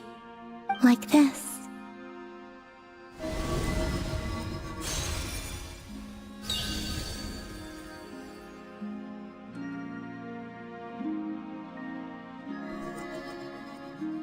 Ooh, looks like a shield.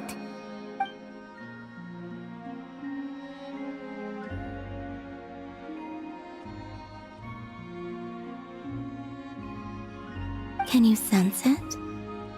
Now, try to maintain it. You learn quickly. Huh. Looks pretty sturdy.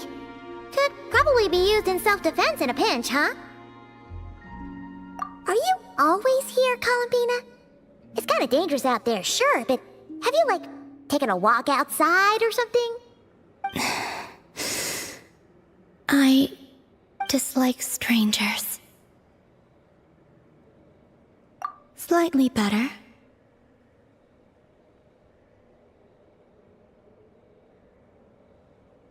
Yeah, the Frost Moon Scions have changed since you last saw them. Who knows? You might actually like them. I will consider it. She seems kind of tired. Either way, thanks for agreeing to help us. It wasn't much. The flowers here. They like guests like you.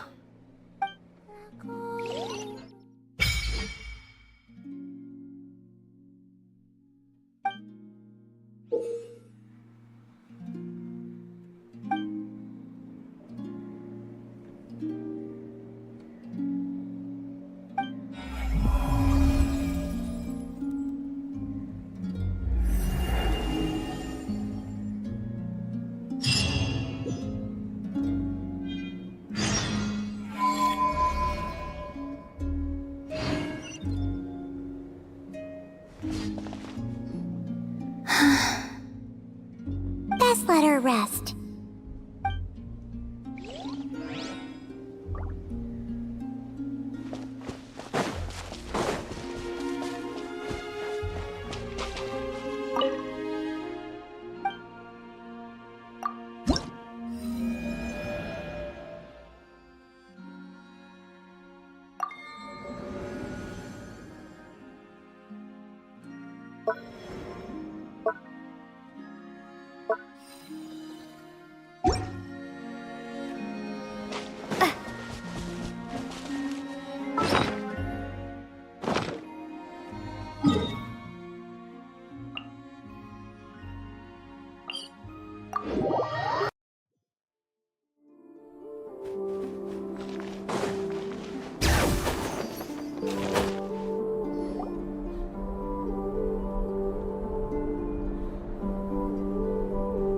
The Rerir of Solnari.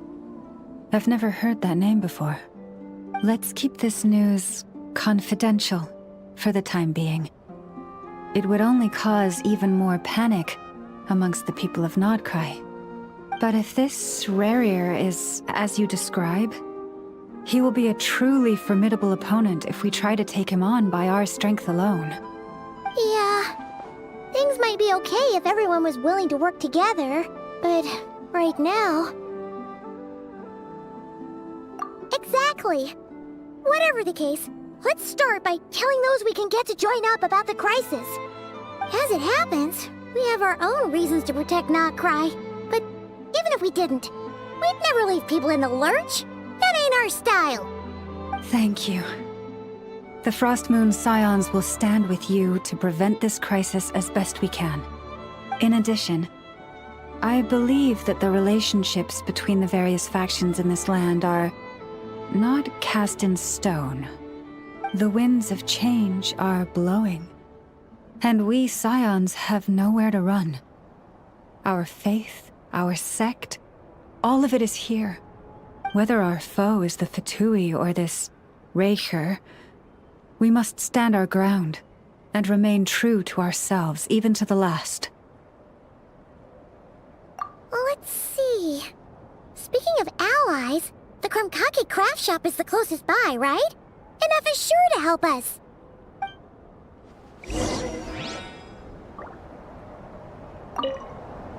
The wind blows stronger.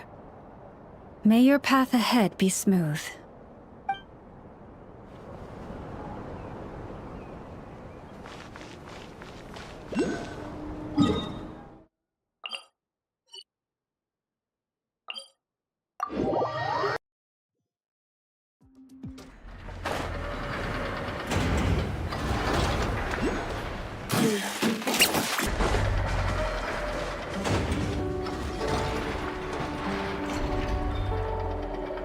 Friendly approach detected. We meet again. Listen, listen! We've got updates on the wild hunt situation.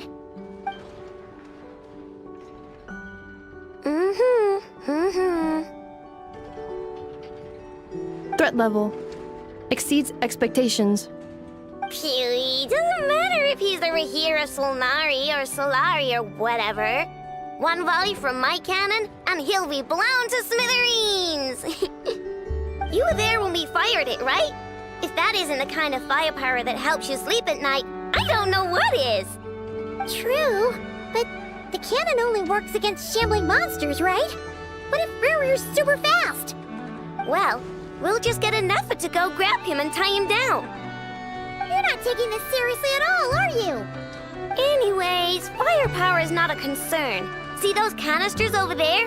That's all concentrated Kuvaki, which we'll be shipping to Nasha Town. More than enough ammo in there to blast that Fatui research facility to bits in a single shot. You sure have been looking forward to this battle, huh? Of course! This is gonna be the shot that shocks the world. All of Nogcry, heck, all of Snezhnaya will know my name once we're through. Sure, travel safe. I know. There remains intel left unshared. Oh, right. Yeah. Since you're investigating the wild hunt, something pretty weird's happened in Nasha Town. Should probably watch out for that once you're back. Remember that Sosi guy? The Ratnik in charge of firing the cannon? He's been found dead in their organization's offices. Wait, what? Didn't we just see him, like, half a day ago? Yeah, it's still new news. So not many people are in the know. We were only informed because we'd worked together closely. And even then, only just now. I'll send Anafa over to Nashi Town with some flowers later. Oh, he seemed like a good guy. Didn't put on any airs despite being a superior officer either. The data concurs. This gentleman appears to have been one of the most accomplished amongst the Lightkeeper's sergeant majors. His character has also received commendation. Most would have lacked the motivation to fatally attack him. Oh, that makes it even worse. Hey! What do you mean, actually? Either way, I'm not clued in on the details. Only Ratniki have been allowed on site to investigate the scene. You'll have to find some way in if you want to check it out for yourselves. Got it. Let's go then. You coming along, Anafa? My tasks are incomplete. The last few batches of ammunition must be randomly inspected. You go ahead. All right. We'll see you later.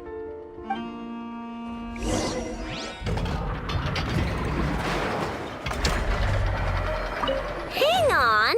Weren't you supposed to bring me some candy? You said you would. Sorry, but things happened kind of suddenly, so... Batch inspection complete. Approved. Next up. Hang on! Weren't you supposed to bring me some candy? You sorry, but things happened kind of suddenly, so...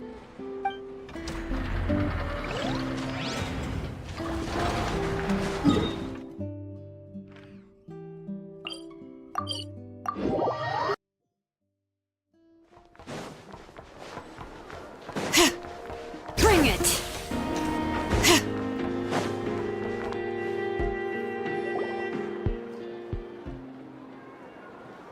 This must be it. Oh, doesn't look like there's any chance of us getting in with that Ratnik guarding the door, though. Should we go speak to the guard first? Might as well try squeezing blood from a stone. Ah! Never! When did you... I came over to take a look as soon as I received the news just now. Aino told you about this then? Before we start, shall we see if we've made the same guess? Indeed. Quicker than we thought as well. Keep your eyes peeled for any clues once we get in. No need to jump to conclusions. But how are we supposed to get in at all? Just follow me.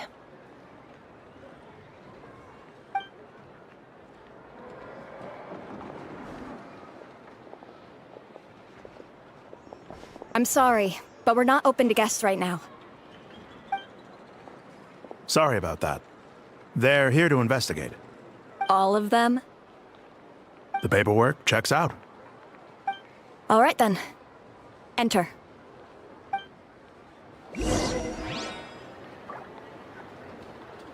For now, please keep the current situation confidential.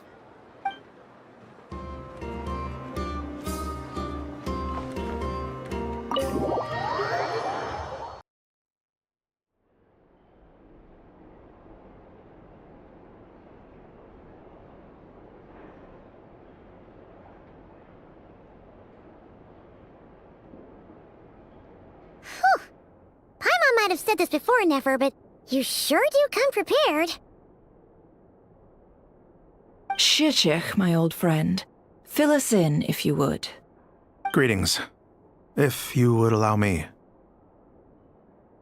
The murder happened not long ago. The Sergeant Major was killed by a single piercing strike from a polearm.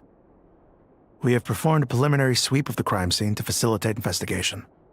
No obvious signs of a violent struggle. No damaged doors or windows. The culprit must have used some other means to enter the room unopposed before performing the deed. Entering unopposed? So, do you think there's a chance that the culprit would usually have right of entry?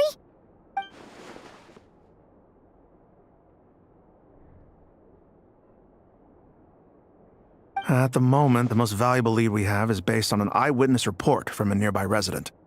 Specifically, that Flint's was seen entering and leaving this place in the time period when the crime most likely occurred. Flint's? We have tried to contact him, but he has not replied. Very odd indeed. So, he's the prime suspect right now, right? To be honest, I'm not particularly inclined to believe that this was an inside job. Flint's can come across a bit eccentric, but he does well in missions on the whole. He also had no disagreements with the Sergeant Major that we know of. So he lacks the motive to commit such a terrible crime. But neither the eyewitness report nor the nature of the fatal wound itself are in his favor. So we are looking for him at present. Looks like there's not much else to dig up here. Let's go outside and discuss what we've seen.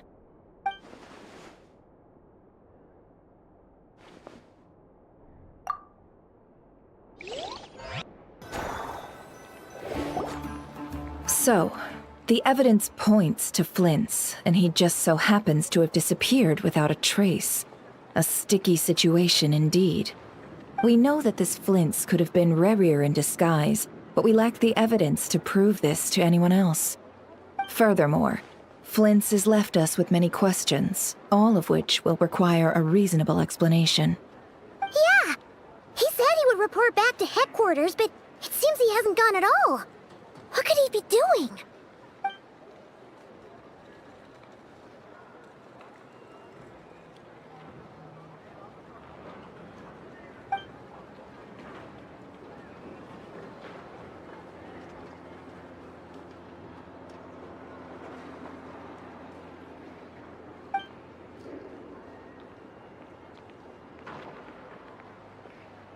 Let's approach the issue this way. First, we must determine our culprit.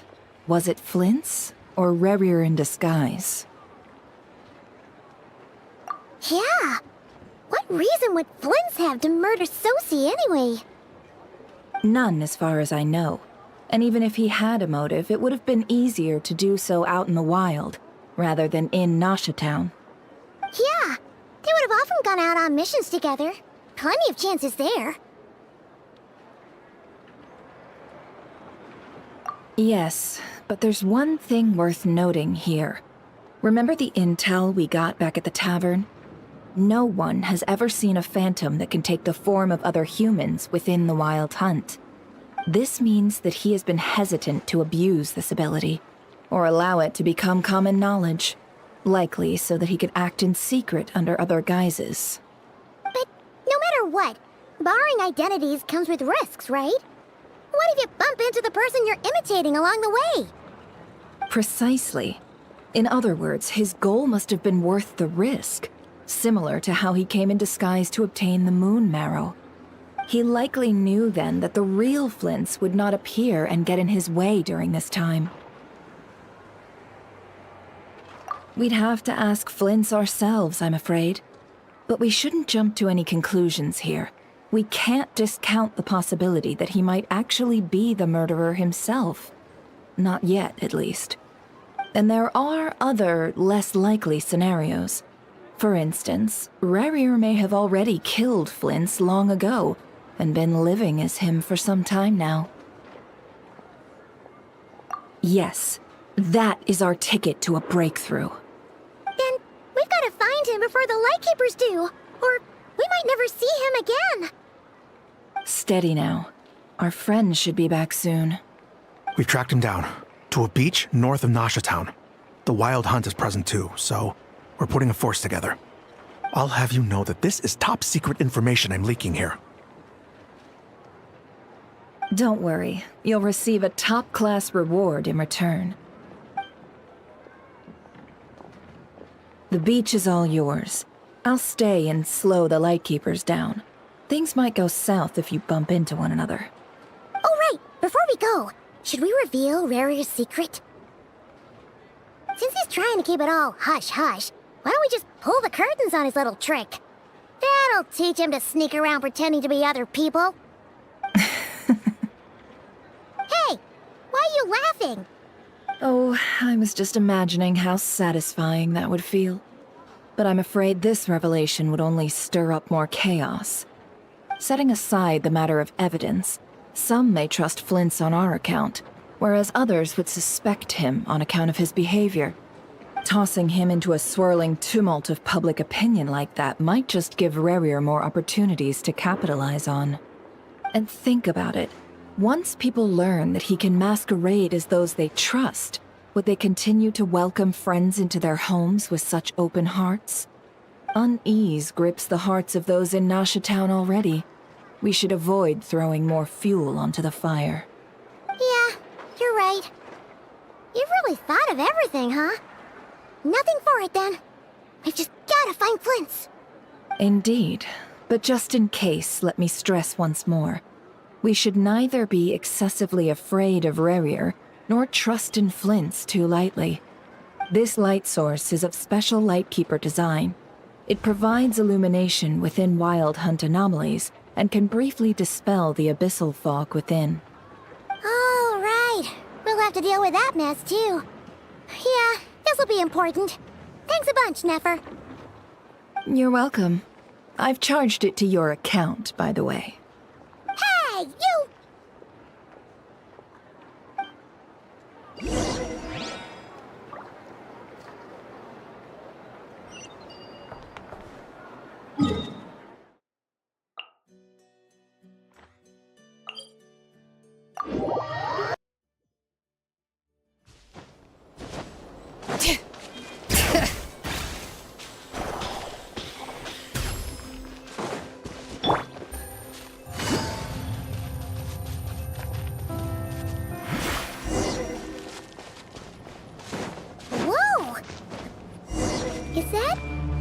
Lightkeeper's lantern? Is there someone up ahead? Come on, let's go see! Will at last part ways. Monsters!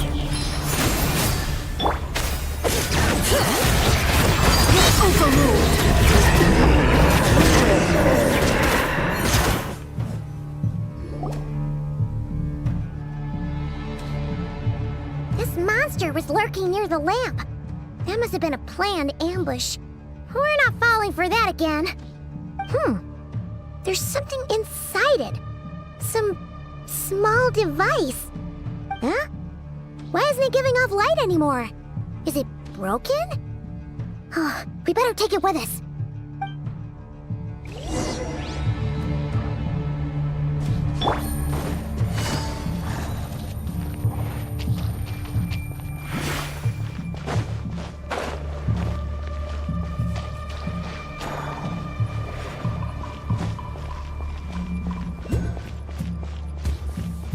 Is someone there?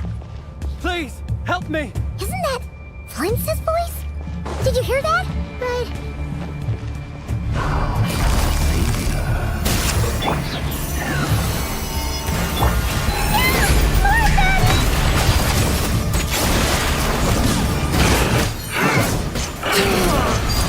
Transfixed! Take it easy.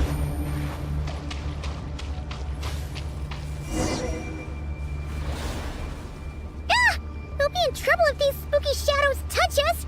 Quick, use the lantern!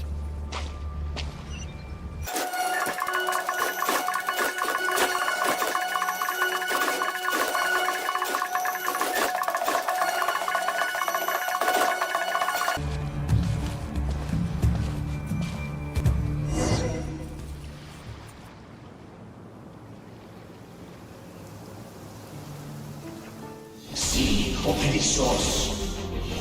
Sí, oeros. Yamalun effective for Kalun. Inni observum natusinin to send me kistul.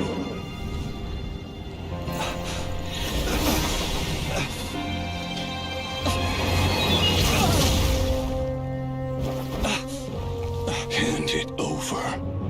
That was mine from the first. Tutonine torai desnevite. You're a fool. You again.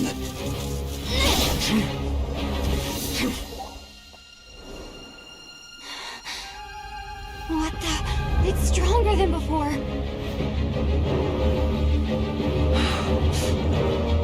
Lantern now!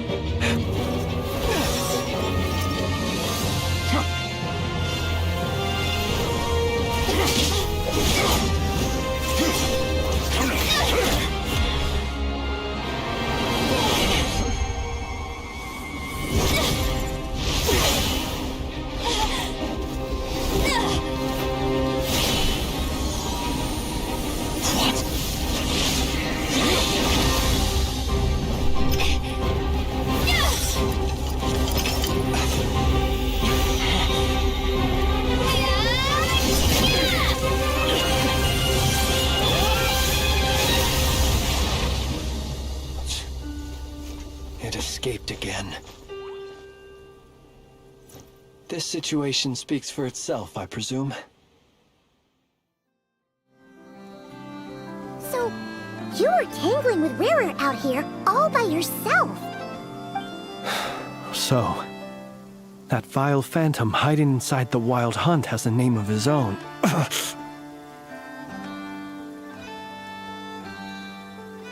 Yeah, you don't look so good.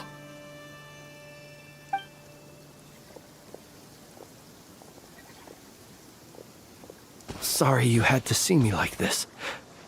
All the same, you have my sincere thanks for your aid. To think you had the power to so easily cleanse the filth staining the lantern, which tormented me so. Might I ask what magic that was? Or whose pupil you are? I believe I might have saved some face had I mastered just a fraction of such abilities. And an enviable constitution it is. A pity that such abilities cannot be acquired. Why did abyssal power just burst out of your lantern anyway? That is a long story. Many moons ago, when on Wild Hunt clearance duty, I shattered one of its cores only for a special crystalline object to fall out. I sensed a power surging within it that was at once familiar yet strangely illusory. I freely confess to being an avid collector of ancient gems, coins, and other curios. And curiosity it was that had me store this crystal inside my lantern.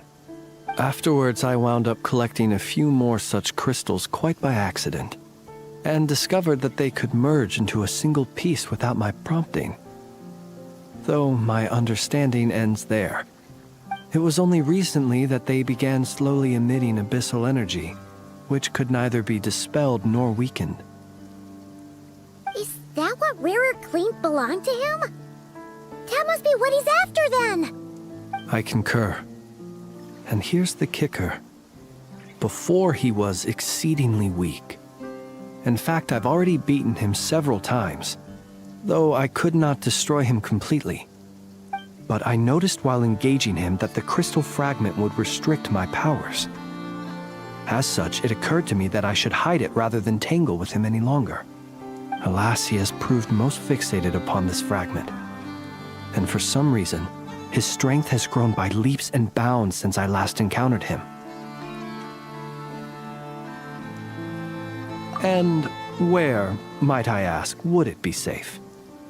Or do you think it wiser I threw it away? Were our places switched, would you discard it, knowing that its perilous might was beyond your ability to counteract, yet capable of causing greater harm should it lie beyond your grasp? Yeah, throwing it away would mean giving the bad guy what he wants. But exposing yourself to its corrosion and growing weaker by the day, that sounds super dangerous too. Only those who shoulder risks are qualified to welcome in the turning of the tide. Those who flee when troubles come are nothing more than deserters. Though I shan't deny that I have your fortuitous arrival and most outstanding assistance to thank for my continued ability to speak such platitudes. Either way, it seems this fragment is now utterly still. That must have made it useless to Rerir. I doubt he would have retreated so readily otherwise. I imagine this wasn't the only reason you came looking for me, though? Well, no, but...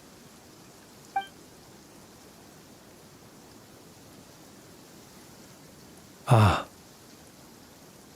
I see. To use the Lightkeepers to find me, I suspect. I did not inform anyone of my true whereabouts, so he should have had more difficulty tracking me down. They alone have the ability to quickly pinpoint my position. Our Sergeant Major has a Kuvaki-powered device that can be used to detect others who bear a lantern. They usually don't pay my whereabouts much mind unless they absolutely must find me. You mean this thing? Yes. Where did you pick this up? We found it inside a lantern when we first charged into the Wild Hunt anomaly. It must belong to a Ratnik dispatched to investigate the area, who, it seems, dropped everything and fled the moment they saw the Wild Hunt massing to strike. Well, at least they're not dead. Guess it's not surprising how they found you so fast, then. But if Rerir could have shapeshifted into Sosi, why didn't he just use that Kuvaki device to find you himself? Were he to use it, that device would likely fail to act as it should, owing to abyssal interference. Ah, guess that explains it. So not only is this Rerir ruthless, but a purveyor of dirty tricks, too. You might not be familiar with Sergeant Major Sosi, but he put his heart and soul into every mission. Our deployments are subject to orders from headquarters, and his orders were to be stationed long-term in Nasha Town. As such, he was very seldom able to go back and visit his family. He worked so hard, seeking to produce excellent results that might convince them to transfer him out. Oh. But every year they would say, "Wait a little longer. Wait a little longer." He often wondered if it was because he was lacking somehow. In truth, everyone had nothing but the highest praise for him. But good work does not always lead to good outcomes. The higher-ups would think, he's doing great where he is. Let him stay there forever. A most convenient choice for them, at least. Whereas his subordinates would think, wouldn't it be a shame if we were to lose such a talented, easygoing boss? So he waited. And he waited. until the world closed its eyes in the depths of the night, and a lantern was slowly lit for him alone, that no one could see.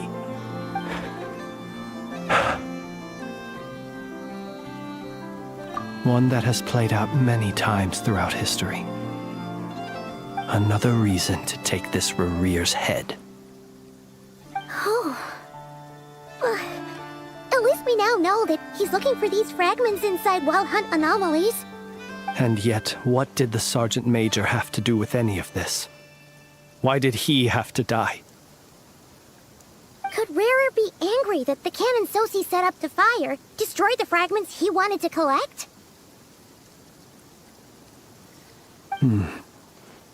Could you take me to the scene of the crime? We shall just have to exercise some discretion then. Come on. Let us be on our way.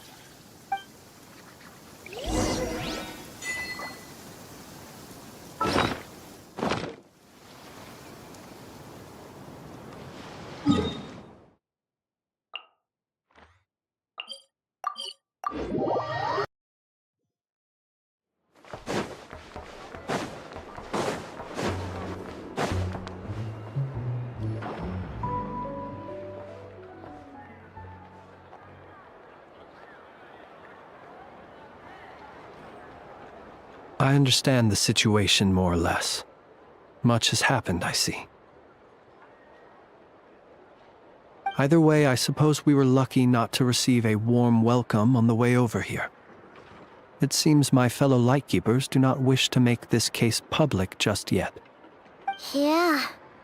Guess Nasha Town's already been enough of a mess lately. Let's stop here. Any further and the Ratniki might detect us. Since you two can enter, I'll have to request that you kindly pick me up once you're inside. Oh? And how are we supposed to do that? You'll know when the time comes. See you later.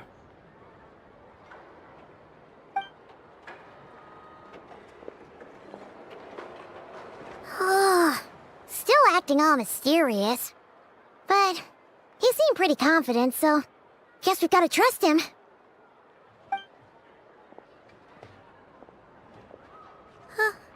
Hello? Ah, you're the special assistants for this investigation, right? Yep, that's us. Well, you're just in time. We're basically done investigating the crime scene. All that's left is to finish writing up some records. Then properly dispose of Sergeant Major Sosi's remains.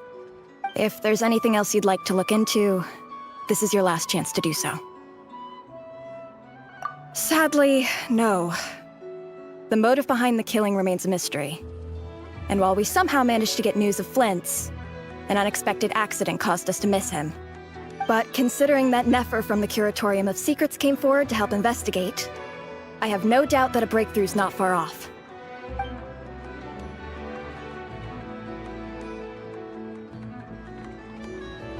We'll do our part too.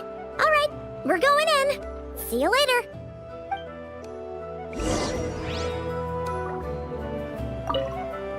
For now, please keep the current situation confidential.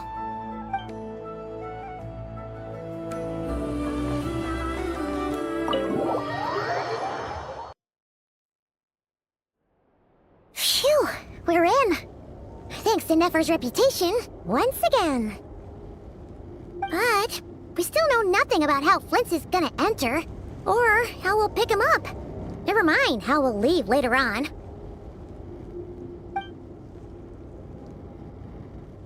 Something the matter?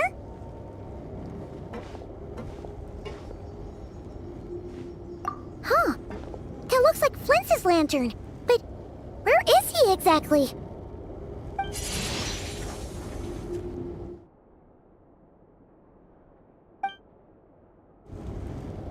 Well, we've got the lantern. What now?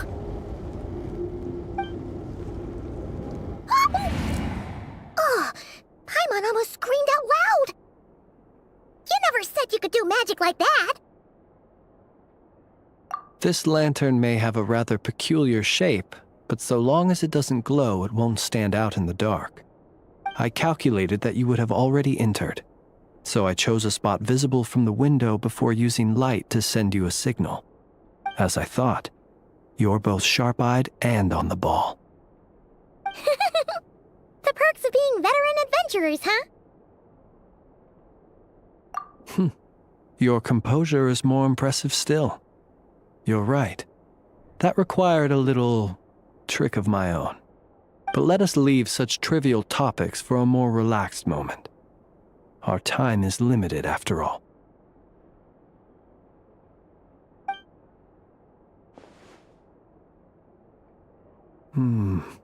Just as I thought. Come, try sensing it yourself.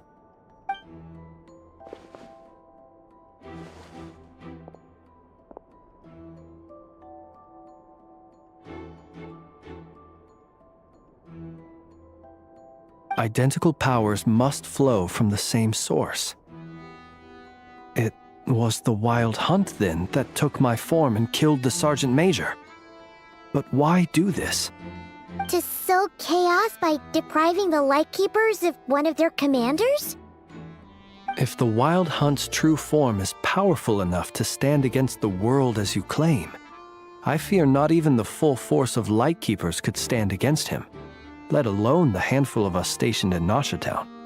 He would have no reason whatsoever to pick quarrels with individual ants. Let's look again more closely. We must leave no stone unturned. Well, that makes things simpler. In that case, allow me to disturb the fallen. May the ghost flame guide your spirit. May you rest in peace.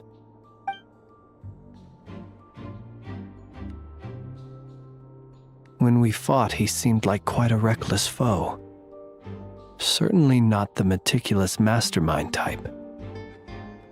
Yet here we are, grappling with this enigma he has left us. Oh, if we can't get any leads, we might have to go back and find Nefer. Oh, the longer we're stuck here, the likelier he is to achieve his goal. Ugh, this is so frustrating!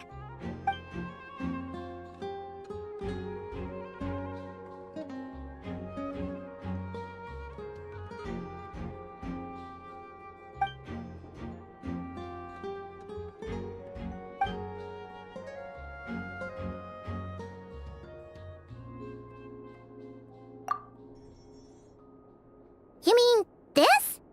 I'm not well versed in machinery, but that means his mechanical arm is malfunctioning, right?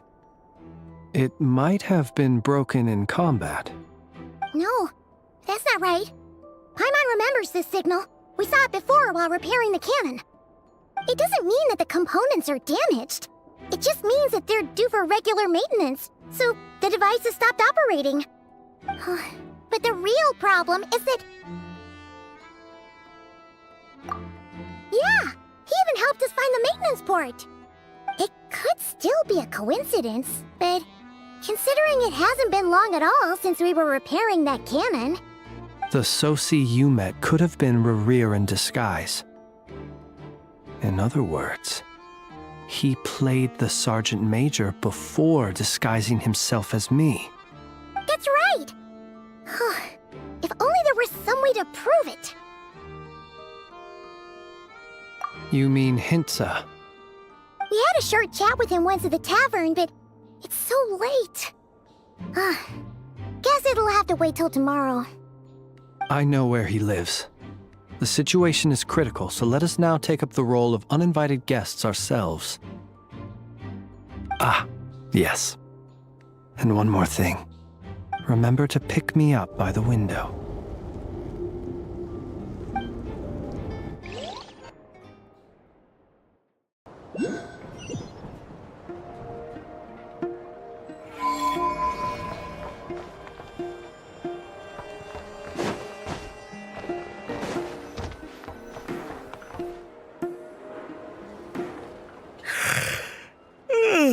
Oh, it's you two. And Flint's. Given the hour, I guess it must be an emergency. It is indeed. Our sincerest apologies for interrupting your rest.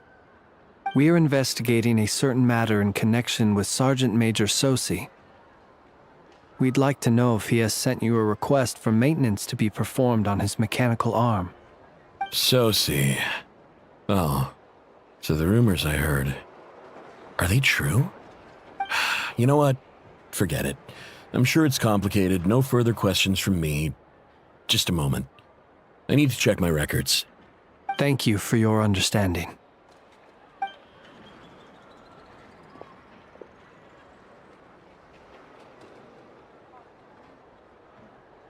Got it.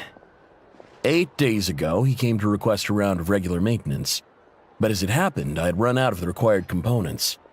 His mechanical arm is especially sophisticated, having been designed by Aino personally. The parts, too, could only be made by her. As such, they usually take several days to arrive. In fact, this time, he even asked me if we could push his request forward. And I understood, completely. Not being able to use your hand, that's rough for anyone. But even more so if your job involves fighting out in the wild. So I did my best to convince Aino to rush the job. And eventually, the parts arrived. 3 days ago, if I remember correctly. I sent word to the Lightkeepers immediately, but he never showed up. I assumed he was just out on some mission or other. What's with those faces? Everything all right? You've provided us with some very crucial information, Hintsa. You have our thanks. We can't make everything public yet, but once our investigation is complete, I will return to thank you and provide an explanation on behalf of all the Lightkeepers. No worries. Just glad I could help. Thanks. Good night. Good night. Hope the investigation goes well.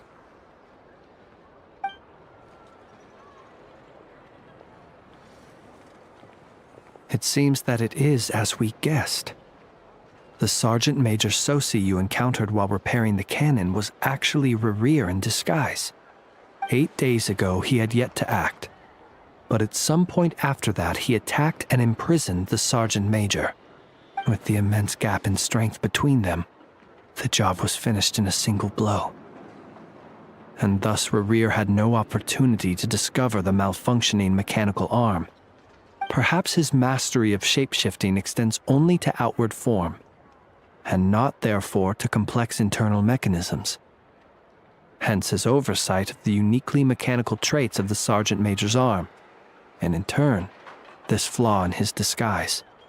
You're saying he thought no one would realize his mechanical arm was actually made of some kind of black muck on the inside, so long as it worked, right? Still seems like there's a lot of guesswork involved here, but it mostly makes sense. This also has me stumped for the moment. The cannon has always been used to destroy the wild hunt, and it works as intended. But how would that help Rerir exactly? Assuming he plans to collect the fragments within wild hunt anomalies, firing the cannon works against him, since it would blast those fragments to smithereens. So we solved one mystery, only to dig up another. Whew. This is getting Paimon kind of down. And sleepy too. Yes, I'd say it is high time we took a break. Seems like there's a lot left to investigate. We'll have to fight Rerir eventually. And we'll do a poor job if we're not well rested.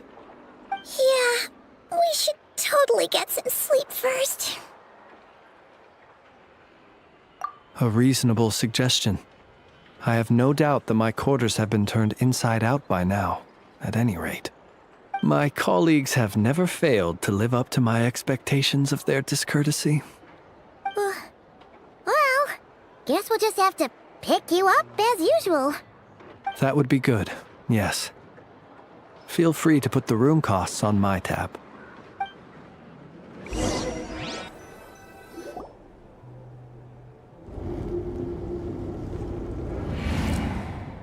Phew, back inside. We can finally take a breather. Okay, Paimon. In and out. I suppose we could all take a moment to unwind. As I recall, our first meeting took place not far from here. Ah, the nostalgia. Had you already sensed the unique power within my lantern at that time? I see. Words truly do fail to capture your superlative insight. Fortunate then that abyssal energy was only leaking from the fragment in minuscule amounts when we first met. Or I might have been in for a real interrogation. Yeah, hard to say how that would have played out. We've had a whole bunch of unpleasant run-ins with the Abyss. You mean to ask why I'm going this far to oppose him? Well, as a light keeper, I'd say I'm simply doing my job.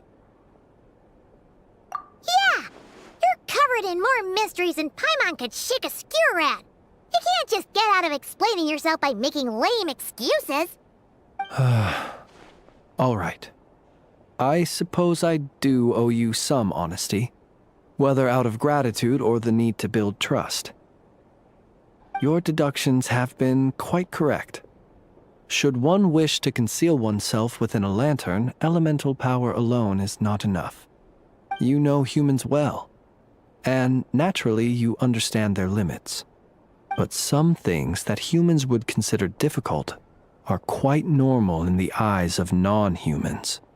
So, you mean you're one of the latter? Have you heard of how Snezhnaya was once the realm of the Fae? This race is no longer of any importance, but they still exist, as evidenced by the fact that I am standing before you. We've heard some scattered legends, but that's all Paimon thought there was to it.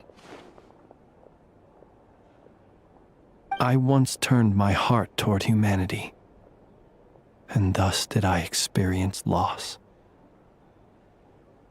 I once labored and did much, and put an end to my tale with my own hands.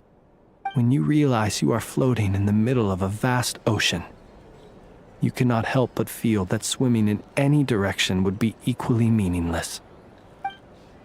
Would it not be better, then, to simply sink? But before I could sink to truly lightless depths, chance had it that I should be awakened by a band of Ratniki. They were facing a horde of abyssal monsters, and could not last against such a disparity in strength. Yet none fled. Those who dwell in darkness for long enough become exceedingly sensitive to all light. And the first light I saw upon awakening was that which shone from their eyes. Is that why you chose to help them? Perhaps I was moved by their valor. Perhaps I simply saw my past self in them, and was moved to action for the first time in a long, long while. But I was freshly awoken, and my powers were limited. I could not prevent casualties altogether. The survivors and I buried the fallen heroes. That was the origin of the final night cemetery. Well, not exactly. I was just more familiar with them, so joining up seemed the most convenient way to experience human life. Doesn't sound too believable. Well, I believe it. Besides, I'm well past the age when one might believe in things that must be done. Nonetheless, there are still some things I will not allow to happen. The chaos that Rerir has been stirring up is one of them. Tomorrow I shall go and check our records to see if I can find any connection between the Wild Hunt, Rerir, and the Canon. Will you need us to get you where you need to be? Oh, I'll be fine. I keep a backup copy at my residence in case of emergencies. Can you even go back there right now? Won't there be Ratniki watching it? Thanks for the reminder. I believe they'll have checked my place, but they won't have stayed. All things are ranked according to their priority, and we lack the manpower for such an open-ended stakeout. And even if someone is waiting, I have ways around that. I am the master of my own house, after all. All right then, we'll trust you. We sure ended up chatting for a while, huh? I'm super tired now. But, you know, feels like we can breathe easier, now that we know you better. I didn't take you for the cautious sort. Anyway, I hope you'll help me keep this a secret. I'd prefer others not to know about my past unless strictly necessary. Nor do I want to attract more trouble on account of being a fae. Paimon's lips are sealed too. All right. Thanks again for your help. Good night, you two. Finally, we can rest. Let's go get some sleep. There's tons to do tomorrow.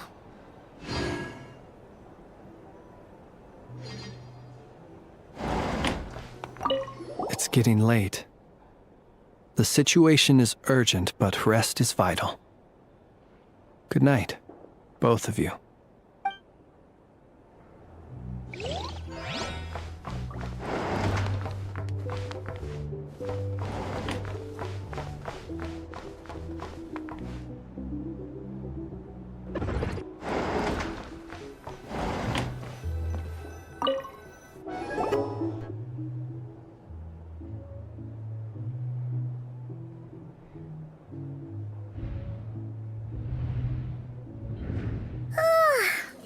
Noise! What's going on this time?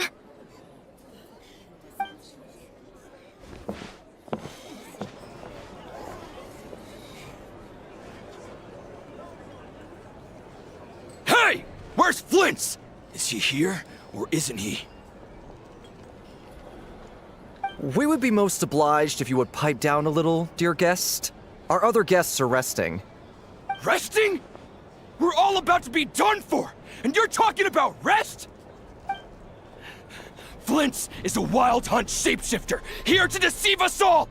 If we don't get rid of him now, there'll be no end to this! You'd better give him up. If anything happens, your business here is done for. You want that, huh? Or are you in cahoots with him? You with the wild hunt too, huh? What happened? Did something leak out? But we were so careful last night. How did anyone see us?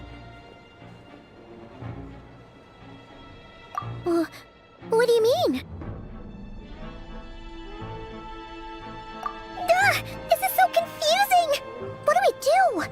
These people are no match for Flint's, but they're super heated right now. It's not like all the unusual stuff about him will make it any easier to explain either. Okay! Hey! Let us in now! My apologies. My apologies. Hold on! Calm down, everyone! What in Tevat is the meaning of this racket? Are you intent on depriving both the Voynich Guild and the Curatorium of Secrets of even a moment's rest? Boss, do we really have to entertain people who don't respect the rules? Call a few of your boys and have them thrown out. And what hole did you crawl out of? A watering hole, of course. The one you've just disturbed. A place to get a moment's respite from all the recent unhappiness, and to escape from all this talk of the wild hunt, or strange ghosts and phantoms. Who'd have guessed people like you would come bursting in, shrieking louder than any ghoul? This is a matter of utmost importance. We've got solid evidence. All we need now is to confront Flint's face to face. Exactly.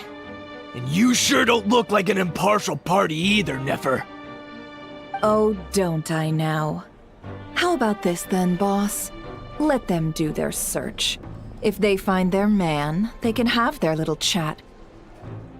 But if they don't, then they owe everyone here an apology, as well as compensation for all the racket they've caused. Wait, it's... All right. I suppose that's the only way. If we don't let them in now, they'll be back sooner or later.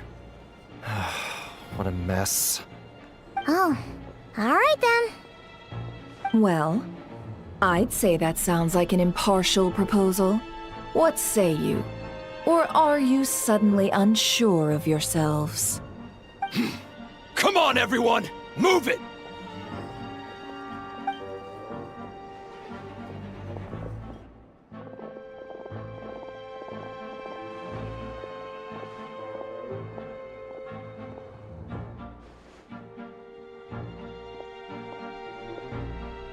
No sign of Flint. But how can that be? Hasn't he always stayed here? Done searching, are we? Guess it's time to uphold your end of the bargain, huh?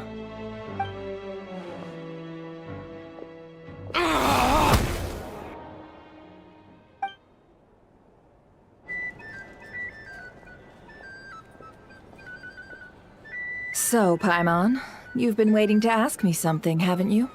Yeah, how did they even find us here?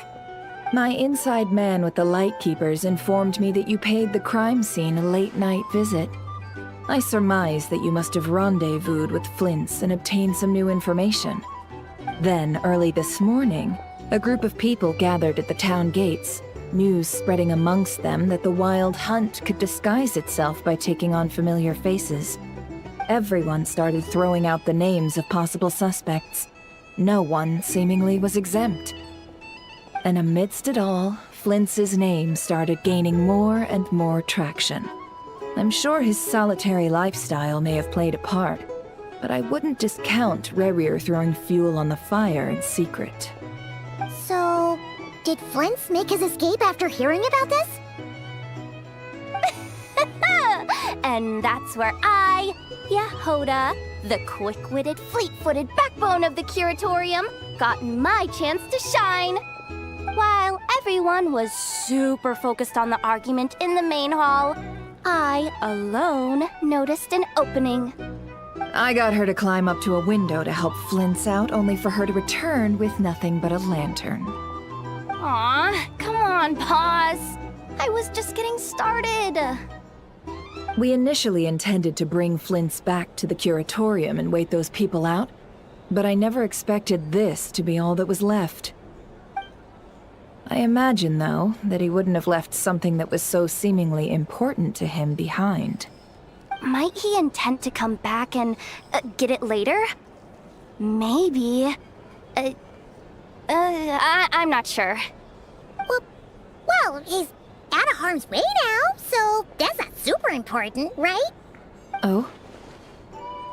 What Paimon means to say is, we've got lots of new intel to share.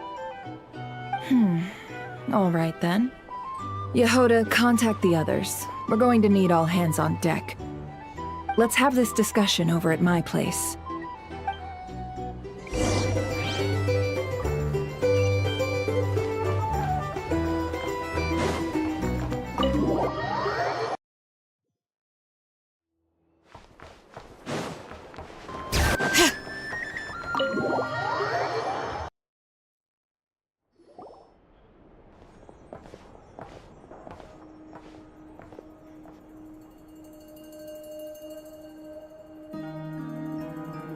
I see. So Flint's has a fragment taken from within a Wild Hunt anomaly. Is he gonna be okay now that he's on his own again? Earlier, he said that the fragment had gone still, so it's probably of no use to Rerir now. In that case, Rerir shouldn't have any reason to keep pursuing him, right? So, was all that ruckus back at the flagship just an act of spite? Or what? If I were him, I would have simply turned my attention to collecting other fragments. A reasonable course of action. Remember what we heard back at the tavern? The actual number of Wild Hunt anomalies destroyed has been greater than Lightkeeper records would indicate. Some of these must have been Rerir's doing. He must have been seeking more fragments. This much is pretty easy to understand, but Why would he pretend to be Soci and put so much effort into getting the cannon up and running again? Maybe 'cause that'd be more efficient than having to clear anomalies himself? Yeah, I'm confident that the ammo we're packing has the oomph to do that. But I am a mechanic after all. For me, test data and their conclusions speak loudest. Oh, why don't we find a few of those fragments ourselves and use Kuvaki to carry out a little experiment? Our lab could certainly accommodate such a test. In other words, we gotta destroy a couple of anomalies and collect fragments from them, right? Lightkeeper operations have just about ceased following the Sergeant Major's passing. Meanwhile, the Wild Hunt continues to grow in scale by the day. I fear only we can keep the situation under control now. Then we best act fast. Paimon's got a bad feeling about this. A feeling we all share, I'm afraid.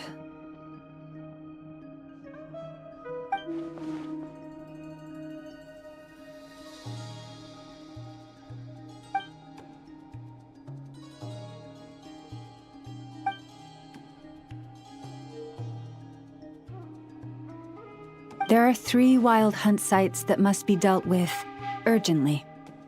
But I believe we have the capacity to handle it. Works for me. Inefa and I will take our workshop assistants to deal with one of the sites. The Curatorium will handle another. And we Frostmoon Scions shall deal with the remaining one.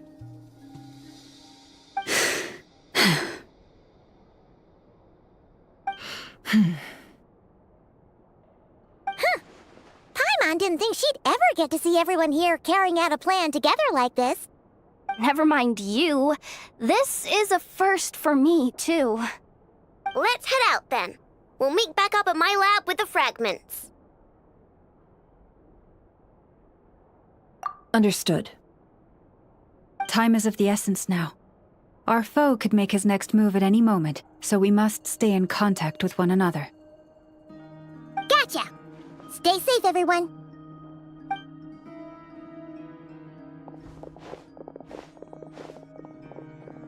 Huh.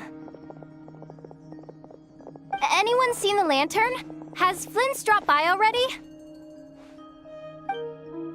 Well, considering what you said earlier, you know where we're going next, right?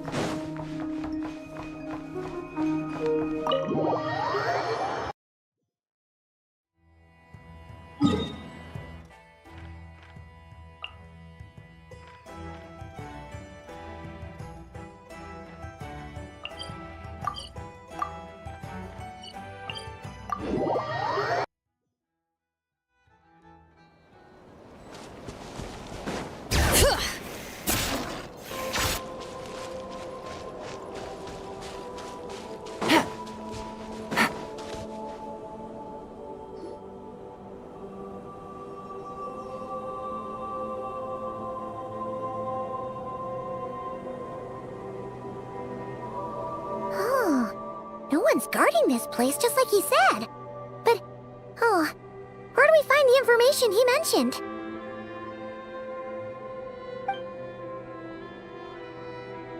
This way. Let's move. We're running out of time.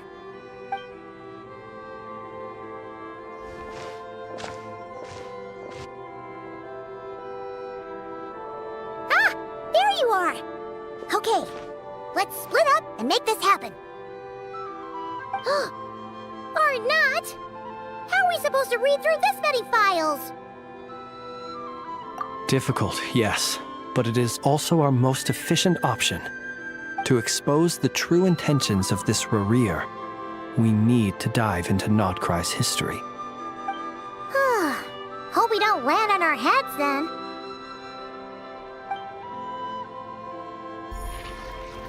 Ghost! That file suddenly moved by itself! This is a graveyard, right, Flint? Do these things just gotta happen? Many strange things happen here, but this is not one of them. But that file really did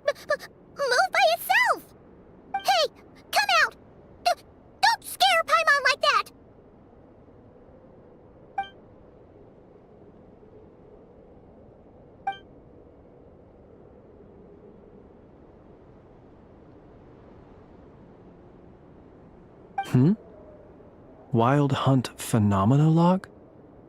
Hey! Another file's moving! Are we being given hints? I feel no hostility. On the contrary, it seems we're being aided somehow. Really? Hey! Seriously, another one? Okay then. Paimon will read this one.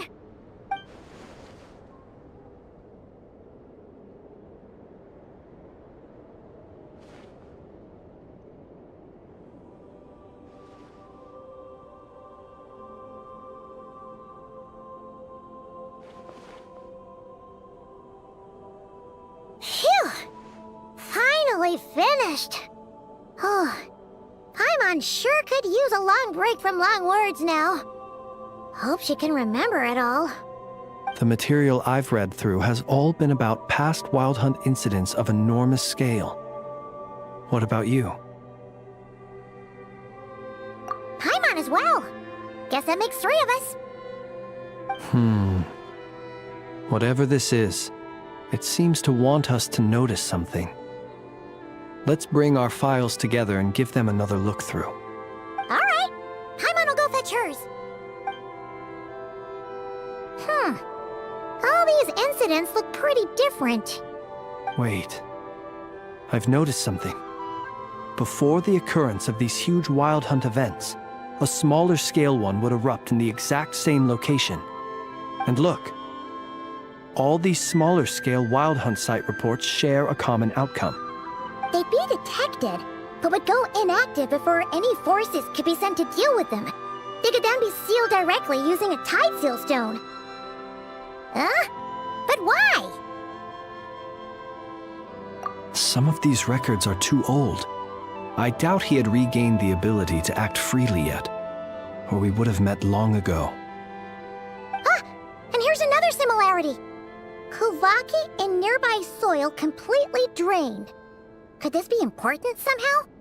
Kuvaki and the Wild Hunt are mutually opposed forces. We Lightkeepers previously believed that these small Wild Hunt sites would temporarily go inactive due to being neutralized by the Kuvaki present in the soil. But now that we've synthesized all this data, there is a key issue this hypothesis cannot explain. Indeed, despite the name, I would not call a tide seal stone's sealing powers watertight exactly. But for it to fail and the situation to deteriorate in such short order. Paimon feels like she's almost got it.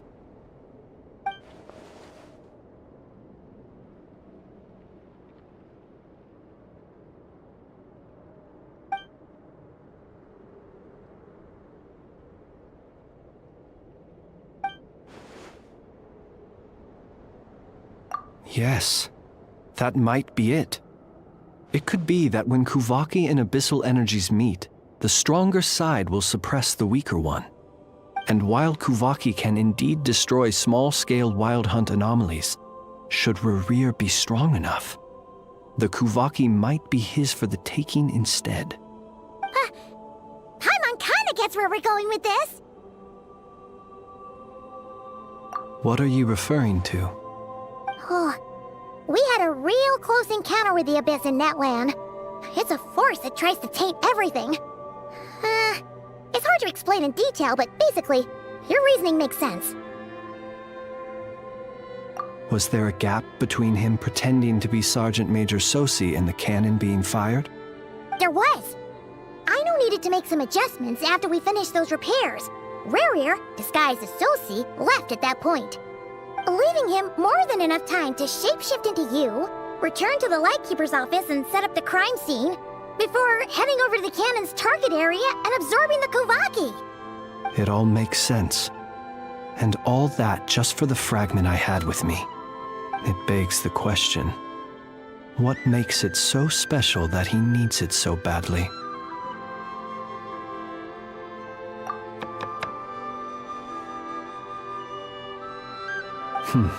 That's odd. We shouldn't have any guests. I'll go take a look.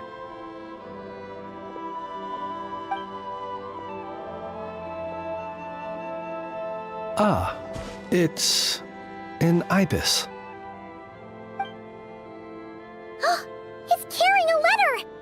Ooh, Lauma must have sent it. She can speak to little animals. Huh, let's see here. Situation urgent. The cannon began operating shortly after we left Nasha Town and is preparing to fire. It is locked on to Star Sand Shoal. Please return to Nasha Town and assist with all haste. Lauma. That's gotta be Rerir's doing. But why is he using the cannon again? Didn't he already fire it once before? No time for speculation. He's already made his preparations. If you recall, his body was incomplete when we last met. If this bombardment continues to increase his strength, he might regain his complete form. Huh, what should we do? There's no way we're getting back to Nasha Town in time. Let's go to the cannon's target site. That's where we should find Rerir, and that's where we'll stop him. One moment. Just let me get this news to Lauma. Nasha Town is in their hands now.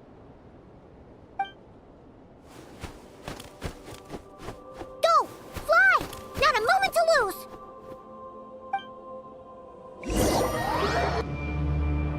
You're here, as expected.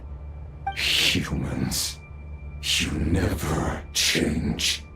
Always trying to use powers you neither comprehend nor control. But it is also thanks to you that I found a way to return. You've messed with the cannon again, huh? Sorry, but this round's not gonna go your way. Such faith in your companions. But will the inhabitants of Nasha Town understand why they wish to stop the cannon? I think not. When all they see is the wild hunt surging up everywhere they look, the cannon must seem like their only lifeline. This is the truth I have revealed to them. They did this all of their own volition.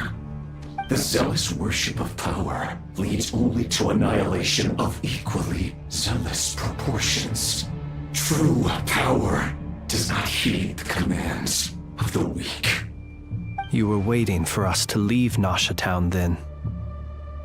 Of course. I imagine the one you call Aina would have managed to stop the cannon otherwise. Shame, then, that you proved one step too slow. In their folly, the townspeople will bar the path of all who seek to stop the cannon. And your kind-hearted, weak companions have not the stomach to deal with them. The cannon will not be stopped now. Well, sir, you look most pleased with yourself. In that case, before you put us out of our misery, I would like to ask you a question, if I may. See this fragment? It once haunted your dreams, but now it seems useless to you. What is it exactly? That is my corpse. Sorry, what? My body was once torn into countless pieces and hurled into the swirling chaos of time itself. But even so, my life and will were not extinguished. Every last fragment calls to me. Sooner or later, they shall welcome my return. What are you even saying? Huh. So the terror of the wild hunt was in fact caused by scattered pieces of your corpse. I guess they don't call you one of the 5 sinners for nothing.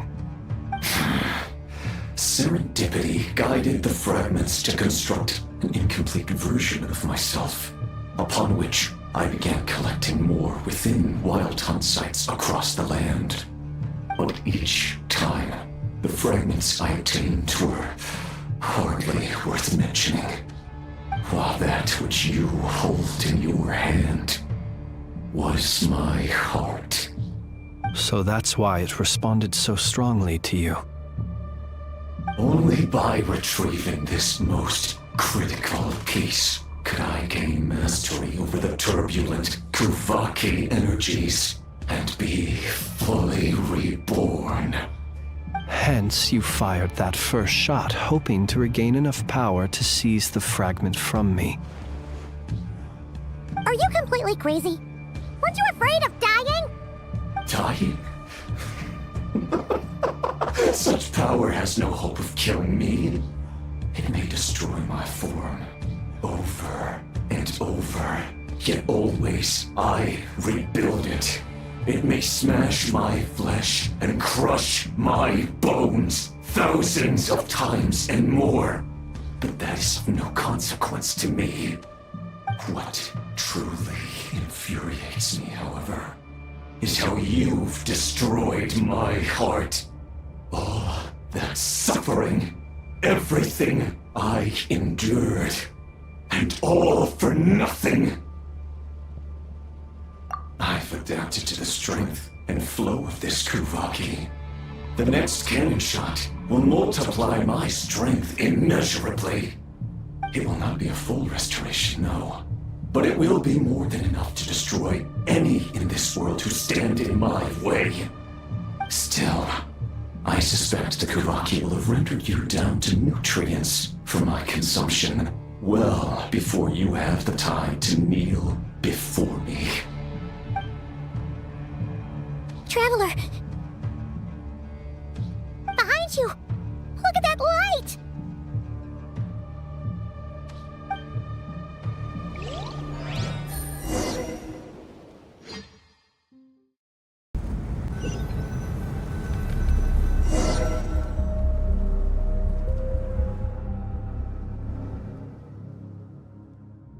Dang it! Who fired up the cannon without my say-so? Its defensive barrier has also been activated, likely in anticipation of interference by malicious actors.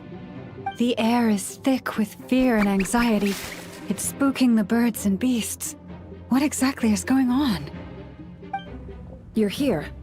Looks like this was all part of Rerir's plan. Not only did he plant seeds of suspicion in people's hearts, seems he's now igniting them. Yehoda's gone in to scout out the situation. She'll be back any minute. I'm back! I'm back! Oh, it's bad out there. Rumors flying everywhere you turn. Something about the Wild Hunt preparing to spawn a wave of monsters, the likes of which we've never seen before. But that's not even the worst of it. Lots of folks don't even believe the cannon can prevent this crisis, so they're getting ready to make a run for it. Others are trying to make a quick buck out of this whole mess. How could they still be thinking about Mora when such a catastrophe is imminent? Unprecedented danger brings unprecedented opportunities in its wake. A chaotic situation can bury much wrongdoing. Even those who flee without reserve put themselves at the mercy of the divine. Is it any wonder, then, that some will aim to profit? After all, a gamble that might rewrite one's entire life is hard to come by. Even so. Well, seeing as you disapprove of their actions so strongly, Lady Moonchanter, I suggest that you be the one to handle them. Not like that's the only major problem on our plate right now. Affirmative. We must quell the chaos in Nasha Town as soon as possible.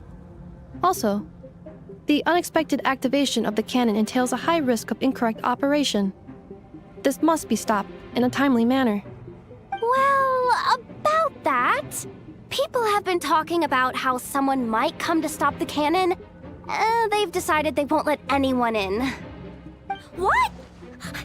I made that thing! They can't just take it from me! Let me over there! What are they gonna do, stop me? They might, if Rerir has already formulated some countermeasure. For example, he might have spread a rumor that the Wild Hunt would take your form.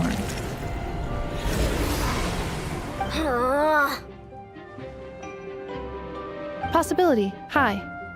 If they view the cannon as Nasha Town's only hope, they are likely to conclude that anyone who tries to stop it must be with the Wild Hunt.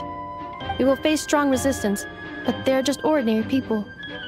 Brute force must be avoided, if possible. There's no time. Let's go into the town. I'll find some way to calm the townspeople. You find a way to stop the cannon.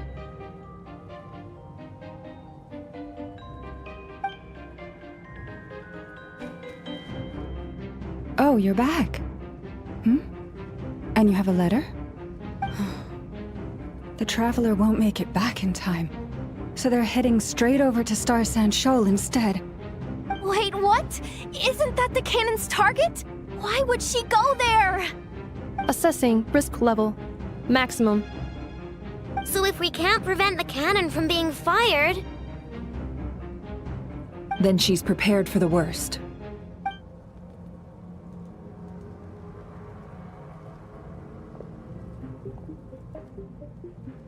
And we must ensure that her trust in us is not misplaced. Let's go.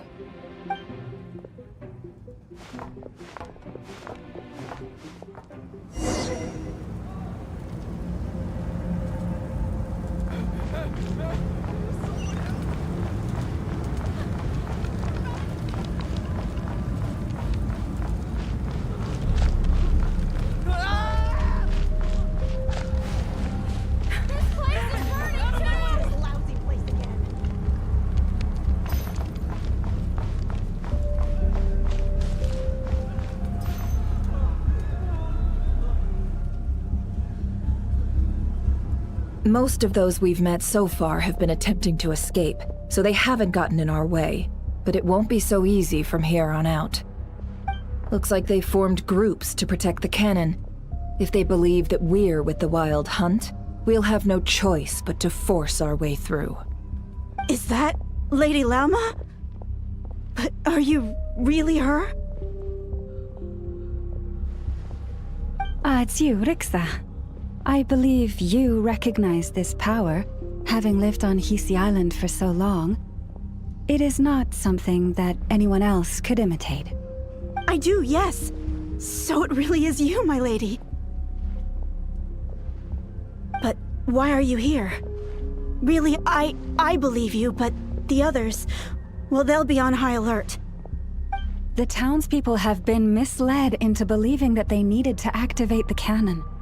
I am here to stop them. But... I know what you wish to say. Our island and Nasha Town have never had close ties. There should be no reason for me to intervene. But you chose to leave the island. You had the resolve and the courage to start a new life. It is unfair, unjust, that you should be dragged into this mess just as that life was about to begin. I seek to redress this injustice, not only for you, but for everyone here who wishes to live their lives free from this chaos. Please, have faith in our long-standing friendship, and that this is where my heart has led me. Thank you, my lady. Thank you. Please help us. Then come. I need you to step forward alongside me, and to do your part too. All right, I understand. Seems we chose the right person for the job. All right, everyone. Let us meet again later. Huh? You're not coming with us? We won't be able to calm this storm by our power alone. As such, I'll need to contact some... let's call them friends in high places, shall we? Let's go, Yehoda. Okay. See you again, everyone! That is, if we can.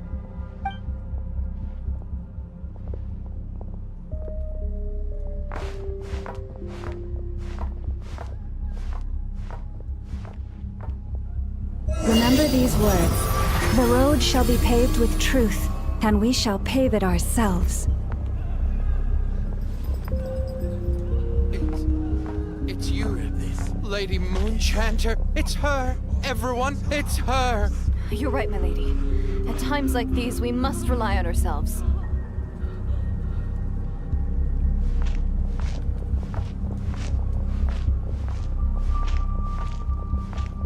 I always knew something was off about you. We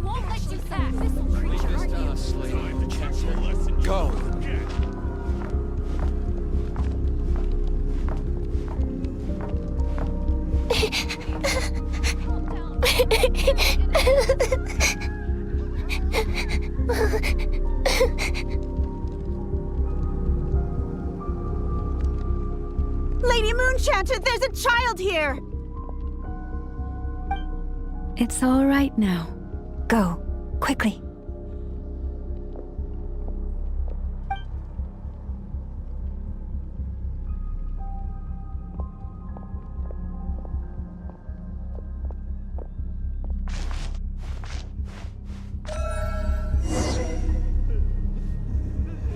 You wretched monsters! You're not getting anywhere near the cannon! The monsters you fear do not exist here. The madness you have fallen to has been the source of untold disasters. You think we had a choice? Destiny is no excuse for greed and destruction. The choice has always been yours to make, and it remains so, even now.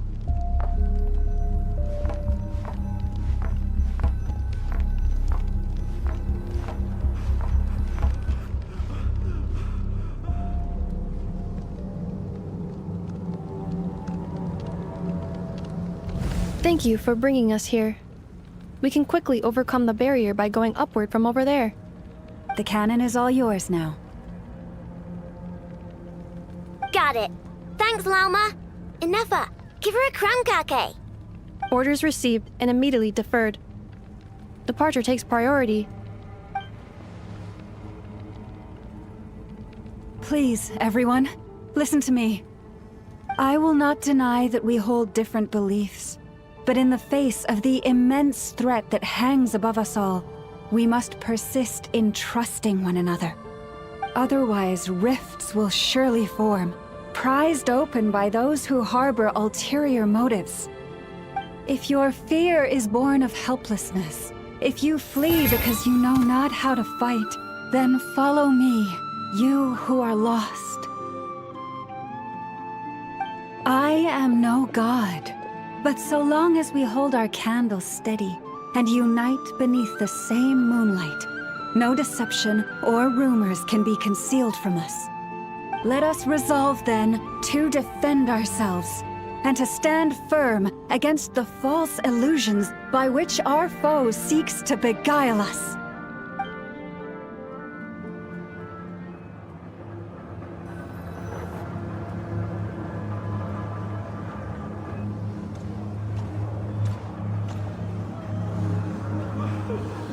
Let's go, Enough. This way up. This is making me dizzier than I expected. Adjusting route. Make ready.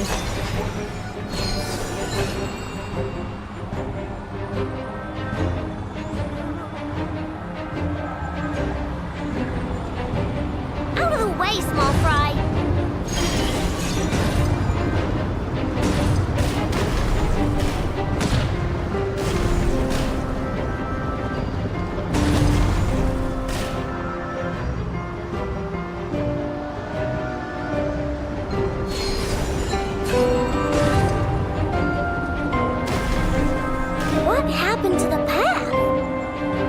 Track missing. Fall imminent. Come on! Get out of there! Whoa, nice! Preparing barrier breakthrough.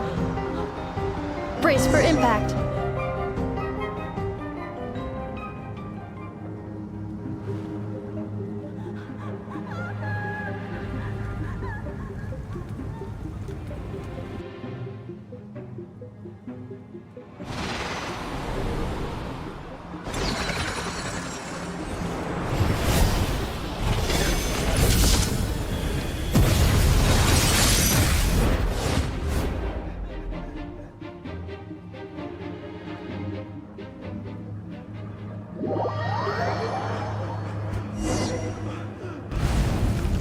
Duckle, what are you doing here?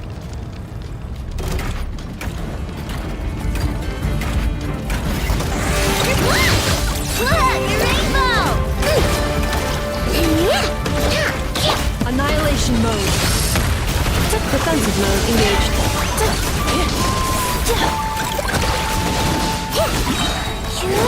Ding dong, water bomb!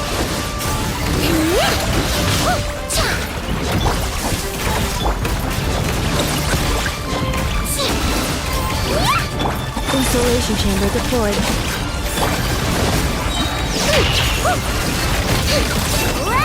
Interference detected. Entering countermeasure mode.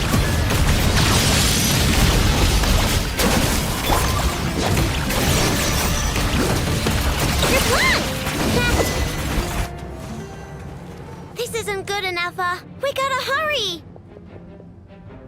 Scanning. Kuvaki ammunition fully loaded. Preheating complete.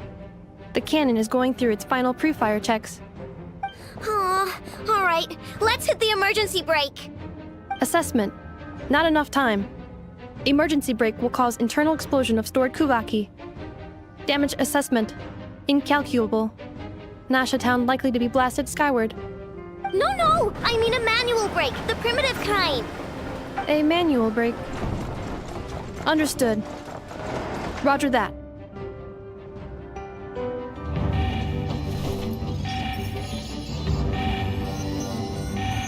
We are out of time.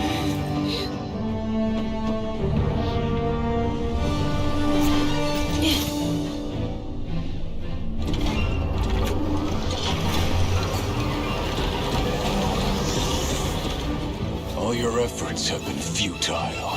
It is too late now. Perhaps you're right. Why aren't you running?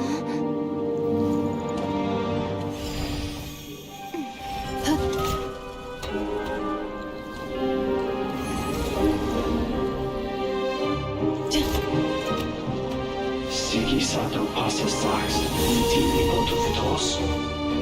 Necritus necrus baptusi, cenis omnes tu zonos pentusi. Osesticos palatin pierantur resurrucru, topia tua ition feratum.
Well, that's not good.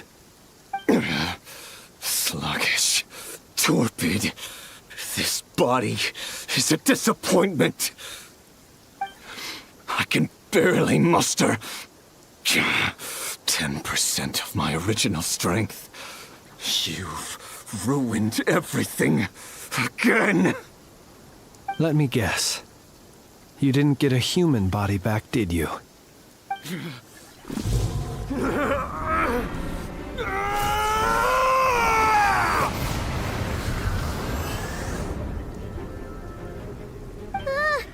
What's with him?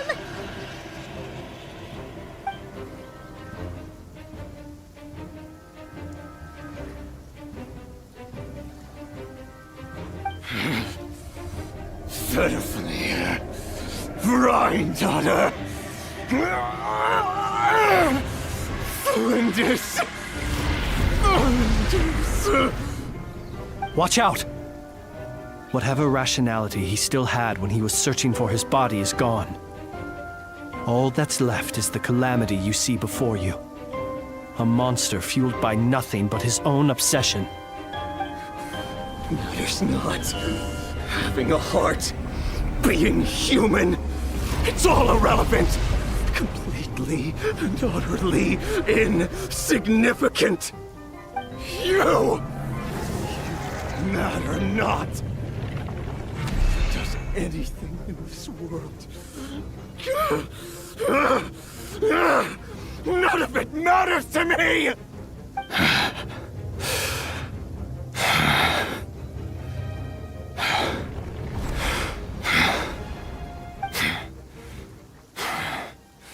Fools. Time to die!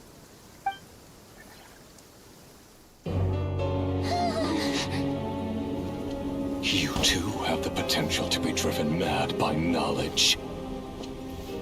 But the truths you seek are so insipid, how laughable that you should die for their sake.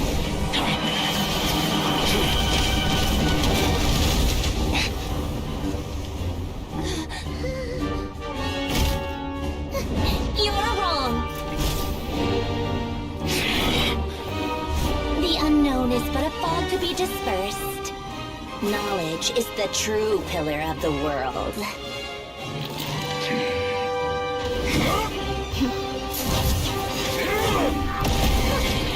You're not the only one who got stronger. Polonia!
It seems this young lady aided in our escape. You have my sincere gratitude, dear madam.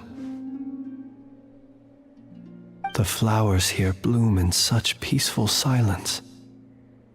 I imagine you would not have invited anyone here were it not an emergency. Oh? I take it that means you've been here before then.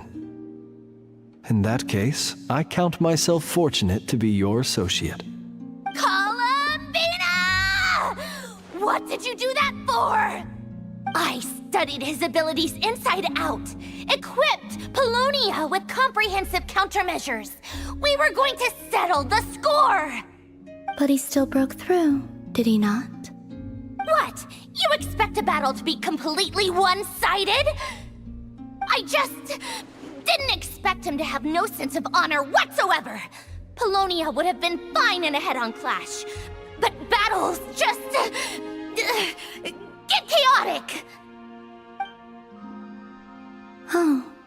So you actually thought you could win.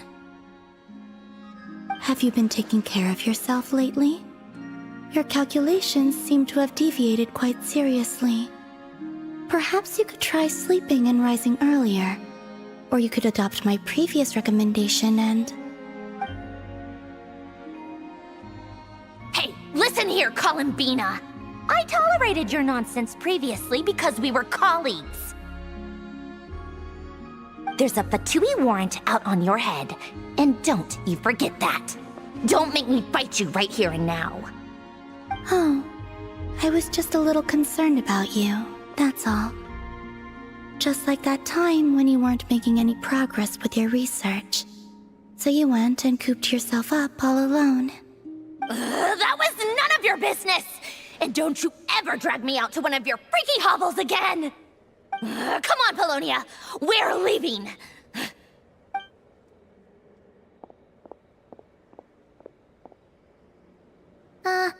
Well, anyway, thank you.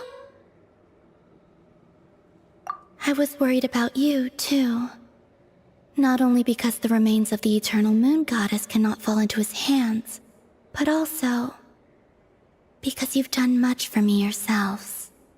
And then well, I brought your associate along for the ride, too. But that was as much as I could do. You're not afraid to speak your mind, miss. I like that. Please, call me Flint's. It is my honor to make the acquaintance of one such as yourself. Still, what do we do now? Rerir's gotten stronger again. At this point, it doesn't seem like we can beat him. We did block most of the Kuvaki, so I'd say we've put a lid on his plans for now at least. But we still don't know what his aims are, and he may continue gathering power.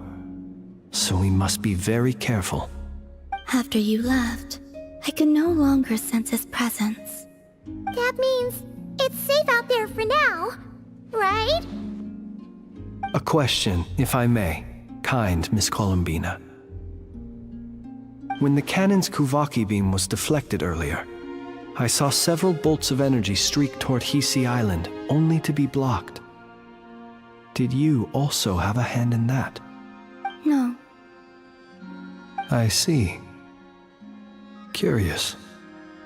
Oh yeah, the cannon veered off course in the end, didn't it? Paimon wonders how Aino and the others are doing. Let's head back and check on them.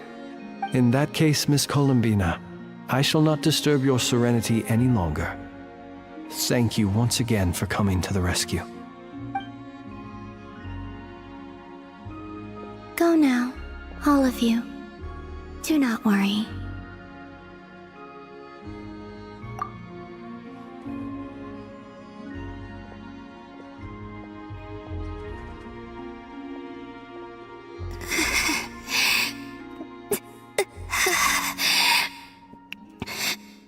My strength still isn't returning. It seems my time is running out.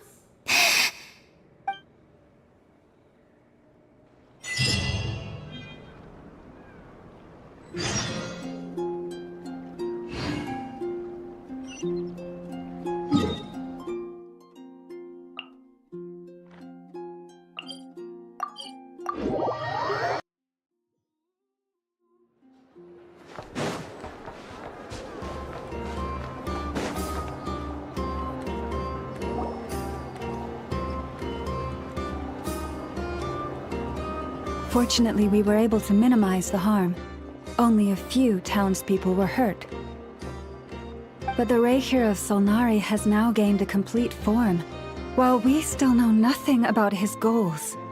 It seems we have done something akin to releasing a vicious Kukusaur into the wild. I'm sorry. Is no one here familiar with Kukusaurs? Paimon knows what you mean, but that analogy seems more than slightly understated. He said that this world means nothing to him, so it is possible that he doesn't have a reason to fight us at the moment. If his objective had been revenge alone, We would likely have no recourse. Is there, still time for me to tender my resignation? Just kidding, just kidding. Don't worry, boss. I know there's no running now.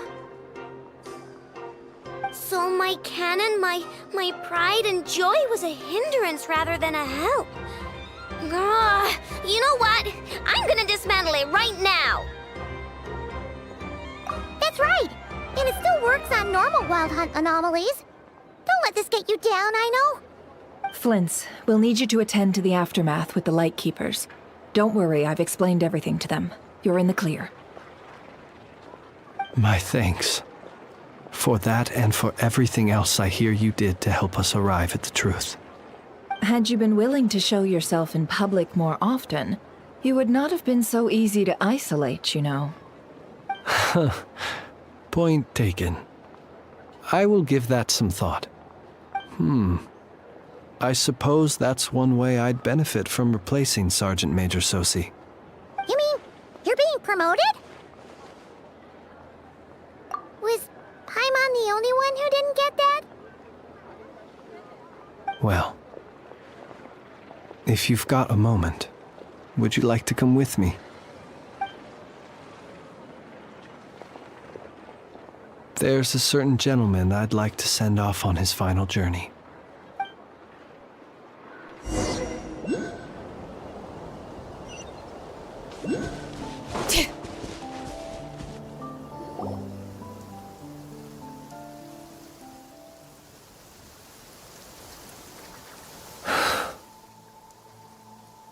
This man was like a lighthouse. Here he lived as if it were a mere matter of course, and brought light and grace to those around him. But people, once used to illumination, are apt to ignore the lantern's presence. Slowly, gradually, he came to think as such himself. I have achieved too little. I must do better. There is more work to be done. Perhaps his end was tragic. But I remain proud of the way in which he illuminated the path for others. Every shadow born of the light shall remember it. Oh, poor guy.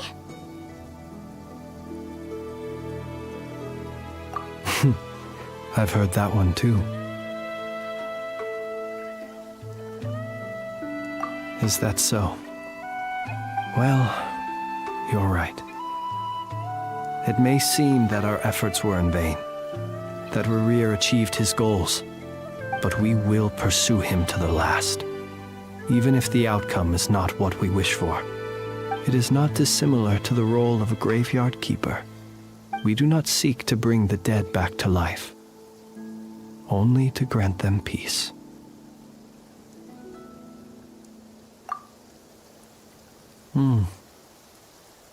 Oh, what are you two talking about? Care to explain?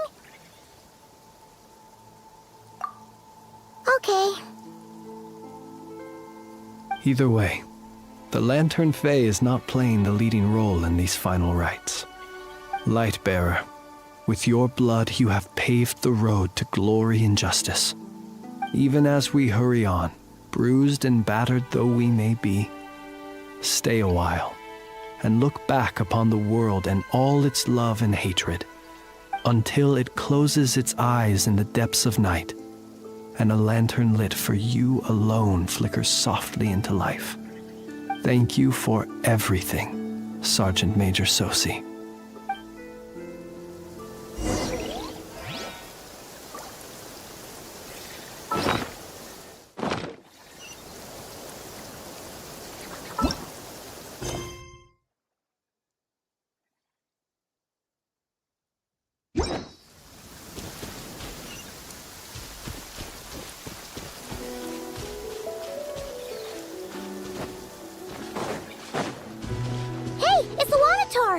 Should we go after her? Or do you have someone else you'd like to meet?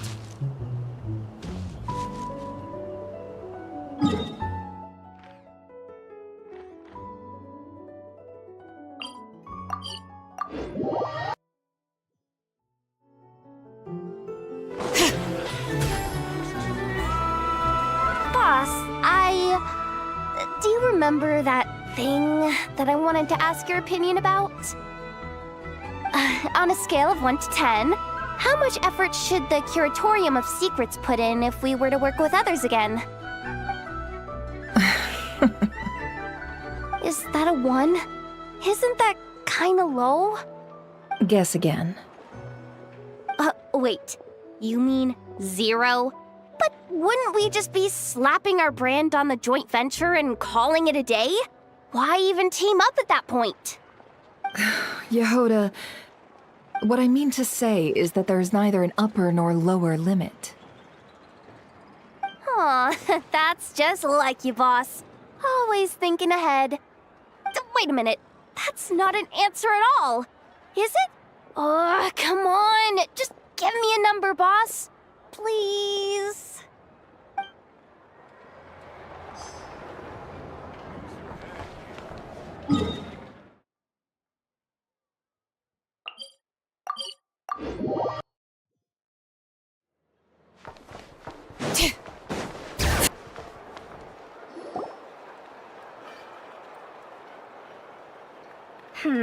What brings you here? Didn't expect to see you around again.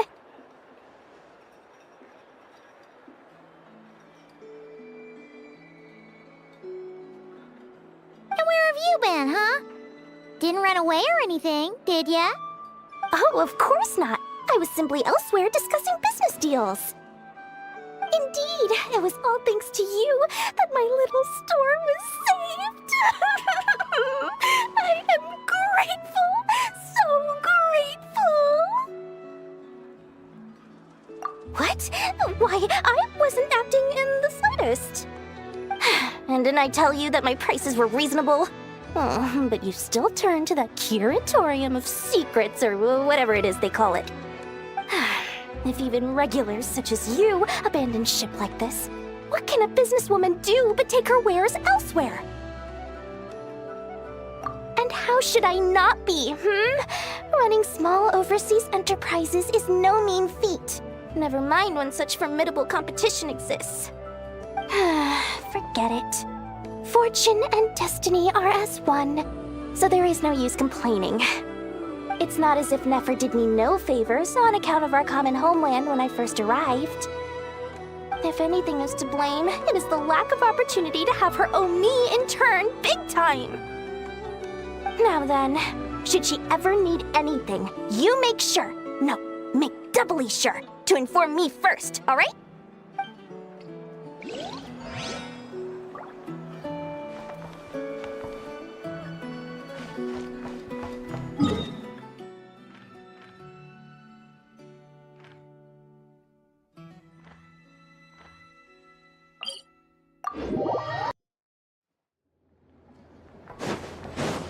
Bring it! Krumkake creation complete. Please, enjoy while it's hot. Thank you for going to the trouble of remembering that, Miss Anefa. May this taste bear witness to a friendship that will endure forever and a day. Understood. However, I fear that krumkakes do not keep for that long. A week at most may pass before their taste deteriorates. That's not quite what I meant by... Huh? We appear to have some guests. They must have followed the aroma of the krumkake. It's all right. Come closer. Anefa's a friend. Affirmative. In fact, I can devise a cereal omelet based on individual preferences before crushing it into servings to share around. Huh? What are they saying? They are discussing your address. They wish to go home with you.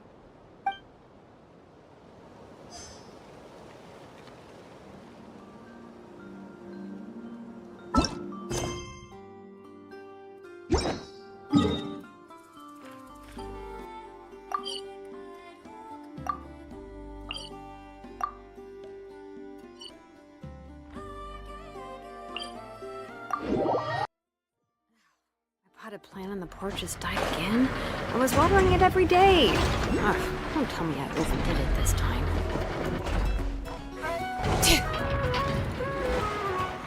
Twins? Don't see you coming around here often. Just feel free to take a look. I'm busy right now. Well, I've come to visit you, Miss Aino. Here, I've brought some snacks from town in their traditional butter flavor. So, where should I leave them?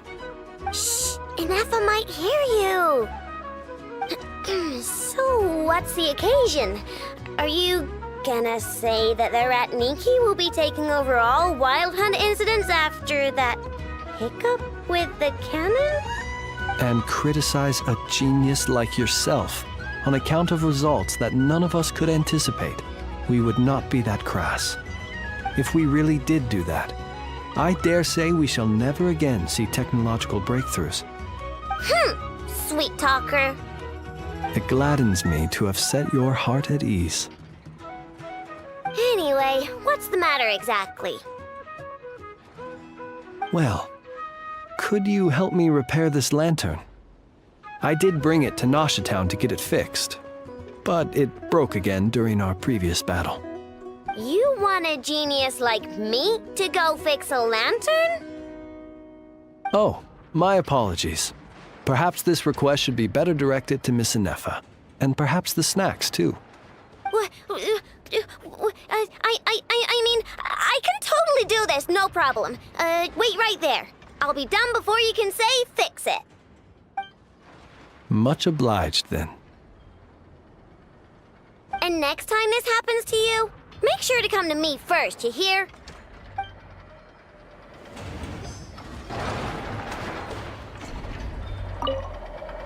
Fix my lantern, he says.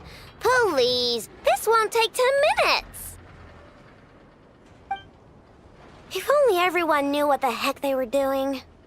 Take that Hinsa, for instance. How in the world do you end up creating an integrated controller for the cannon and the barrier from random components people ask you to fix? Ugh, it gives me a headache just thinking about it. I gave him a real earful and told him to send me regular reports. If he's been working on it lately, I want to hear about it. Yeah. I mean, I know I'm partly at fault too, all right?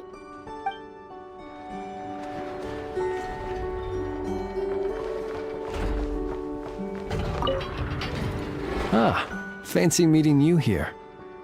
I've decided my lantern has earned itself some thorough maintenance after that rather intense battle.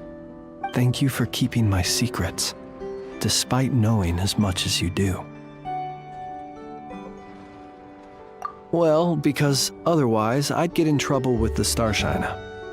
If they couldn't detect my own lantern, I suspect the higher-ups would foist a standard-issue Ratnik lantern on me. A Ratnik carrying 2 lanterns. Imagine that.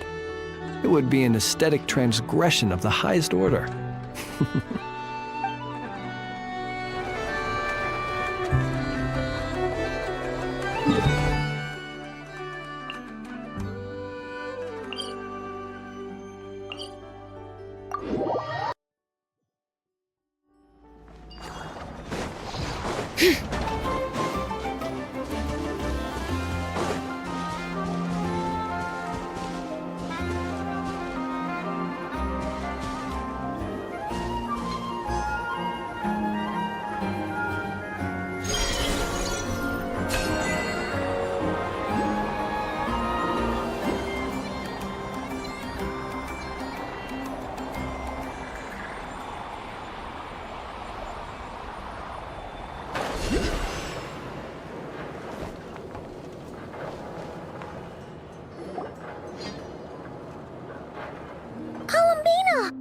What are you doing here?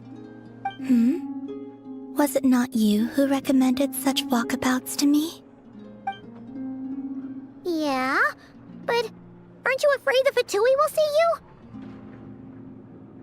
Zandrone seems uninterested in my capture, and the others are unlikely to risk making contact at all. They have more troublesome affairs to deal with.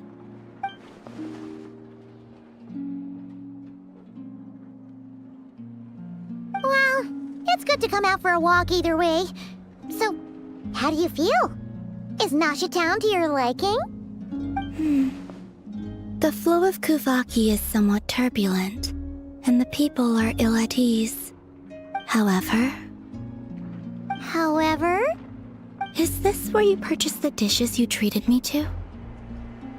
Are you serious? That's what she's concerned about? Berries and fried meat? Well, we can take you to grab a bite if you'd like to. There's all sorts of delicious stuff out here that you won't get to try at home. You've been quite subdued. Thorny questions on your mind, perhaps? I could not gain any insight into his schemes, I fear. Now that he has donned a shape and form, selling his power short would prove a fatal error. But that power of his plays host to an obsession that borders on mania. I cannot say if that fixation is directed at the moons or at something else. Perhaps understanding the subject of his fixation shall prove key to repelling him in the future. Well, Sandrone's daily routine is highly irregular, while the doctor often orders people around. As for Arlecchino... Was that not what you were curious about? Well then, have you been to that experimental design bureau of theirs? That weapon will play a key role in the Tsaritsa's plan. That's what I've heard, anyway. And what plan is that precisely? Well, I cannot say I care. I could look into the Eternal Moon's marrow for you if you wish it so. But after our previous attempt, I suspect your spaceship has been intentionally hidden away. Perhaps someone has certain truths they wish to hide from you, or from others. And I doubt there are many who could accomplish such a feat. I still wish to return to the moon that belongs to me. That is where the answers lie buried. That is my true home.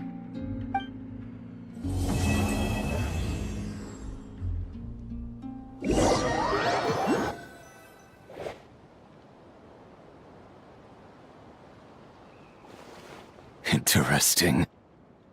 You followed me this far. Why not show your face? Haha! Right, right. Right you are. I forgot to introduce myself. The name's Varka, Knight of Boreas, and Grand Master of the Knights of Favonius.